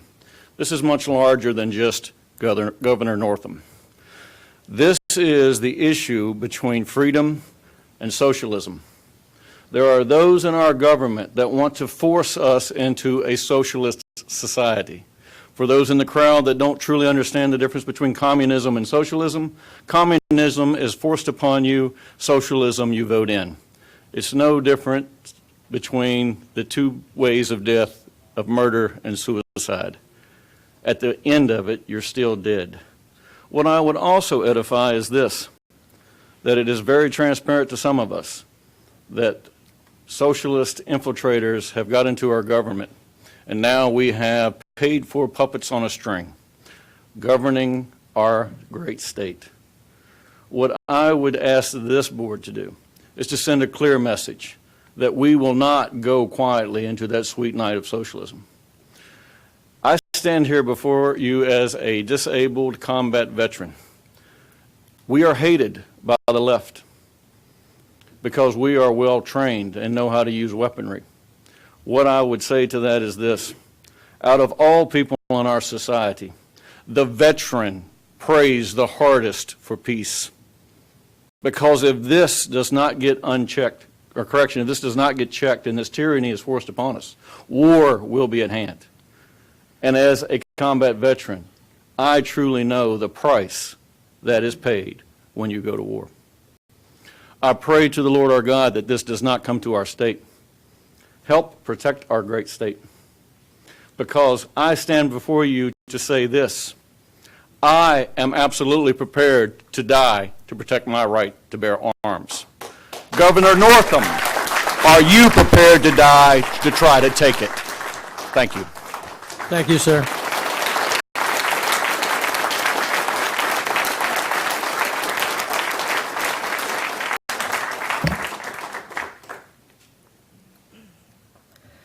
Hi, I'm Raina Robinson. I'm at 1085 Lakeview Drive. Thank you to the board members for allowing us a chance to let you know what we think about being a sanctuary gun state. When I graduated from high school, I chose to serve my country instead of attending college. I raised my hand and repeated these words. I, Annette Raina, do solemnly swear to support and defend the Constitution of the United States of America against enemies, foreign and domestic, that I will bear true faith and allegiance to the same. A whole lot of other stuff about military, and then so help me God. I no longer wear the uniform, but I share with my brothers and sisters of First Civ Div the uniform doesn't fit anymore, but the oath is forever. So I'm here, where so many of my friends and family assured me we would never be, especially this battleground-tested Virginia, where certainly we are not the first go-around in this rodeo. Since I was stationed here as a young Marine, we have something for people who are not here legally. And I don't understand that sanctuary when we don't have a sanctuary for our legal weapons. Those same supporters are against sanctuary for our individual security. I'm here today to give you a face to put with this possibility of unfairness as we ask to consider limiting those who have the right to defend themselves with firearms. I'm well-trained and proficient in weapons of war, automatic and semi-automatic, and from time to time I seek therapeutic advice. The red flag laws terrify someone like me. To say the stigma is removed so we seek advice, but with a government law breathing down our necks and taking my right to defend myself. You see, I'm 5 foot and I'm a realtor. I show homes with no knowledge of who I am sharing my time with. If you take away my right, because I don't live my life the way that you think I should, you change my life and you change my pursuit of happiness. I urge you to please honor your pledge that you took upon being elected to our office and pause to see if the newly passed law that requires all mental health conviction be reported that was passed on November 1st, 2019 work before you take my rights. We have a self-admitted black-faced governor, a two-time accused rapist lieutenant governor, a black-faced attorney general admitted, and a once-jailed rapist state senator. People go to prison with 3 strikes law or nonviolent drugs. Where do you think they're going to go looking when they start looking for the war on guns? They're not going to be looking in white neighborhoods, I can tell you that. Why are laws and society shaming so lopsided And why are my rights in danger by people who aren't even fit to judge us anymore? You all have an oath to support and defend this Constitution. I'm here doing my job. Thank you, Do ma'am. yours. Thank you.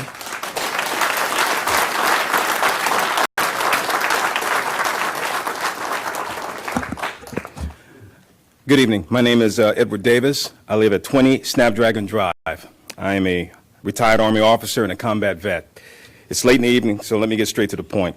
I'm here tonight with calmness and soberness, not to be unduly provocative, but to do my best to convince you to do your best to convince the incoming state government of the seriousness of what they're proposing. They must be made to understand this simple fact. The free women and men of Virginia will never, ever surrender our natural rights, and in this case, the Second Amendment. It is our only safeguard to all our other freedoms, and history shows it is the most effective insurance against tyranny. We will never trade freedom for safety. The only way forward I see is for county governments all over the state to unite, to go to Richmond and make clear to the incoming state government that any attempt to usurp our rights will not be tolerated. And continue on this, and to continue on this path will lead to unimaginable ugliness. The sheriffs all over the state must be prepared to deputize as many as necessary to send a crystal clear message of our resolve, and hopefully cause the leftists to rethink their plans. The recent election in which leftists won a slight majority should not by any means be construed to mean that all of a sudden Virginians are willing to become peasants. We're not Europeans and we're not Venezuelans. And we are here tonight, and we here tonight must remember who we are. We're Americans. We're descended from people, not just by blood and principle, who when faced with tyranny or oppression refuse to bow down. This issue has been thrust upon us. None of us wants to be here tonight. But we have to draw the line here and now on this issue. And make no mistake about it, and do not be deceived. The issue here is not about guns or AR-15s or anything like that. It's about submission. The only issue for the leftists is tyranny, and their end state is submission. For the free men and women of Virginia, the issue is always liberty, and our end state will always be freedom. Thank you. Thank you, sir.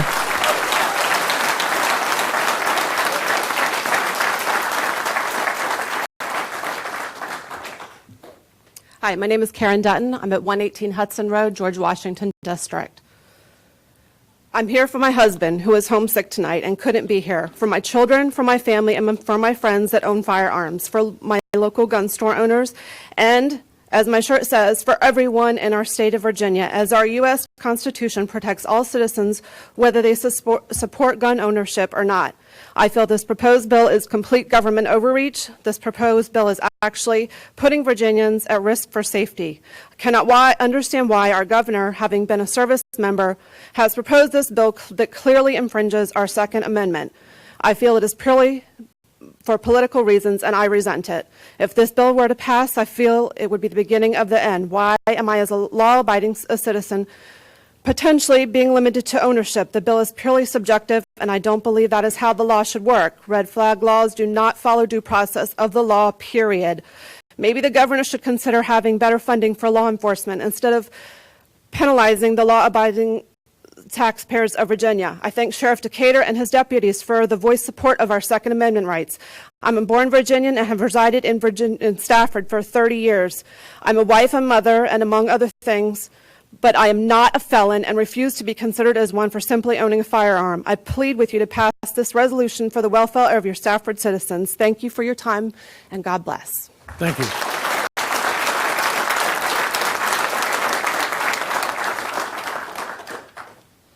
Good evening. My name is Sean Mahood, 1009 England Drive.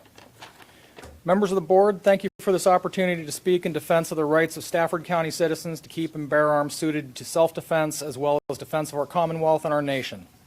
The free exercise of fundamental and natural rights is not contingent upon the rate by which violent criminals utilize these items. However, I feel compelled to address the false narrative of the Bloomberg-funded anti-gun organizations claiming that infringement of our right to keep and bear arms is necessary due to an epidemic of gun violence. According to the FBI Uniform Crime Report, Virginia's 2014 murder rate was 4.1 per 100,000, is 10% lower than the national average. The Virginia 2014 murder rate is less than half of the 1990 murder rate and one-third of the 1960 murder rate. All the while, 6.8 million national instant background checks have been performed in Virginia since 1998. In 2018, 476,760 NICS checks were performed in Virginia. That's enough firearms purchased last year to outfit every active duty U.S. Marine with 2 firearms each, with nearly 100,000 firearms left over. Yet only 8 murders were committed in the Commonwealth with rifles of all types. Over the last several weeks, I have received frantic phone calls and social media messages from friends and neighbors asking if the government will allow me to keep my gun. I ask you, as intelligent, educated representatives of our county, how a law eliciting such a question is not an infringement.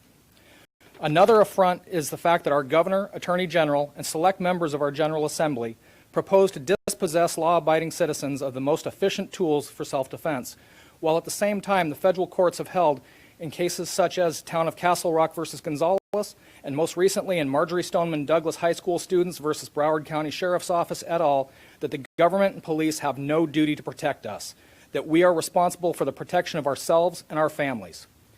Finally, members of our own General Assembly have suggested deploying our National Guard against non-complying law enforcement agencies and firing officers who refuse to enforce unconstitutional legislation.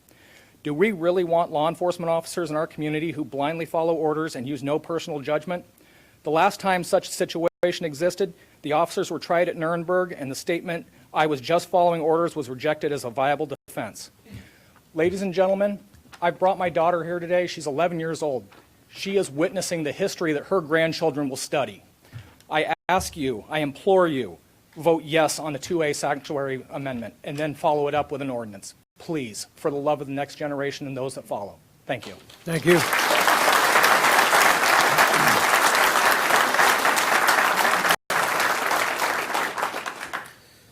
Hi, my name is Derek Morden. I live in 101 Wood Court. I'm actually not a native of Virginia. I came here just in grade school. I'm from the great state of Montana.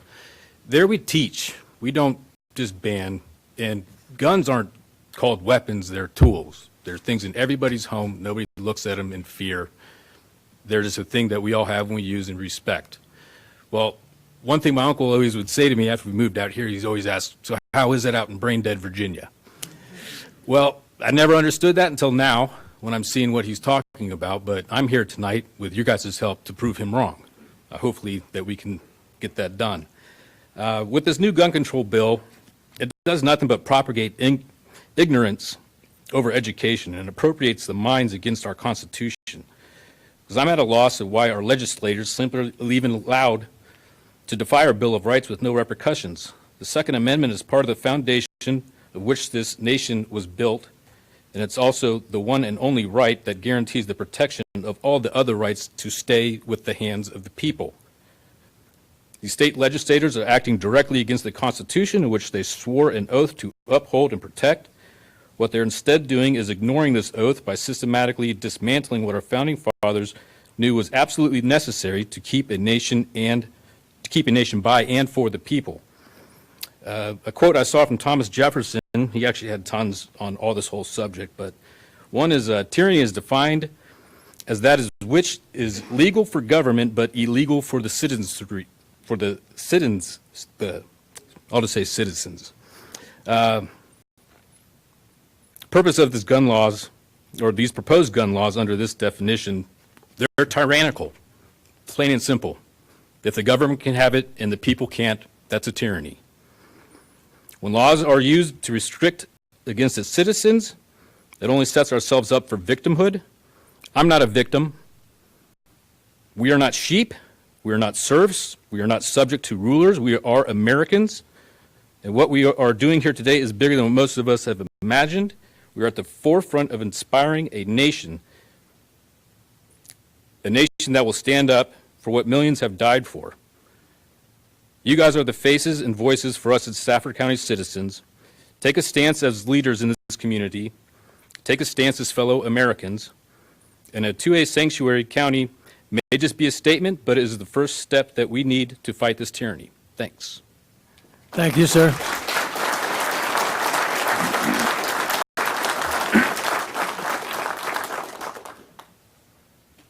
Tony Howard, 336 Wood Landing Road. I'm in the George Washington District. I wanted to address the board with my reason for asking them to support our fight to make Stafford a 2A sanctuary. I want to give a brief description of what happened to me at my own home in South Stafford, White Oak. I walked out my front door one day and was heading to my driveway and was surprised to be confronted by a very large pit bull. I managed to throw a handful of gravel at him, hold him off, and made it back inside through the front door. I thought the episode was over, but then found the dog on my back deck, hurling himself into my glass door, at which point I thought he was coming through the glass. At that point, I called the Stafford Animal Control. 30 minutes later, the officer showed up, and the dog left my deck and had the officer pinned in her car, had her held at bay. She communicated with me that she couldn't contact anybody with her cell phone, so could I call 911. It took another 15 minutes for a deputy to get on site, and at that point, the dog was finally subdued by a neighbor. While explaining to the officer the situation, he asked me why I did not shoot the dog to protect myself. I unfortunately had to explain to him that I did not own a firearm. And at this point, I will never put my family in a situation that may have been very different if the assailant wasn't a pit bull, but maybe a person armed with a gun and wanting to hurt my family. So think about what you would do under those circumstances. While our police do their very best to protect us, they can't be everywhere at all times. It is each of our own responsibilities to protect ourselves. Please send a message to the state legislators that we have a Second Amendment right to bear arms and help to protect the citizens of Stafford County. In closing, I just want to make it clear I will not be giving up my right to protect myself and my family, no matter what laws our legislators impose on me, so be prepared for a fight if you come for my guns. Thank you. Thank you, sir.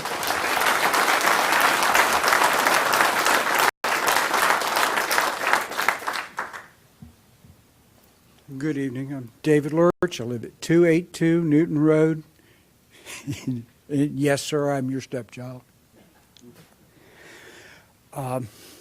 First, Mr. Chairman, Board, ladies and gentlemen, thank you for so patiently listening to your constituents. We do appreciate it. I, however, would like to beseech you all. Follow the oath you took when you took this office and you do this job. Defend the Constitution of the United States. Make Stafford County a Second Amendment sanctuary county. Do so proudly and do so tonight. Thank you. Thank you, sir.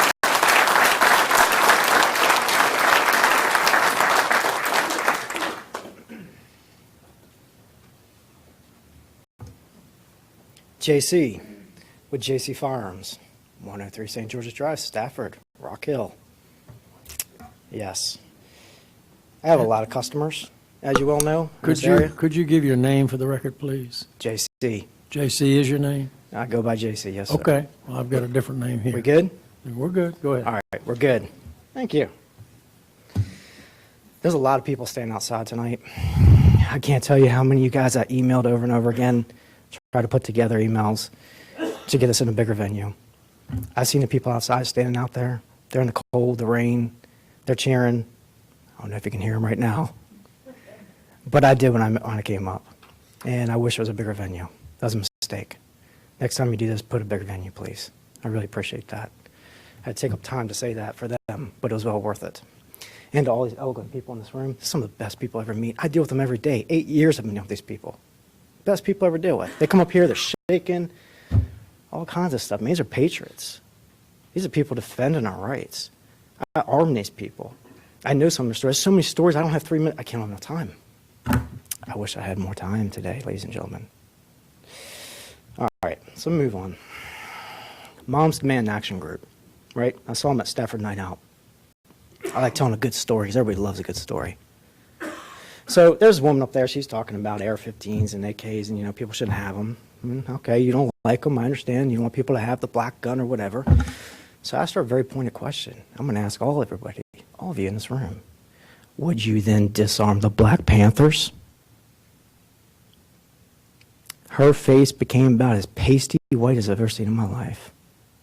She had no idea how to answer that. I said, furthermore, why should my customers give up their guns to a governor who's been with blackface? I mean, come on. was a Republican, he'd have been out, he'd been hung. Furthermore, why should she give him to a racist president? She believes Trump's a racist. I don't necessarily, but hey, she believes it. She was pasty white, had no comment. See, here's the point. She started to understand what Second Amendment was about to begin with. This isn't, it's about control. This has nothing to do with what people are saying it is. So an AR-15, AK, of whatever the case may be, right? And this point being said, she wouldn't disarm them. She ended up agreeing with me. Afterwards, she started asking me questions like, oh, you own a gun shop? I said, yes. She says, how does it work? How do people get guns? And I had to start explaining to her. Mom Sim Action Group, great group, guys, really. Doing us justice and service. What can I tell you? I have customers, I have a lot of them. I have more people than you can imagine. There's more AR-15s being bought right now than you could possibly imagine. I mean, by the barrelfuls. That guy's buying 10, 15 at a time. They're buying lowers, receivers. There's a lot of them.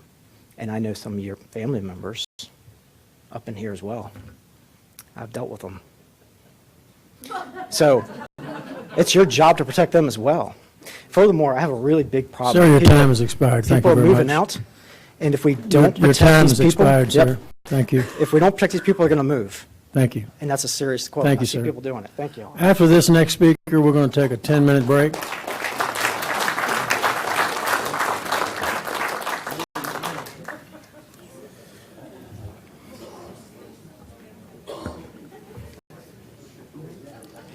Go ahead, sir. I'm sorry. Thank you, Mr. Chairman. Ladies and gentlemen on the board, thank you. I appreciate the opportunity to speak to you tonight. I'll set aside some of my remarks. I'll just be quick since it is the end of the night. My name is Angel Otero. I live in 63 Greenridge Drive, Quiet District. I've been there since June 2011, so I'm not here. I wasn't born here in Virginia. I was born in Pennsylvania. What brought us here to Stafford, served 20 years as a United States Marine and decided to retire here. When we first moved here, it was the very first place where we've ever experienced anybody coming to us, welcoming us, introducing themselves, someone baking cookies. We looked at each other thinking that we were in a parallel dimension in the best way possible. We felt welcome. I felt welcome here in Stafford. I felt welcome here in Virginia. So we decided to stay. I have my wife, 21 years. I got two teenagers. They're doing really wonderful in school. They thrive here. Lots of friends here. We've made friends here. Engaged in community activities here. Made lots of friends here. Fell in love with people. Fell in love with their children. Because again, we felt welcome. In my time in the military, I've been around the world. I've been combat deployments. And I say that to say this: I've seen subjugated people. I know what they look like. Walk around pretty, not to disparage them, but look pretty weak, not very proud. And to think that something like that could never happen here is an absolute mistake. It's very disheartening to see another human being, someone flesh and blood just like yourself, possibly maybe living in relative peace, but with no peace of mind.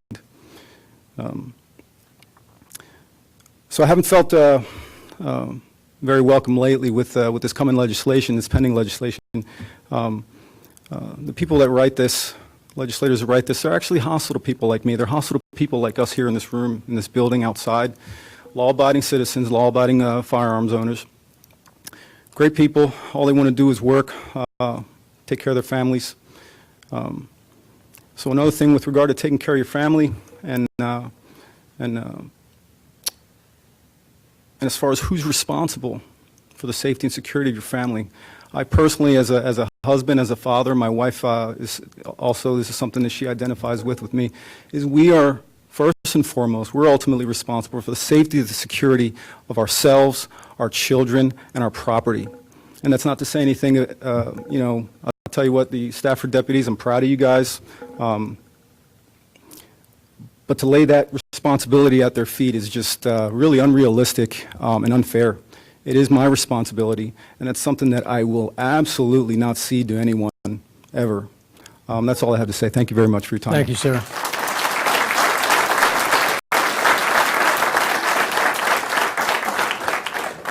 Before we go on break, I would ask those with numbers 41 through 50, please come to the board chambers because you'll be up next We will break and come back at 10:05.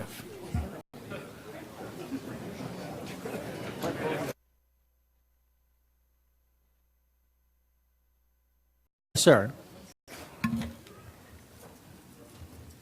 I'd like to thank everybody for staying here this whole time. And we've seen some great Americans here, and we've witnessed, you know, our constitutional republic really how it should be, you know, of, for, and by the people at the local level. Sir, if you could state your name and address for the record, I'd appreciate it. Certainly will. My Christian given name is Michael Scott Payton. I live here in Stafford. If you want a grid, it's X-ray Delta 1552 4340. I'm an Army combat veteran, Purple Heart recipient.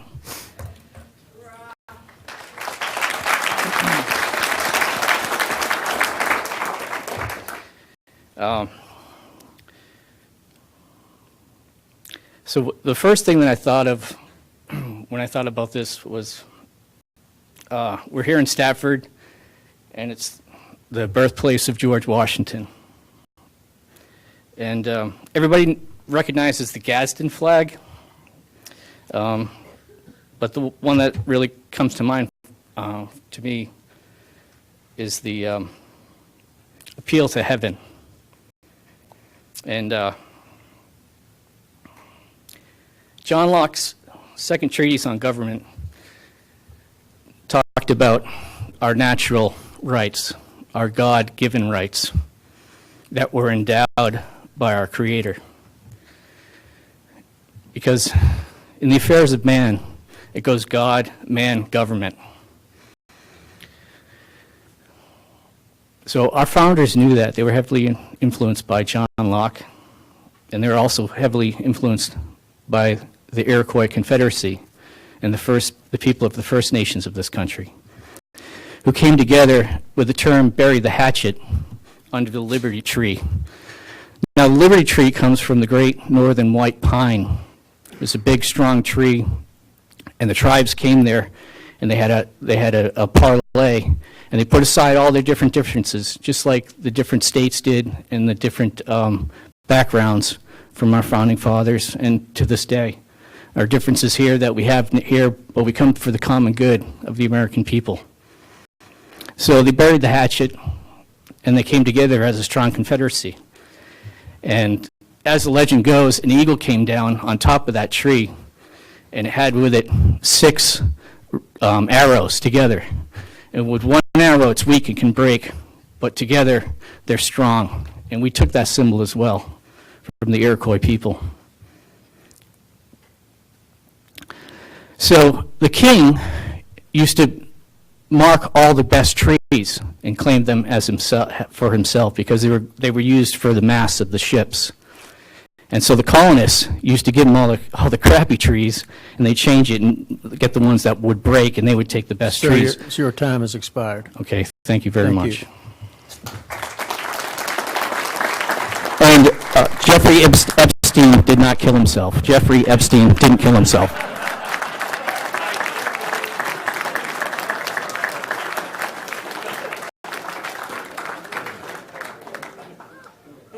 Okay, my name is Mike Mooney. I live on 29 Sassafras Lane. It's in the Autumn Ridge subdivision.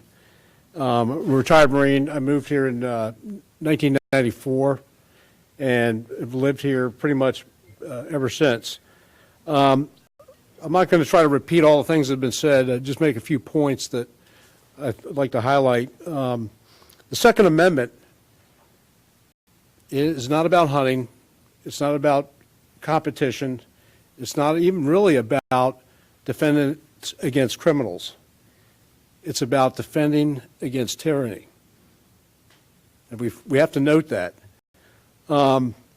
There's several, we've talked about magazine capacity legislation. We've talked about so-called assault weapons. One of the things that's been touched on, hadn't really been hit hard, is basically the ratcheting down on the prohibitions which exist against assembly, against training people in firearms use, all under the guise of defending against a militia. Well, if I remember right, the Virginia Constitution and the U.S. Constitution talk about maintaining a militia, not preventing militias. So that point needs to be made. Second Amendment and the Virginia's Constitution, protection of our right to bear arms, that's the preeminent right. If you strip that away, they can take everything else away, everything. Just look to Nazi Germany, look to the Soviet Union. One of the first things that happens is disarming the population. And there's a lot of evil in men's hearts.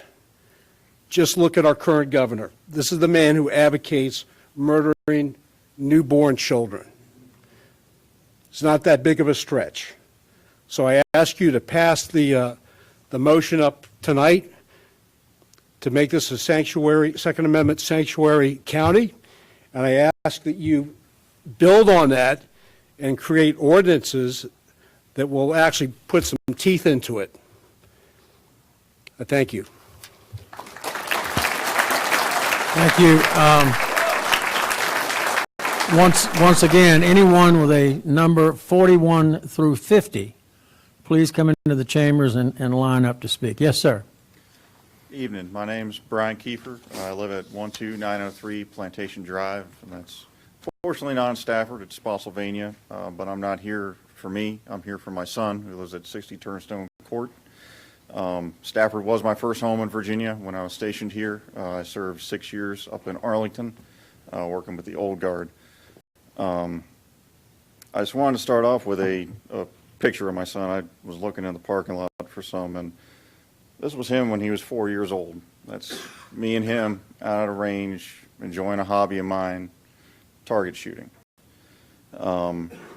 It's more than a hobby for me. I believe in the Constitution very strongly, and it's something that all of us as Americans should believe in wholeheartedly.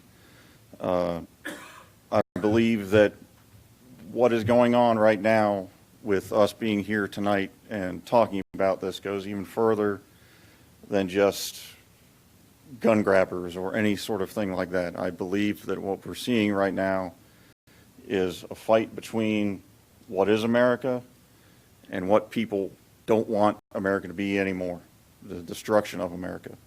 We were founded on specific rights that we were given in the Constitution that our great founders came upon, and realized that we were entitled to them by God. And right now, that's being besieged. And I believe that the tear down of that is not going to solve our problems in our country.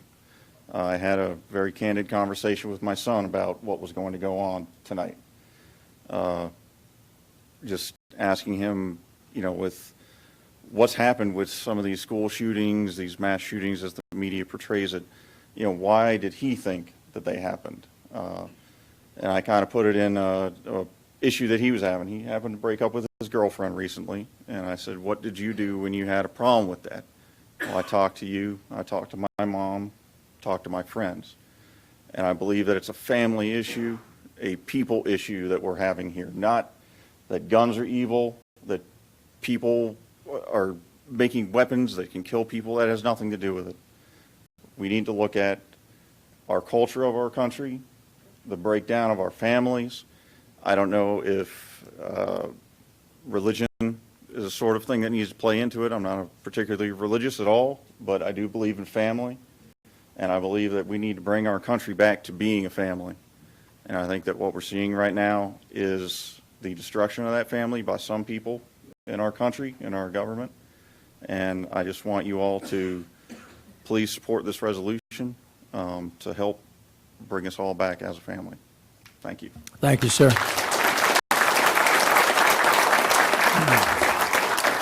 Let me just pause for a second. The 5 folks that just walked in, are they 41 through 50? They are not. Okay. In that case, I would like to call anyone with a speaker number 51 through 61. Please come to the chambers and get in line. Yes, ma'am. Good evening. My name is Glenna Ferguson. I live in the Griffith Widewater Could you District. pull that microphone down? My just name a is little? Glenna Ferguson. I live in the Griffith Widewater District. Big crowd. What I want to say is short, and there's one in every crowd. I want to address every single one of you here. This fall, we held elections. Every citizen, every one of us in Stafford County had the opportunity to vote for the candidate that best represented our vision for our district, our county, and our state. Many sat out that election. Many of the people you see and heard here and throughout the Commonwealth sat out that election. They didn't participate in that process at all. Now that a particular party has won the election and they don't like the outcome, instead of deciding to work hard, pick candidates, actually get out and vote the next election, instead of doing that, what I and others have done for years, they decide that because they have guns, that they will be heard louder than the vote of the people. That's dangerous. They've talked a lot tonight about dangerous and Constitution and rights. My vote is a right. None of us here are charged with deciding what's constitutional. We have a Supreme Court of the United States who will hear this. The Commonwealth of Virginia is not in the habit of passing unconstitutional laws. A lot of what we've heard tonight is just rhetoric. You know it, I know it. It's not what the bill says if you've read it. Nobody's said we're going door to door and taking all your weapons and we're going to be a gun-free Commonwealth. That's not what's happened. It is not up to us to decide what's constitutional. So when we as a county speak to that, it's not up to us to decide. We elect officials. They go to Richmond and they vote on law. There's lots of discussion before this happens. It's only proposed. But you know why I didn't get my address tonight? Because I've been threatened. And I'm the only one standing here. You know why? Because people are begging me, oh, don't go. You don't know these people. You don't know what they're capable of. My vote is that important to me that I'm going to stand here and say it is important. The vote matters. Not, it matters what happens in here, but we can't overturn a vote of the people in a Board of Supervisor chambers, and none of us are qualified to speak to what is or isn't constitutional. That is left up to the Supreme Court of the United States and our courts in Virginia. That will be heard. There is no doubt about that. But it's not our job. None of our job to come here and say, oh, we didn't like that vote. By God, y'all better do something about it. Because that's not how it works. We all have the right to choose a candidate, pound the pavement, make calls, do whatever we can to get them elected. And that's what I and others did in this Commonwealth. And I ask you, I implore you, to not try to decide tonight what is constitutional. Your time has expired. Thank you.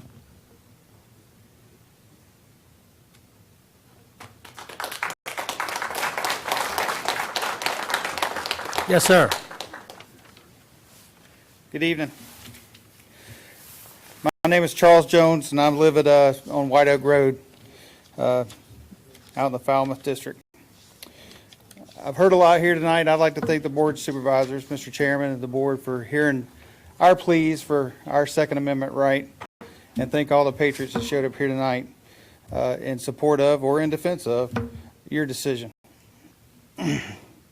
I'd like to say, as a military veteran of 26 years, I spent the better part of my life defending the Constitution and defending it as my belief of this incredible country and the incredible opportunities that it provides.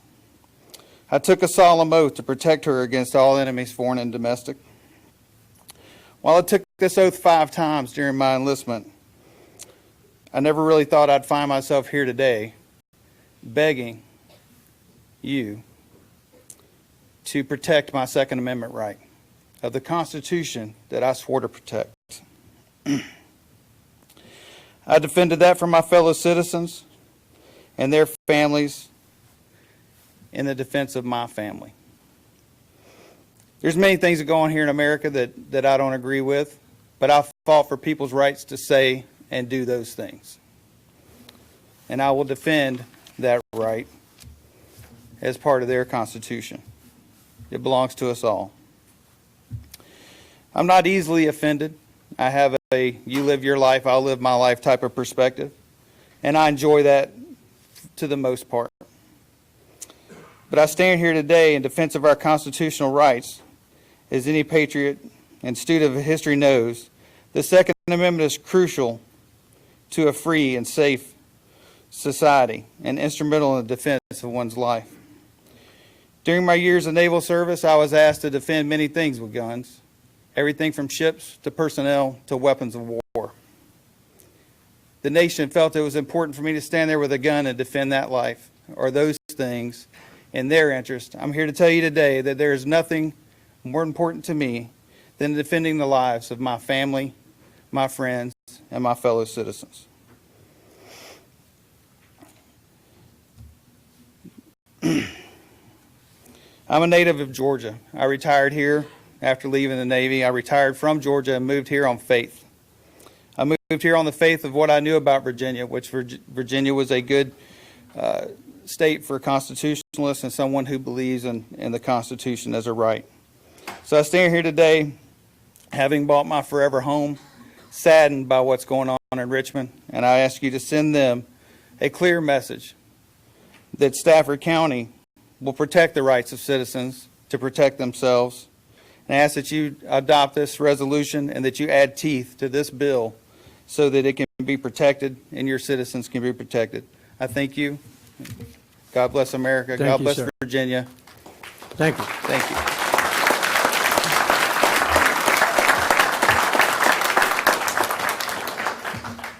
Hi, good evening. My name is Jim Isayevich. I live at 1101 Spain Drive.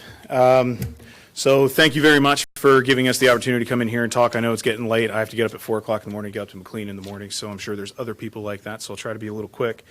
I want to implore you guys, just like most of the other people here, to adopt the Second Amendment Sanctuary Resolution for 3 reasons. This resolution is just, it's necessary, and it's really wise. On the point of it being just, the proposed measures by the state legislature are an offense to liberty.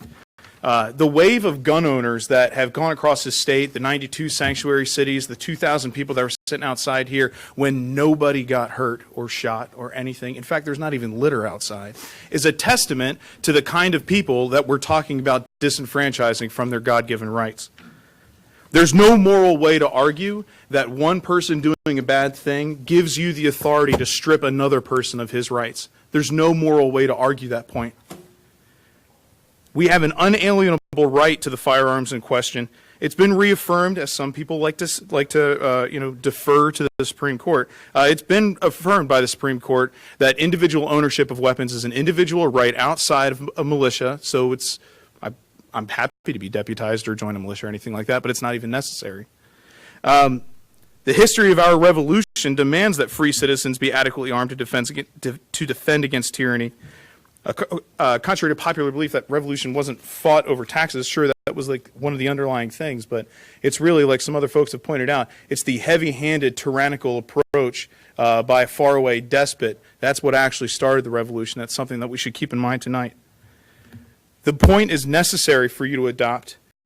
All right, the Second Amendment movement throughout this Commonwealth has had a tremendous impact, and let's boil it down what these measures are talking about. The legislature wants to violate our liberty. They want to arbitrarily make most of these people here felons. They want to seize our legally purchased property. They want to punish us for teaching other people how to exercise their rights. They want to punish localities, if you don't surrender to their will. They want to punish law enforcement officers if they don't participate in these offenses. They want to turn the standing army of Virginia against us if we don't give in. They have demonstrated their intent to treat us as slaves and force us to submit to their will. On my final point, this resolution is wise for you to do. It's shown a little bit of give, right, with the governor yielding on the confiscation measure, revealing his true intent, I think, for registration. But the thing that I think is most important is that you're going to be showing Richmond that the free citizens of Stafford County are going to remember what you guys do here.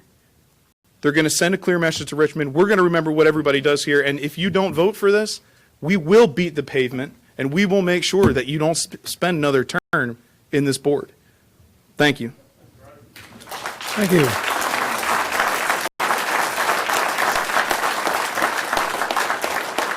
Yes, sir. Hello, my name's Rodney Moore. I'm 1906 Mimosa Street, George Washington District. Meg, been a long time on the school board. Jack, you used to be a household name. You're a household name again today. The wife misses you, by the way. Been years ago since he worked with you. And Chairman, thank you for listening to everybody. We're all a family here, really. The lady, they got a little bit of applause, not very much. It was just before us few gentlemen. I applaud her because First Amendment right, and it's all part of the rights that we have here. And the Second Amendment right, this sanctuary that we're talking about, all it is a voice. It's an important voice. We talk about the Constitution, something that needs to be strongly taught in our schools, which is taken out of our schools, because unfortunately our schools is such a socialistic program. And we got to understand the patriotic, democratic way that we have to owe to our children and the traditions that we've laid down from the past and our forefathers as well. We have a responsibility to that. Before the Constitution was ever written, thanks to our great writers that we've had and our forefathers in the past, TJ especially, Albemarle County really disappoints me, and I'm sure TJ's rolling in his grave right now as we speak. But that being said, I think just coming in here, I was really, and I haven't heard any of our family tonight, and again, I say family. We are all family here. From the aspect of the first Great Seal of Stafford that was generated in 1664, before any Constitution was written, before Thomas Jefferson's father was ever born, before Lighthouse Lee ever considered his family and generations to come. It stated on the seal, "We will not sell, deny, or delay justice or right, and therefore do the right thing. Support the Second Amendment sanctuary and also ordinance, and we wish you all a great, excellent evening from all of our patriots and family." Thank you.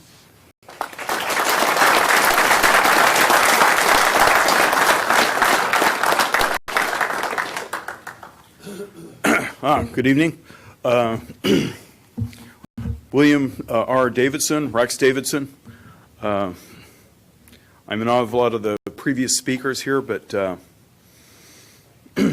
key thing that I would like to say is I'm absolutely supportive of this amendment and an ordinance, because I think that following all the speeches that have gone before and my own meager studies of history, these acts by the governor are about state power. He is not worried about the guns on the street, all this stuff on the street. He's worried about the guns that are in the hands of law-abiding citizens, that when they take this country in the direction that they want to go, that might be, and they violate the Constitution, this key glue that holds us all together, that might be an obstacle to where they want to go.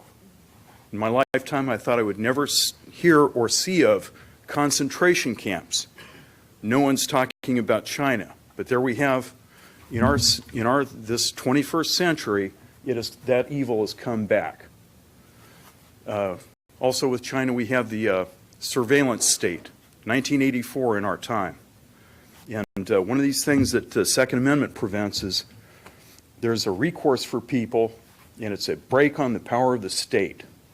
And a key thing with what we decide tonight, or you all decide tonight, is going to be to send a message that this doesn't go, that the Constitution stands. As a veteran of the U.S. Army and the U.S. Marine Corps, the thing that we owe our fealty to, we swear to uphold and defend the Constitution. That is the glue that holds our society together, period. After that, we're all free agents. If that's taken down, then we stop being Americans and we're something else. There's a strong desire, I think, to take this country in directions that nobody really wants to go. And a key part of that is to make sure that this God state that they worship is all powerful. So we need to send a message while there's time now. Some of these things, like in past periods of history, once something was allowed to get too far along, it had a life of its own. And we need not to go there. Okay, thank you all. Thank you, sir.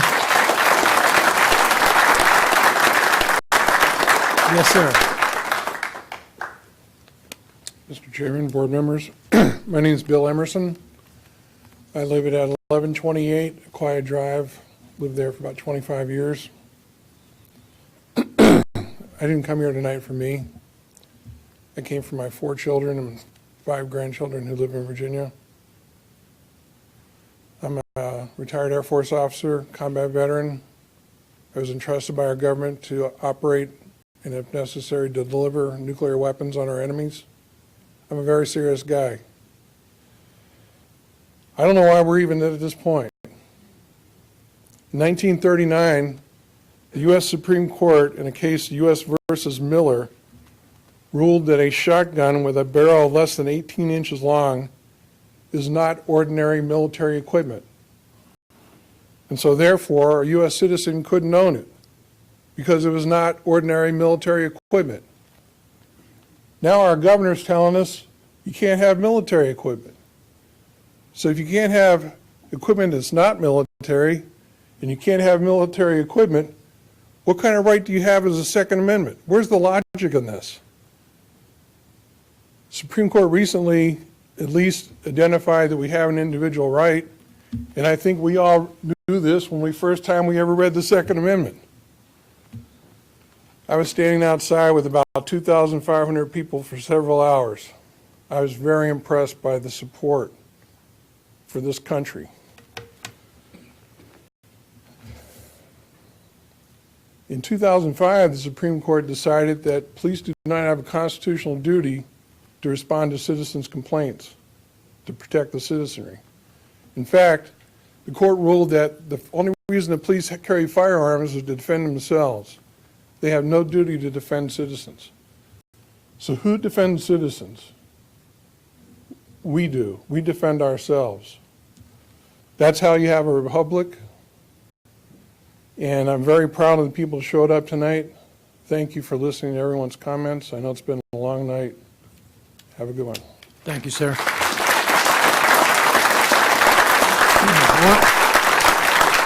Once again, if anyone has a number between 41 and 50 and 51 and 61, please come to the podium.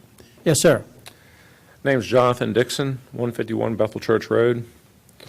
A couple of your supervisors were hospitable and talked to me earlier. Appreciate it. I've been in Stafford my whole life. Went to Annie Moncure when it was a 2-lane road and graduated North Stafford in '88. So the county's changed a little bit. We've got a bunch of new people. I think this resolution or this law is going to pass in Richmond, I'm sure. They're trying to get it to where now we have to register our guns, not take them.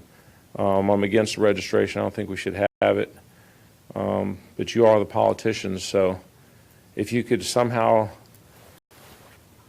whatever, deputize people, make a militia, whatever, to where create something. I met Sheriff Decatur tonight for the first time, and he seems reasonable and has our back.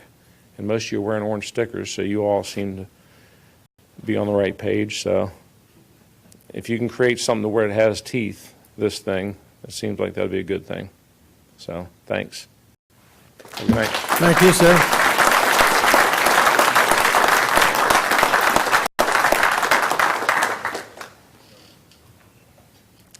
I seem to be the only one on the opposite side tonight. No, I don't think so. You've had some other speakers, but could you state your name and address, please? My name is Lindsay Foster. I live at 2102 Harpoon Drive, Stafford, Virginia. I am from Atlanta, Georgia. I've lived in Stafford County for 11 years. A lot of what I've heard tonight is people thinking that the governor wants to confiscate their guns. From what I understand, the laws passed, that's not completely the case. When I was 7, I hid in the back hallway of a Ruby Tuesday in Atlanta to keep from being shot during a gang shooting. Georgia has slack gun laws. There was no good gun-toting citizen there to save us. The police couldn't even save us. The SWAT team was called in. The guns used in that shooting were not assault rifles. Every mass shooter in America used an assault rifle to take out masses of people. There is no reason anyone needs bump stocks and high-capacity magazines. I'm sorry, I have a brain injury, so I stutter. Nobody will be taking out herds of buffalo. They'll be taking out crowds of people. Governor Northam passed common sense gun laws to keep the people of the Commonwealth of Virginia safer. Many other states have enacted similar laws. If the Stafford County Board of Supervisors vote to make Stafford County a Second Amendment sanctuary, I hope every one of you are prepared to comfort the parents of the potential children shot in a mass school shooting here in Stafford County. You will all be the ones responsible for not keeping our citizens safe. As for the rest of you, guns are not a God-given right. Nowhere in the Bible did God give us guns.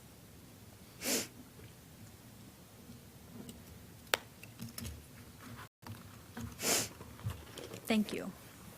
Thank you. Yes, ma'am.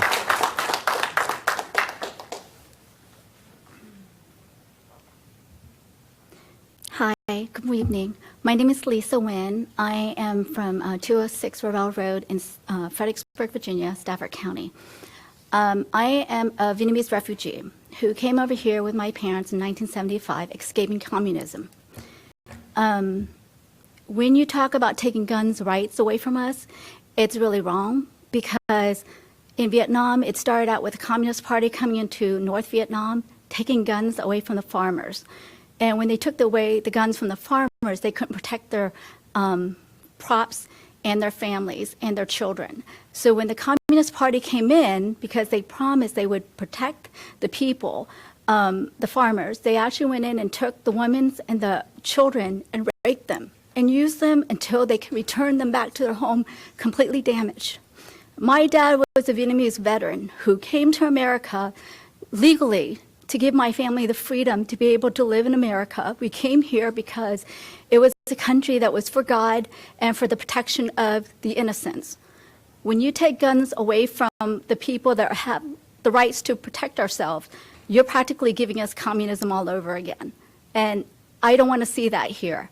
I really would like for the Second Amendment to be protected at all costs. And I think that a lot of people don't talk about communism or socialism. Socialism leads to communism. So please don't take the Second Amendment away from us. Thank you. Thank you.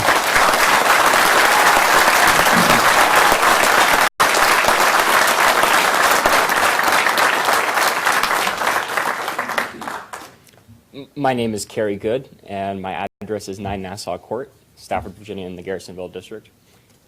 I've argued a resolution before one of you before, and so now tonight I'm pleased to meet the rest of you. And I want to start by saying that I disagree with the gentleman from earlier that I think we have enough traffic lights in Stafford County to meet the needs of our current residents, but we could use more traffic circles if we only knew how to use them. I'm here tonight, aside from that, to thank you for hearing the petitions of my fellow Americans, my fellow Virginians. I do, as a matter of public record, have a security clearance, and I have sworn an oath, and I'm here tonight to uphold that oath to support and protect the Constitution of the United States and the state of Virginia, and to bear full faith, true faith allegiance to the same. And so with that, I want to urge you to carefully and prayerfully consider the resolution as the information item that's before you, and to vote for that as a resolution, and to then go forward and consider an ordinance for public debate, for public hearing,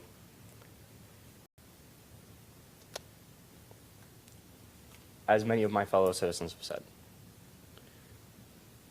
But beyond that, I do want you to know that you are in our prayers, and our thoughts. And I do thank you for your service to our county. And may God bless the United States of America, and God save the Commonwealth. Thank you. Thank you, sir.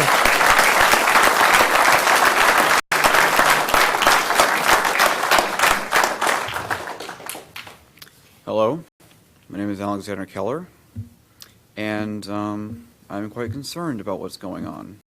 And I think that what is going on in Richmond right now, it is a clear violation of our constitutional rights. Our founding fathers created that for a reason, so as we will never have what we had under the British happen again. And history has shown that many countries around the world, people who don't have a way to protect themselves have died. If you look at the numbers and what has happened under the USSR, Germany, all those people that died, they didn't even protect themselves. They didn't have guns. They couldn't have, the state would not allow them to have guns, and the state took guns from them. And I believe that it is our right to defend ourselves from tyranny, and personally, what our governor is calling us, will be criminals for having them. Law-abiding citizens, criminals. I don't see any criminals here tonight. I see patriots. I see patriots. And to ask the National Guard to step forward if the police officers don't do anything, there's a problem there. There is a serious problem there. I like the fact that our sheriff has said he is behind us. I'm glad, but I cannot stress it enough. If we lose the right to bear arms, what's the next right we will lose? I'm not saying we're going to become a dictatorship on just the first night. It starts by taking one piece at a time. History has shown that. History has shown that. Know your history. That is my major is in essentially history. And I like what that one woman earlier, what someone brought up about China. China, under Xi Jinping right now as we speak, he's got almost upwards of 2 million people in those camps. Ethnic minorities. And those people have, that's the state law there, they cannot have any way to protect themselves. They say, we are your protection. That is completely false.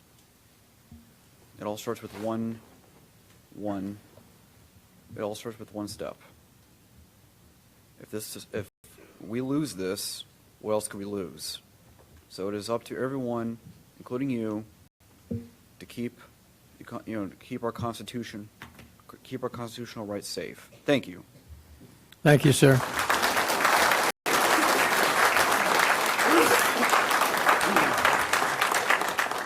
Once again, I'm going to ask anyone with numbers 41 through 50 or 51 through 61. Last call.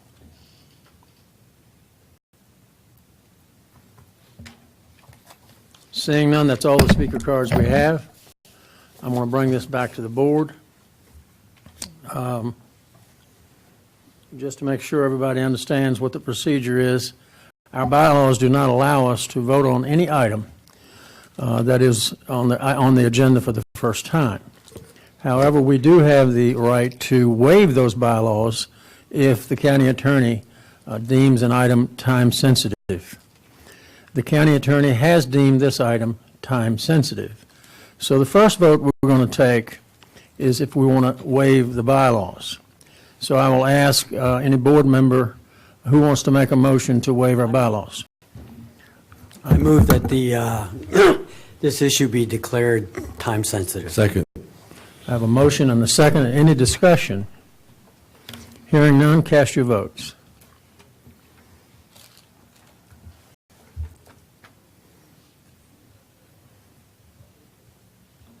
I pushed the button. Motion passes 7-0. Now, let me make sure you understand that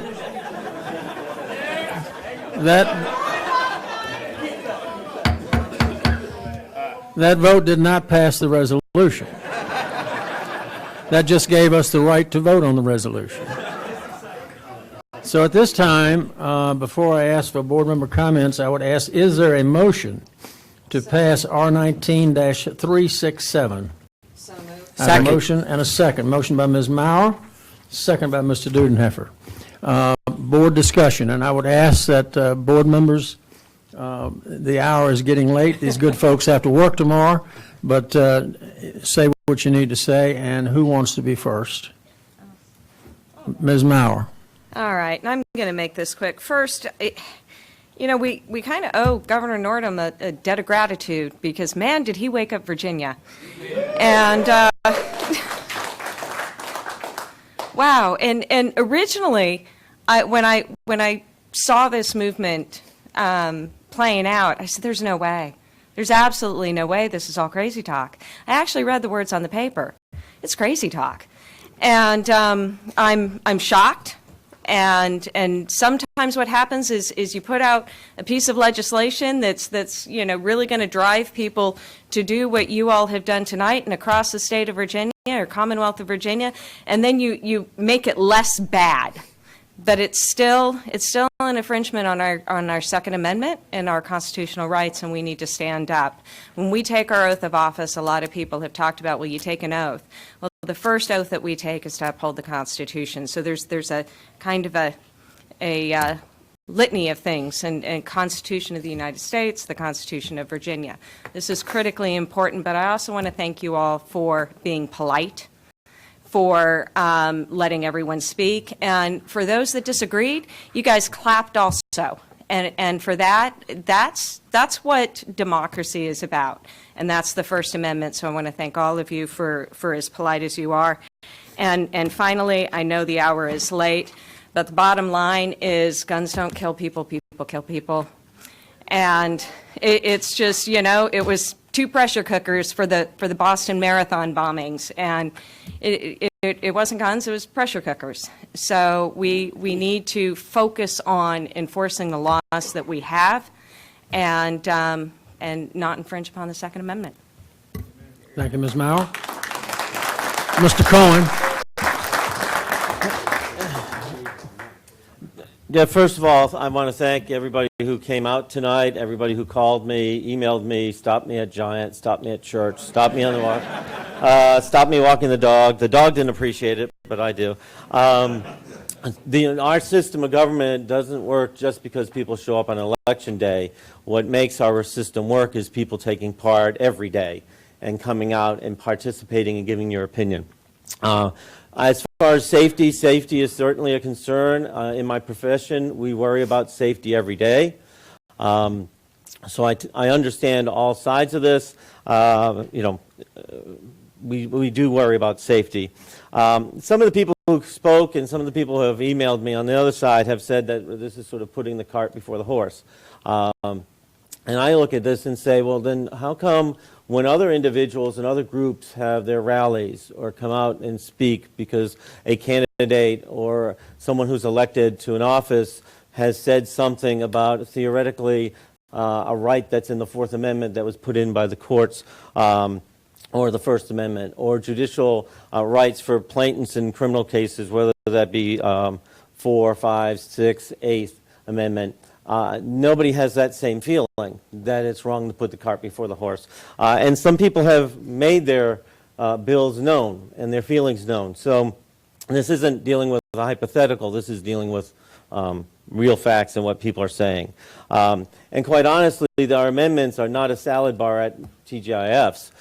You can't sort of pick which amendments you want to pay attention to whatever day of the week you feel like. History has been brought up a lot here, and I've mentioned on this board several times that I had an ancestor who served under Washington. I have not had a reason to talk about what he did before that. And what he did before that was he answered the call by Paul Revere and Prescott and Dawes. And that ancestor responded to Lexington and Concord when the government was going out to take people's legally owned property without rights. And so this sort of hits and I know I talk funny sometimes, but this hits the northerner in me that remembers why we went into the revolution in the first place. And we cannot forget that the Bill of Rights that was put in the U.S. Constitution was put in after states put in their state Bill of Rights. States did it first. Madison copied from the other states when he was coming up and drafting the Bill of Rights for the national government. I am very concerned about the impact on law enforcement. We earlier today talked about law enforcement and the government employees and them being put in very uncomfortable situations. It's hard enough to get people in law enforcement as it is without making it more onerous. People who pass laws, and whether it's our level or state or national, have to look at enforcement and how it's going to impact them. Lastly, there's been a lot of constitutional precedent talked about, and unfortunately, my occupation and my degrees are in this. And D.C. versus Heller talked about something that people hadn't talked about tonight, which is implemented for the very first time the doctrine of incorporation. I won't go into all that because it's this late at night. But it is the first time that the Supreme Court has applied the doctrine of incorporation to the Second Amendment. Ergo, it is now a precedent for all future cases that come up. So anything that's passed by Richmond is going to be looked at through that prism when it will go to the Supreme Court. And so, yes, we are not on the Supreme Court, but some of us have studied it and know what the Supreme Court is thinking. Several people have asked about an ordinance. I would like to see what they write before I make an ordinance. Maybe I'm just overly suspicious as someone named Thomas, but I'm afraid that if we say an ordinance tonight using language A, B, and C, the governor and his friends might make it F, Y, and G. And so I would rather actually come up with something that they've done, but that's just sort of my nature. So because of the views of my many constituents, the historical precedent, the impact on law enforcement, and the constitutional precedent by the Supreme Court on this issue, I will gladly support this resolution.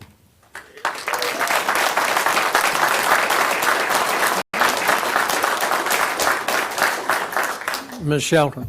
Most of you guys know I'm retired Air Force, and while I was active duty, I took an oath of enlistment many times.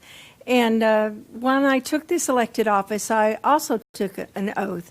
And what was different is now my oath is upholding the Constitution of the Commonwealth of Virginia. I think it's really interesting, Mr. Cohen, that you stole that from me, that, you know, the Commonwealth of Virginia's Constitution actually predates the U.S. Constitution.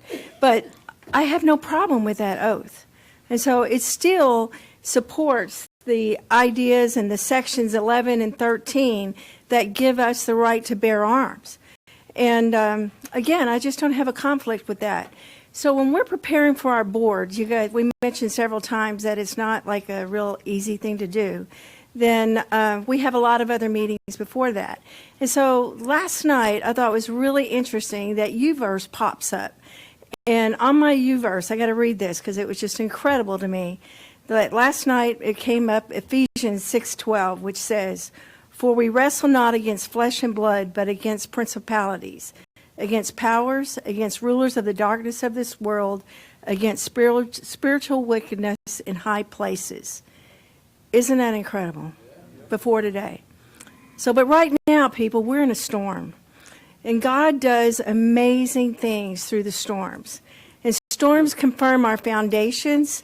Our foundations are tested, and we determine if we're standing on solid rock. And so those storms of our lives deepen our faith. So while I welcome this storm like I do all others, I do not want to be boiled slowly or die from 1,000 cuts. I don't want to see that happen. And we're not there yet, but when it's time, I promise to be the first person to throw tea in the Rappahannock. And so,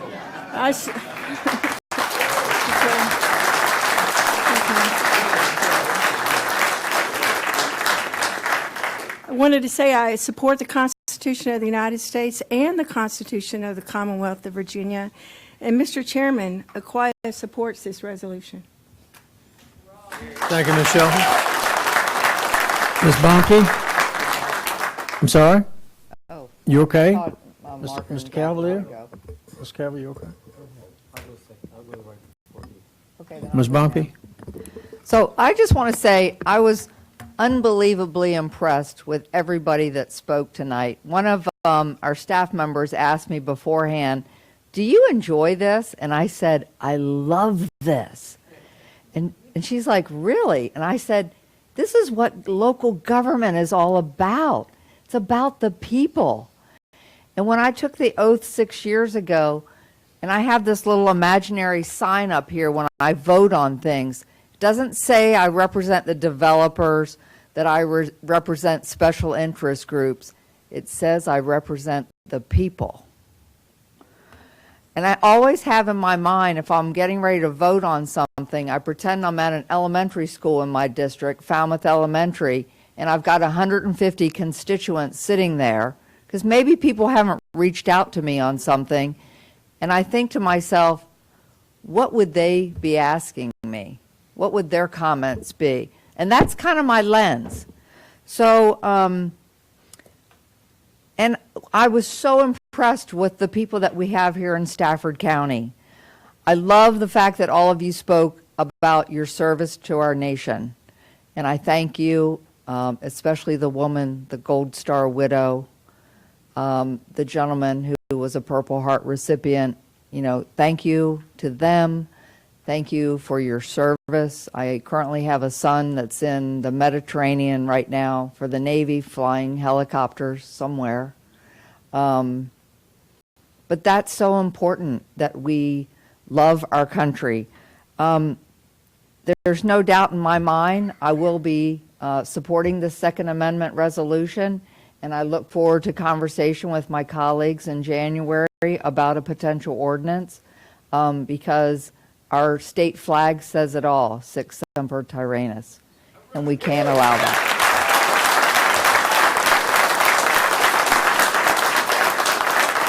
Thank you, Ms. Bonke. Mr. Cavalier? You know, in my 16 years, I've never been a part of a better mannered and orderly group at any of the board meetings. We've had a lot of rough topics, but you all were great tonight, and I thank you. We all thank you. I mean, this sends me out on a high note, and it was a good last meeting for me.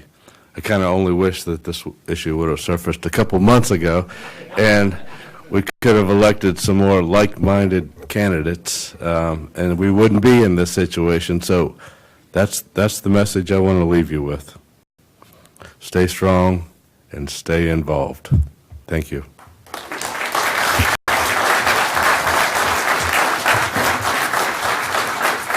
Mr. Dudenheffer? I hope my voice holds up, but I've been given thought on what I was going to say tonight for quite a while. My first concern about this happened on Election Day. And I can tell you it is all about elections as we go forward. I received, golly, hundreds of emails from you guys. It was very organized. Most of them, they weren't the normal form letter type letters we usually get. I would always advise you not to send those because it's so easy to just flip them out. I want to apologize. I didn't answer, and I answered a few in the beginning and then realized that I really didn't have time to sit down and give a thoughtful answer to everyone. So, or return phone calls in some ways. So I don't want anybody to think I didn't read the emails and I didn't care what was said. It's just, you know, this time of year, I just did not have time to answer every single email, and I apologize for that. When this first came out on Election Day, I was very conflicted. Had many discussions in my household over this, but, you know, I spent 30 years in the United States Marine Corps. I don't know how many times I raised my right hand and swore to uphold the Constitution. I don't know how many times I did that and gave that oath of office to the men that work for me on many occasions. I've served 8 years on this Board of Supervisors, and every time you're reelected, you raise your right hand. But what gives me another unique view of what we're talking about here is I served 2 terms in the Virginia House of Delegates. And I wish I had the time to tell you what a cesspool that is. And I can also tell you that because of the situation we have here now was one reason I didn't want to serve there anymore.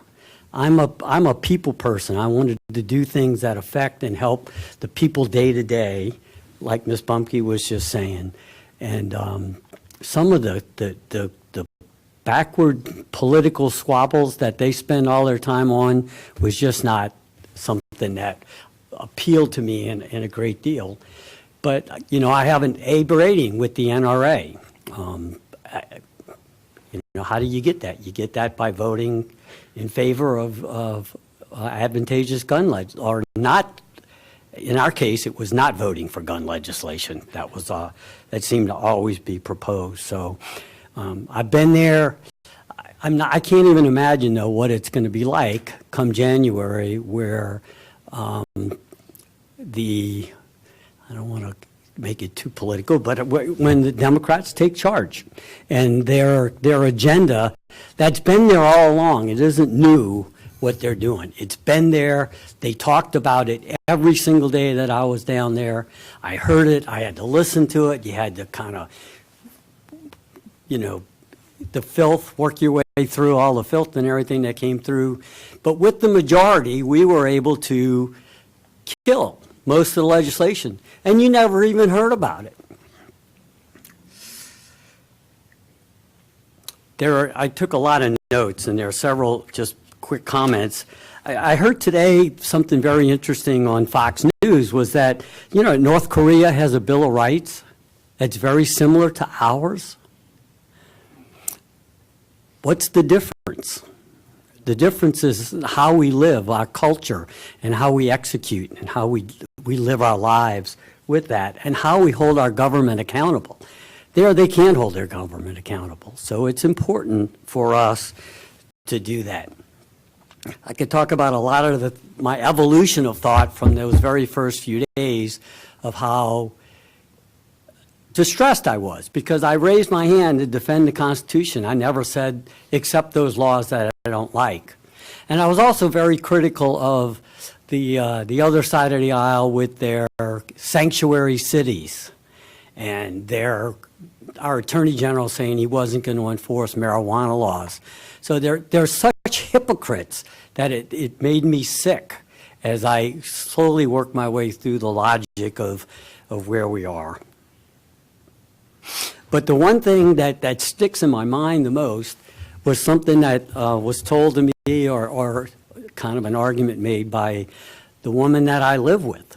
And she said, do you know, Mark, remember that every person who signed the Declaration of Independence committed a capital offense and put their lives on the line for the things that we now take for granted. And at that point, I had no more reservations whatsoever to move forward and support this. If I can regress a second and just tell you how I think this is going to play out in Richmond, having been there. Anyone in the House can file any law they want with any wording they want. They can file it and have it put into the registry. It'll make the national news.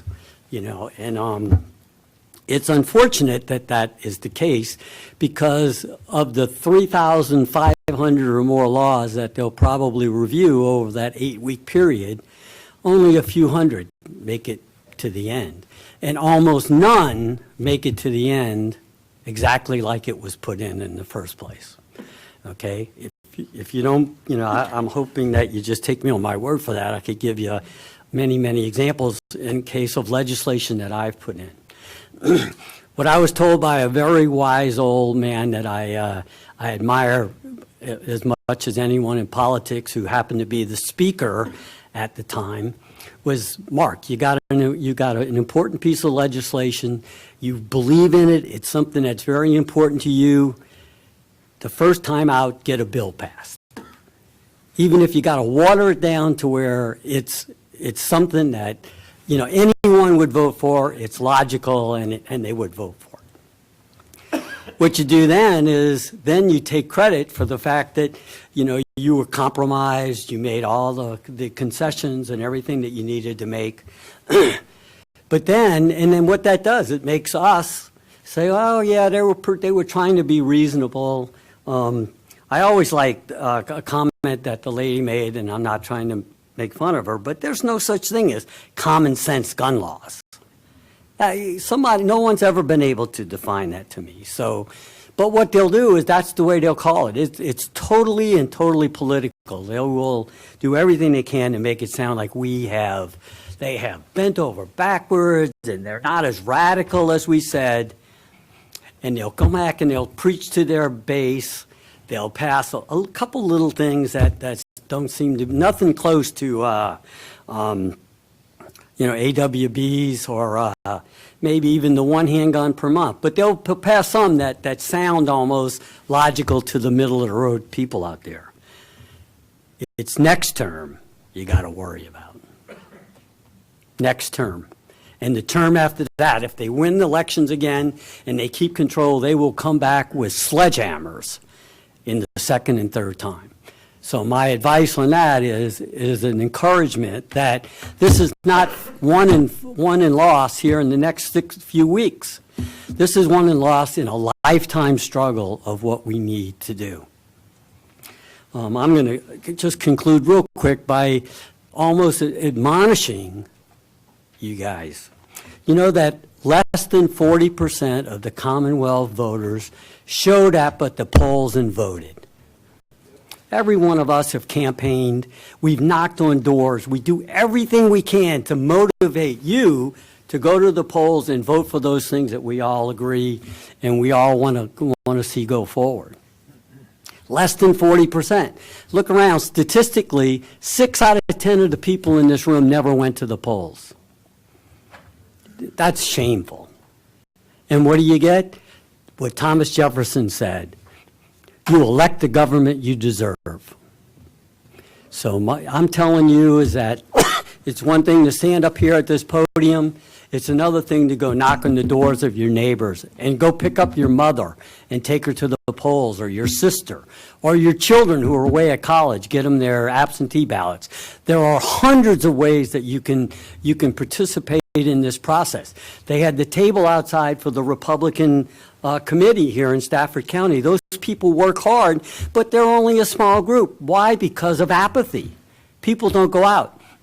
Another statistic that I learned when I ran for the House of Delegates, they shower you with these high-paced consultants. But 93% of all elections are won by the candidate that has the most money. Think of that, 93% just because he has the most money. The race in the 28th district here was won by a candidate who spent $1 million more than the Republican candidate that went. And I know a lot of people weren't happy with the Republican candidate, but guess what? This is what you got. The last thing I'm going to say is I've met and talked with Ralph Northam many times, and Congressman McEachin makes my skin crawl, but he's up there in Richmond. And the gall of those men to even hint or suggest of calling out the National Guard to enforce some of these crazy ideas that they have. And I'll say, hey, Ralphie, have you looked at what the demographics of our National Guard are? They're not coming to get us. They're coming to get you.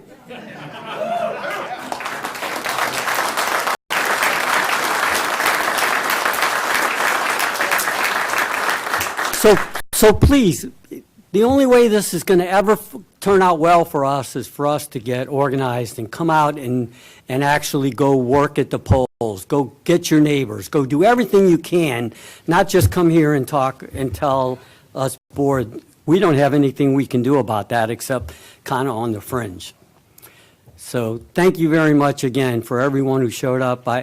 There's one or two out there that I've had lengthy conversations over time. I think one of them in particular was probably pretty concerned about me in the very beginning, about some of my thoughts, and we had lengthy conversations. So again, I'm sorry I spoke the longest, but I think I offer a little bit different perspective than the others. So thank you very much.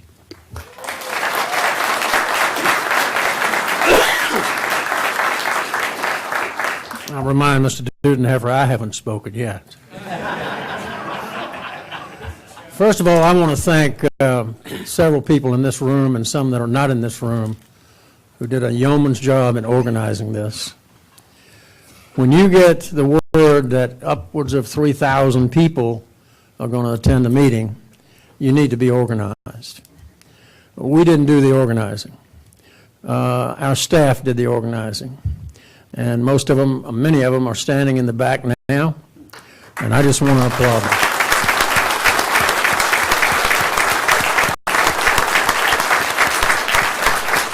I also want to take this opportunity to thank our public safety employees, our fire and rescue, our sheriff's department. Believe me, they do a yeoman's job. And I can't tell you how proud I am of them. We have got a culture in this country right now that is unlike anything I have ever seen. I was born and raised here. My family came here in the 1600s, and we have been in this county ever since. And for the first time in my life, I am concerned about the future of this country. When a police officer walks into a coffee shop and he's denied service, I'm very concerned. When a police officer walks into a coffee shop, and you know what coffee shop I'm talking about, and they write pig on the side of his cup, I'm very concerned. And somebody told me the other day, well, that's just a couple people. No, it's not. It's the culture of that company. And if anyone in this room, if I see you driving into that place, I'm going to run you down.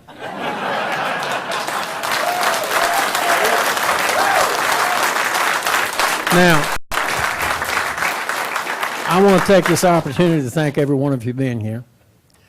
We had 65 speakers today and tonight. I agree with other board members here. I've never seen a more orderly crowd. So the one thing I want the news media to do is pick up the phone, call Hillary Clinton, and ask her to define deplorable. Because we're not deplorable. We are citizens of this country, and we're exercising our right. I would remind everyone that Adolf Hitler was elected. He did not come to power by force, and we know exactly what happened in that country, in this world, because of that one individual.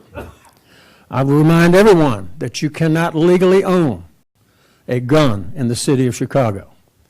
Their murder rate this year will approach 1,000.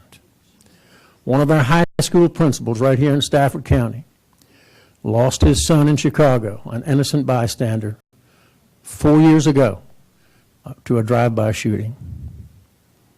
I would remind everyone that the two mass shootings in this Commonwealth, as horrific as they were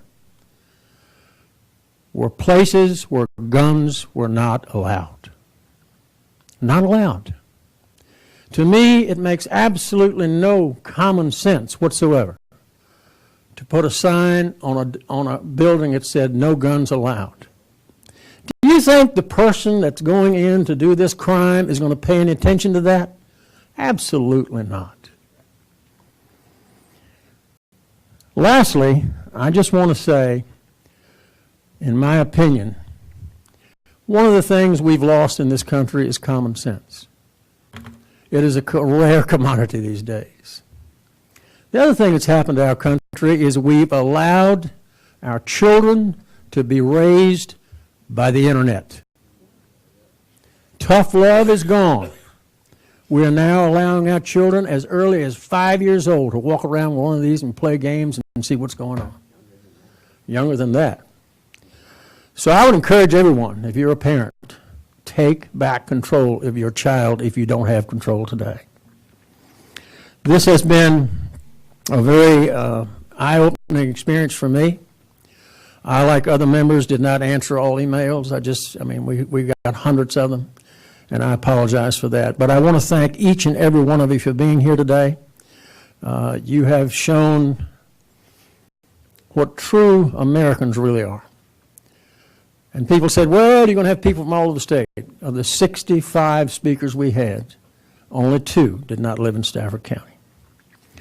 So with that said, I will ask for a vote on resolution R 19-367 to support the rights of citizens to keep and bear arms. Please cast your vote. Tally the vote. Motion passes 7-0.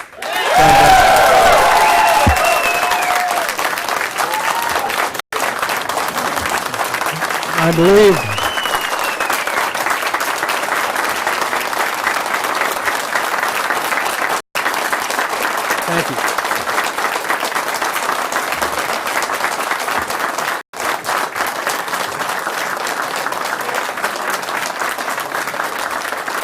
thank you. Thank you all very much. Mr. County Administrator, is there any more business tonight? I wish all of you have a very, very Merry Christmas, a happy and prosperous New Year, and believe me, next November, you vote. That's your right. Thank you and good night.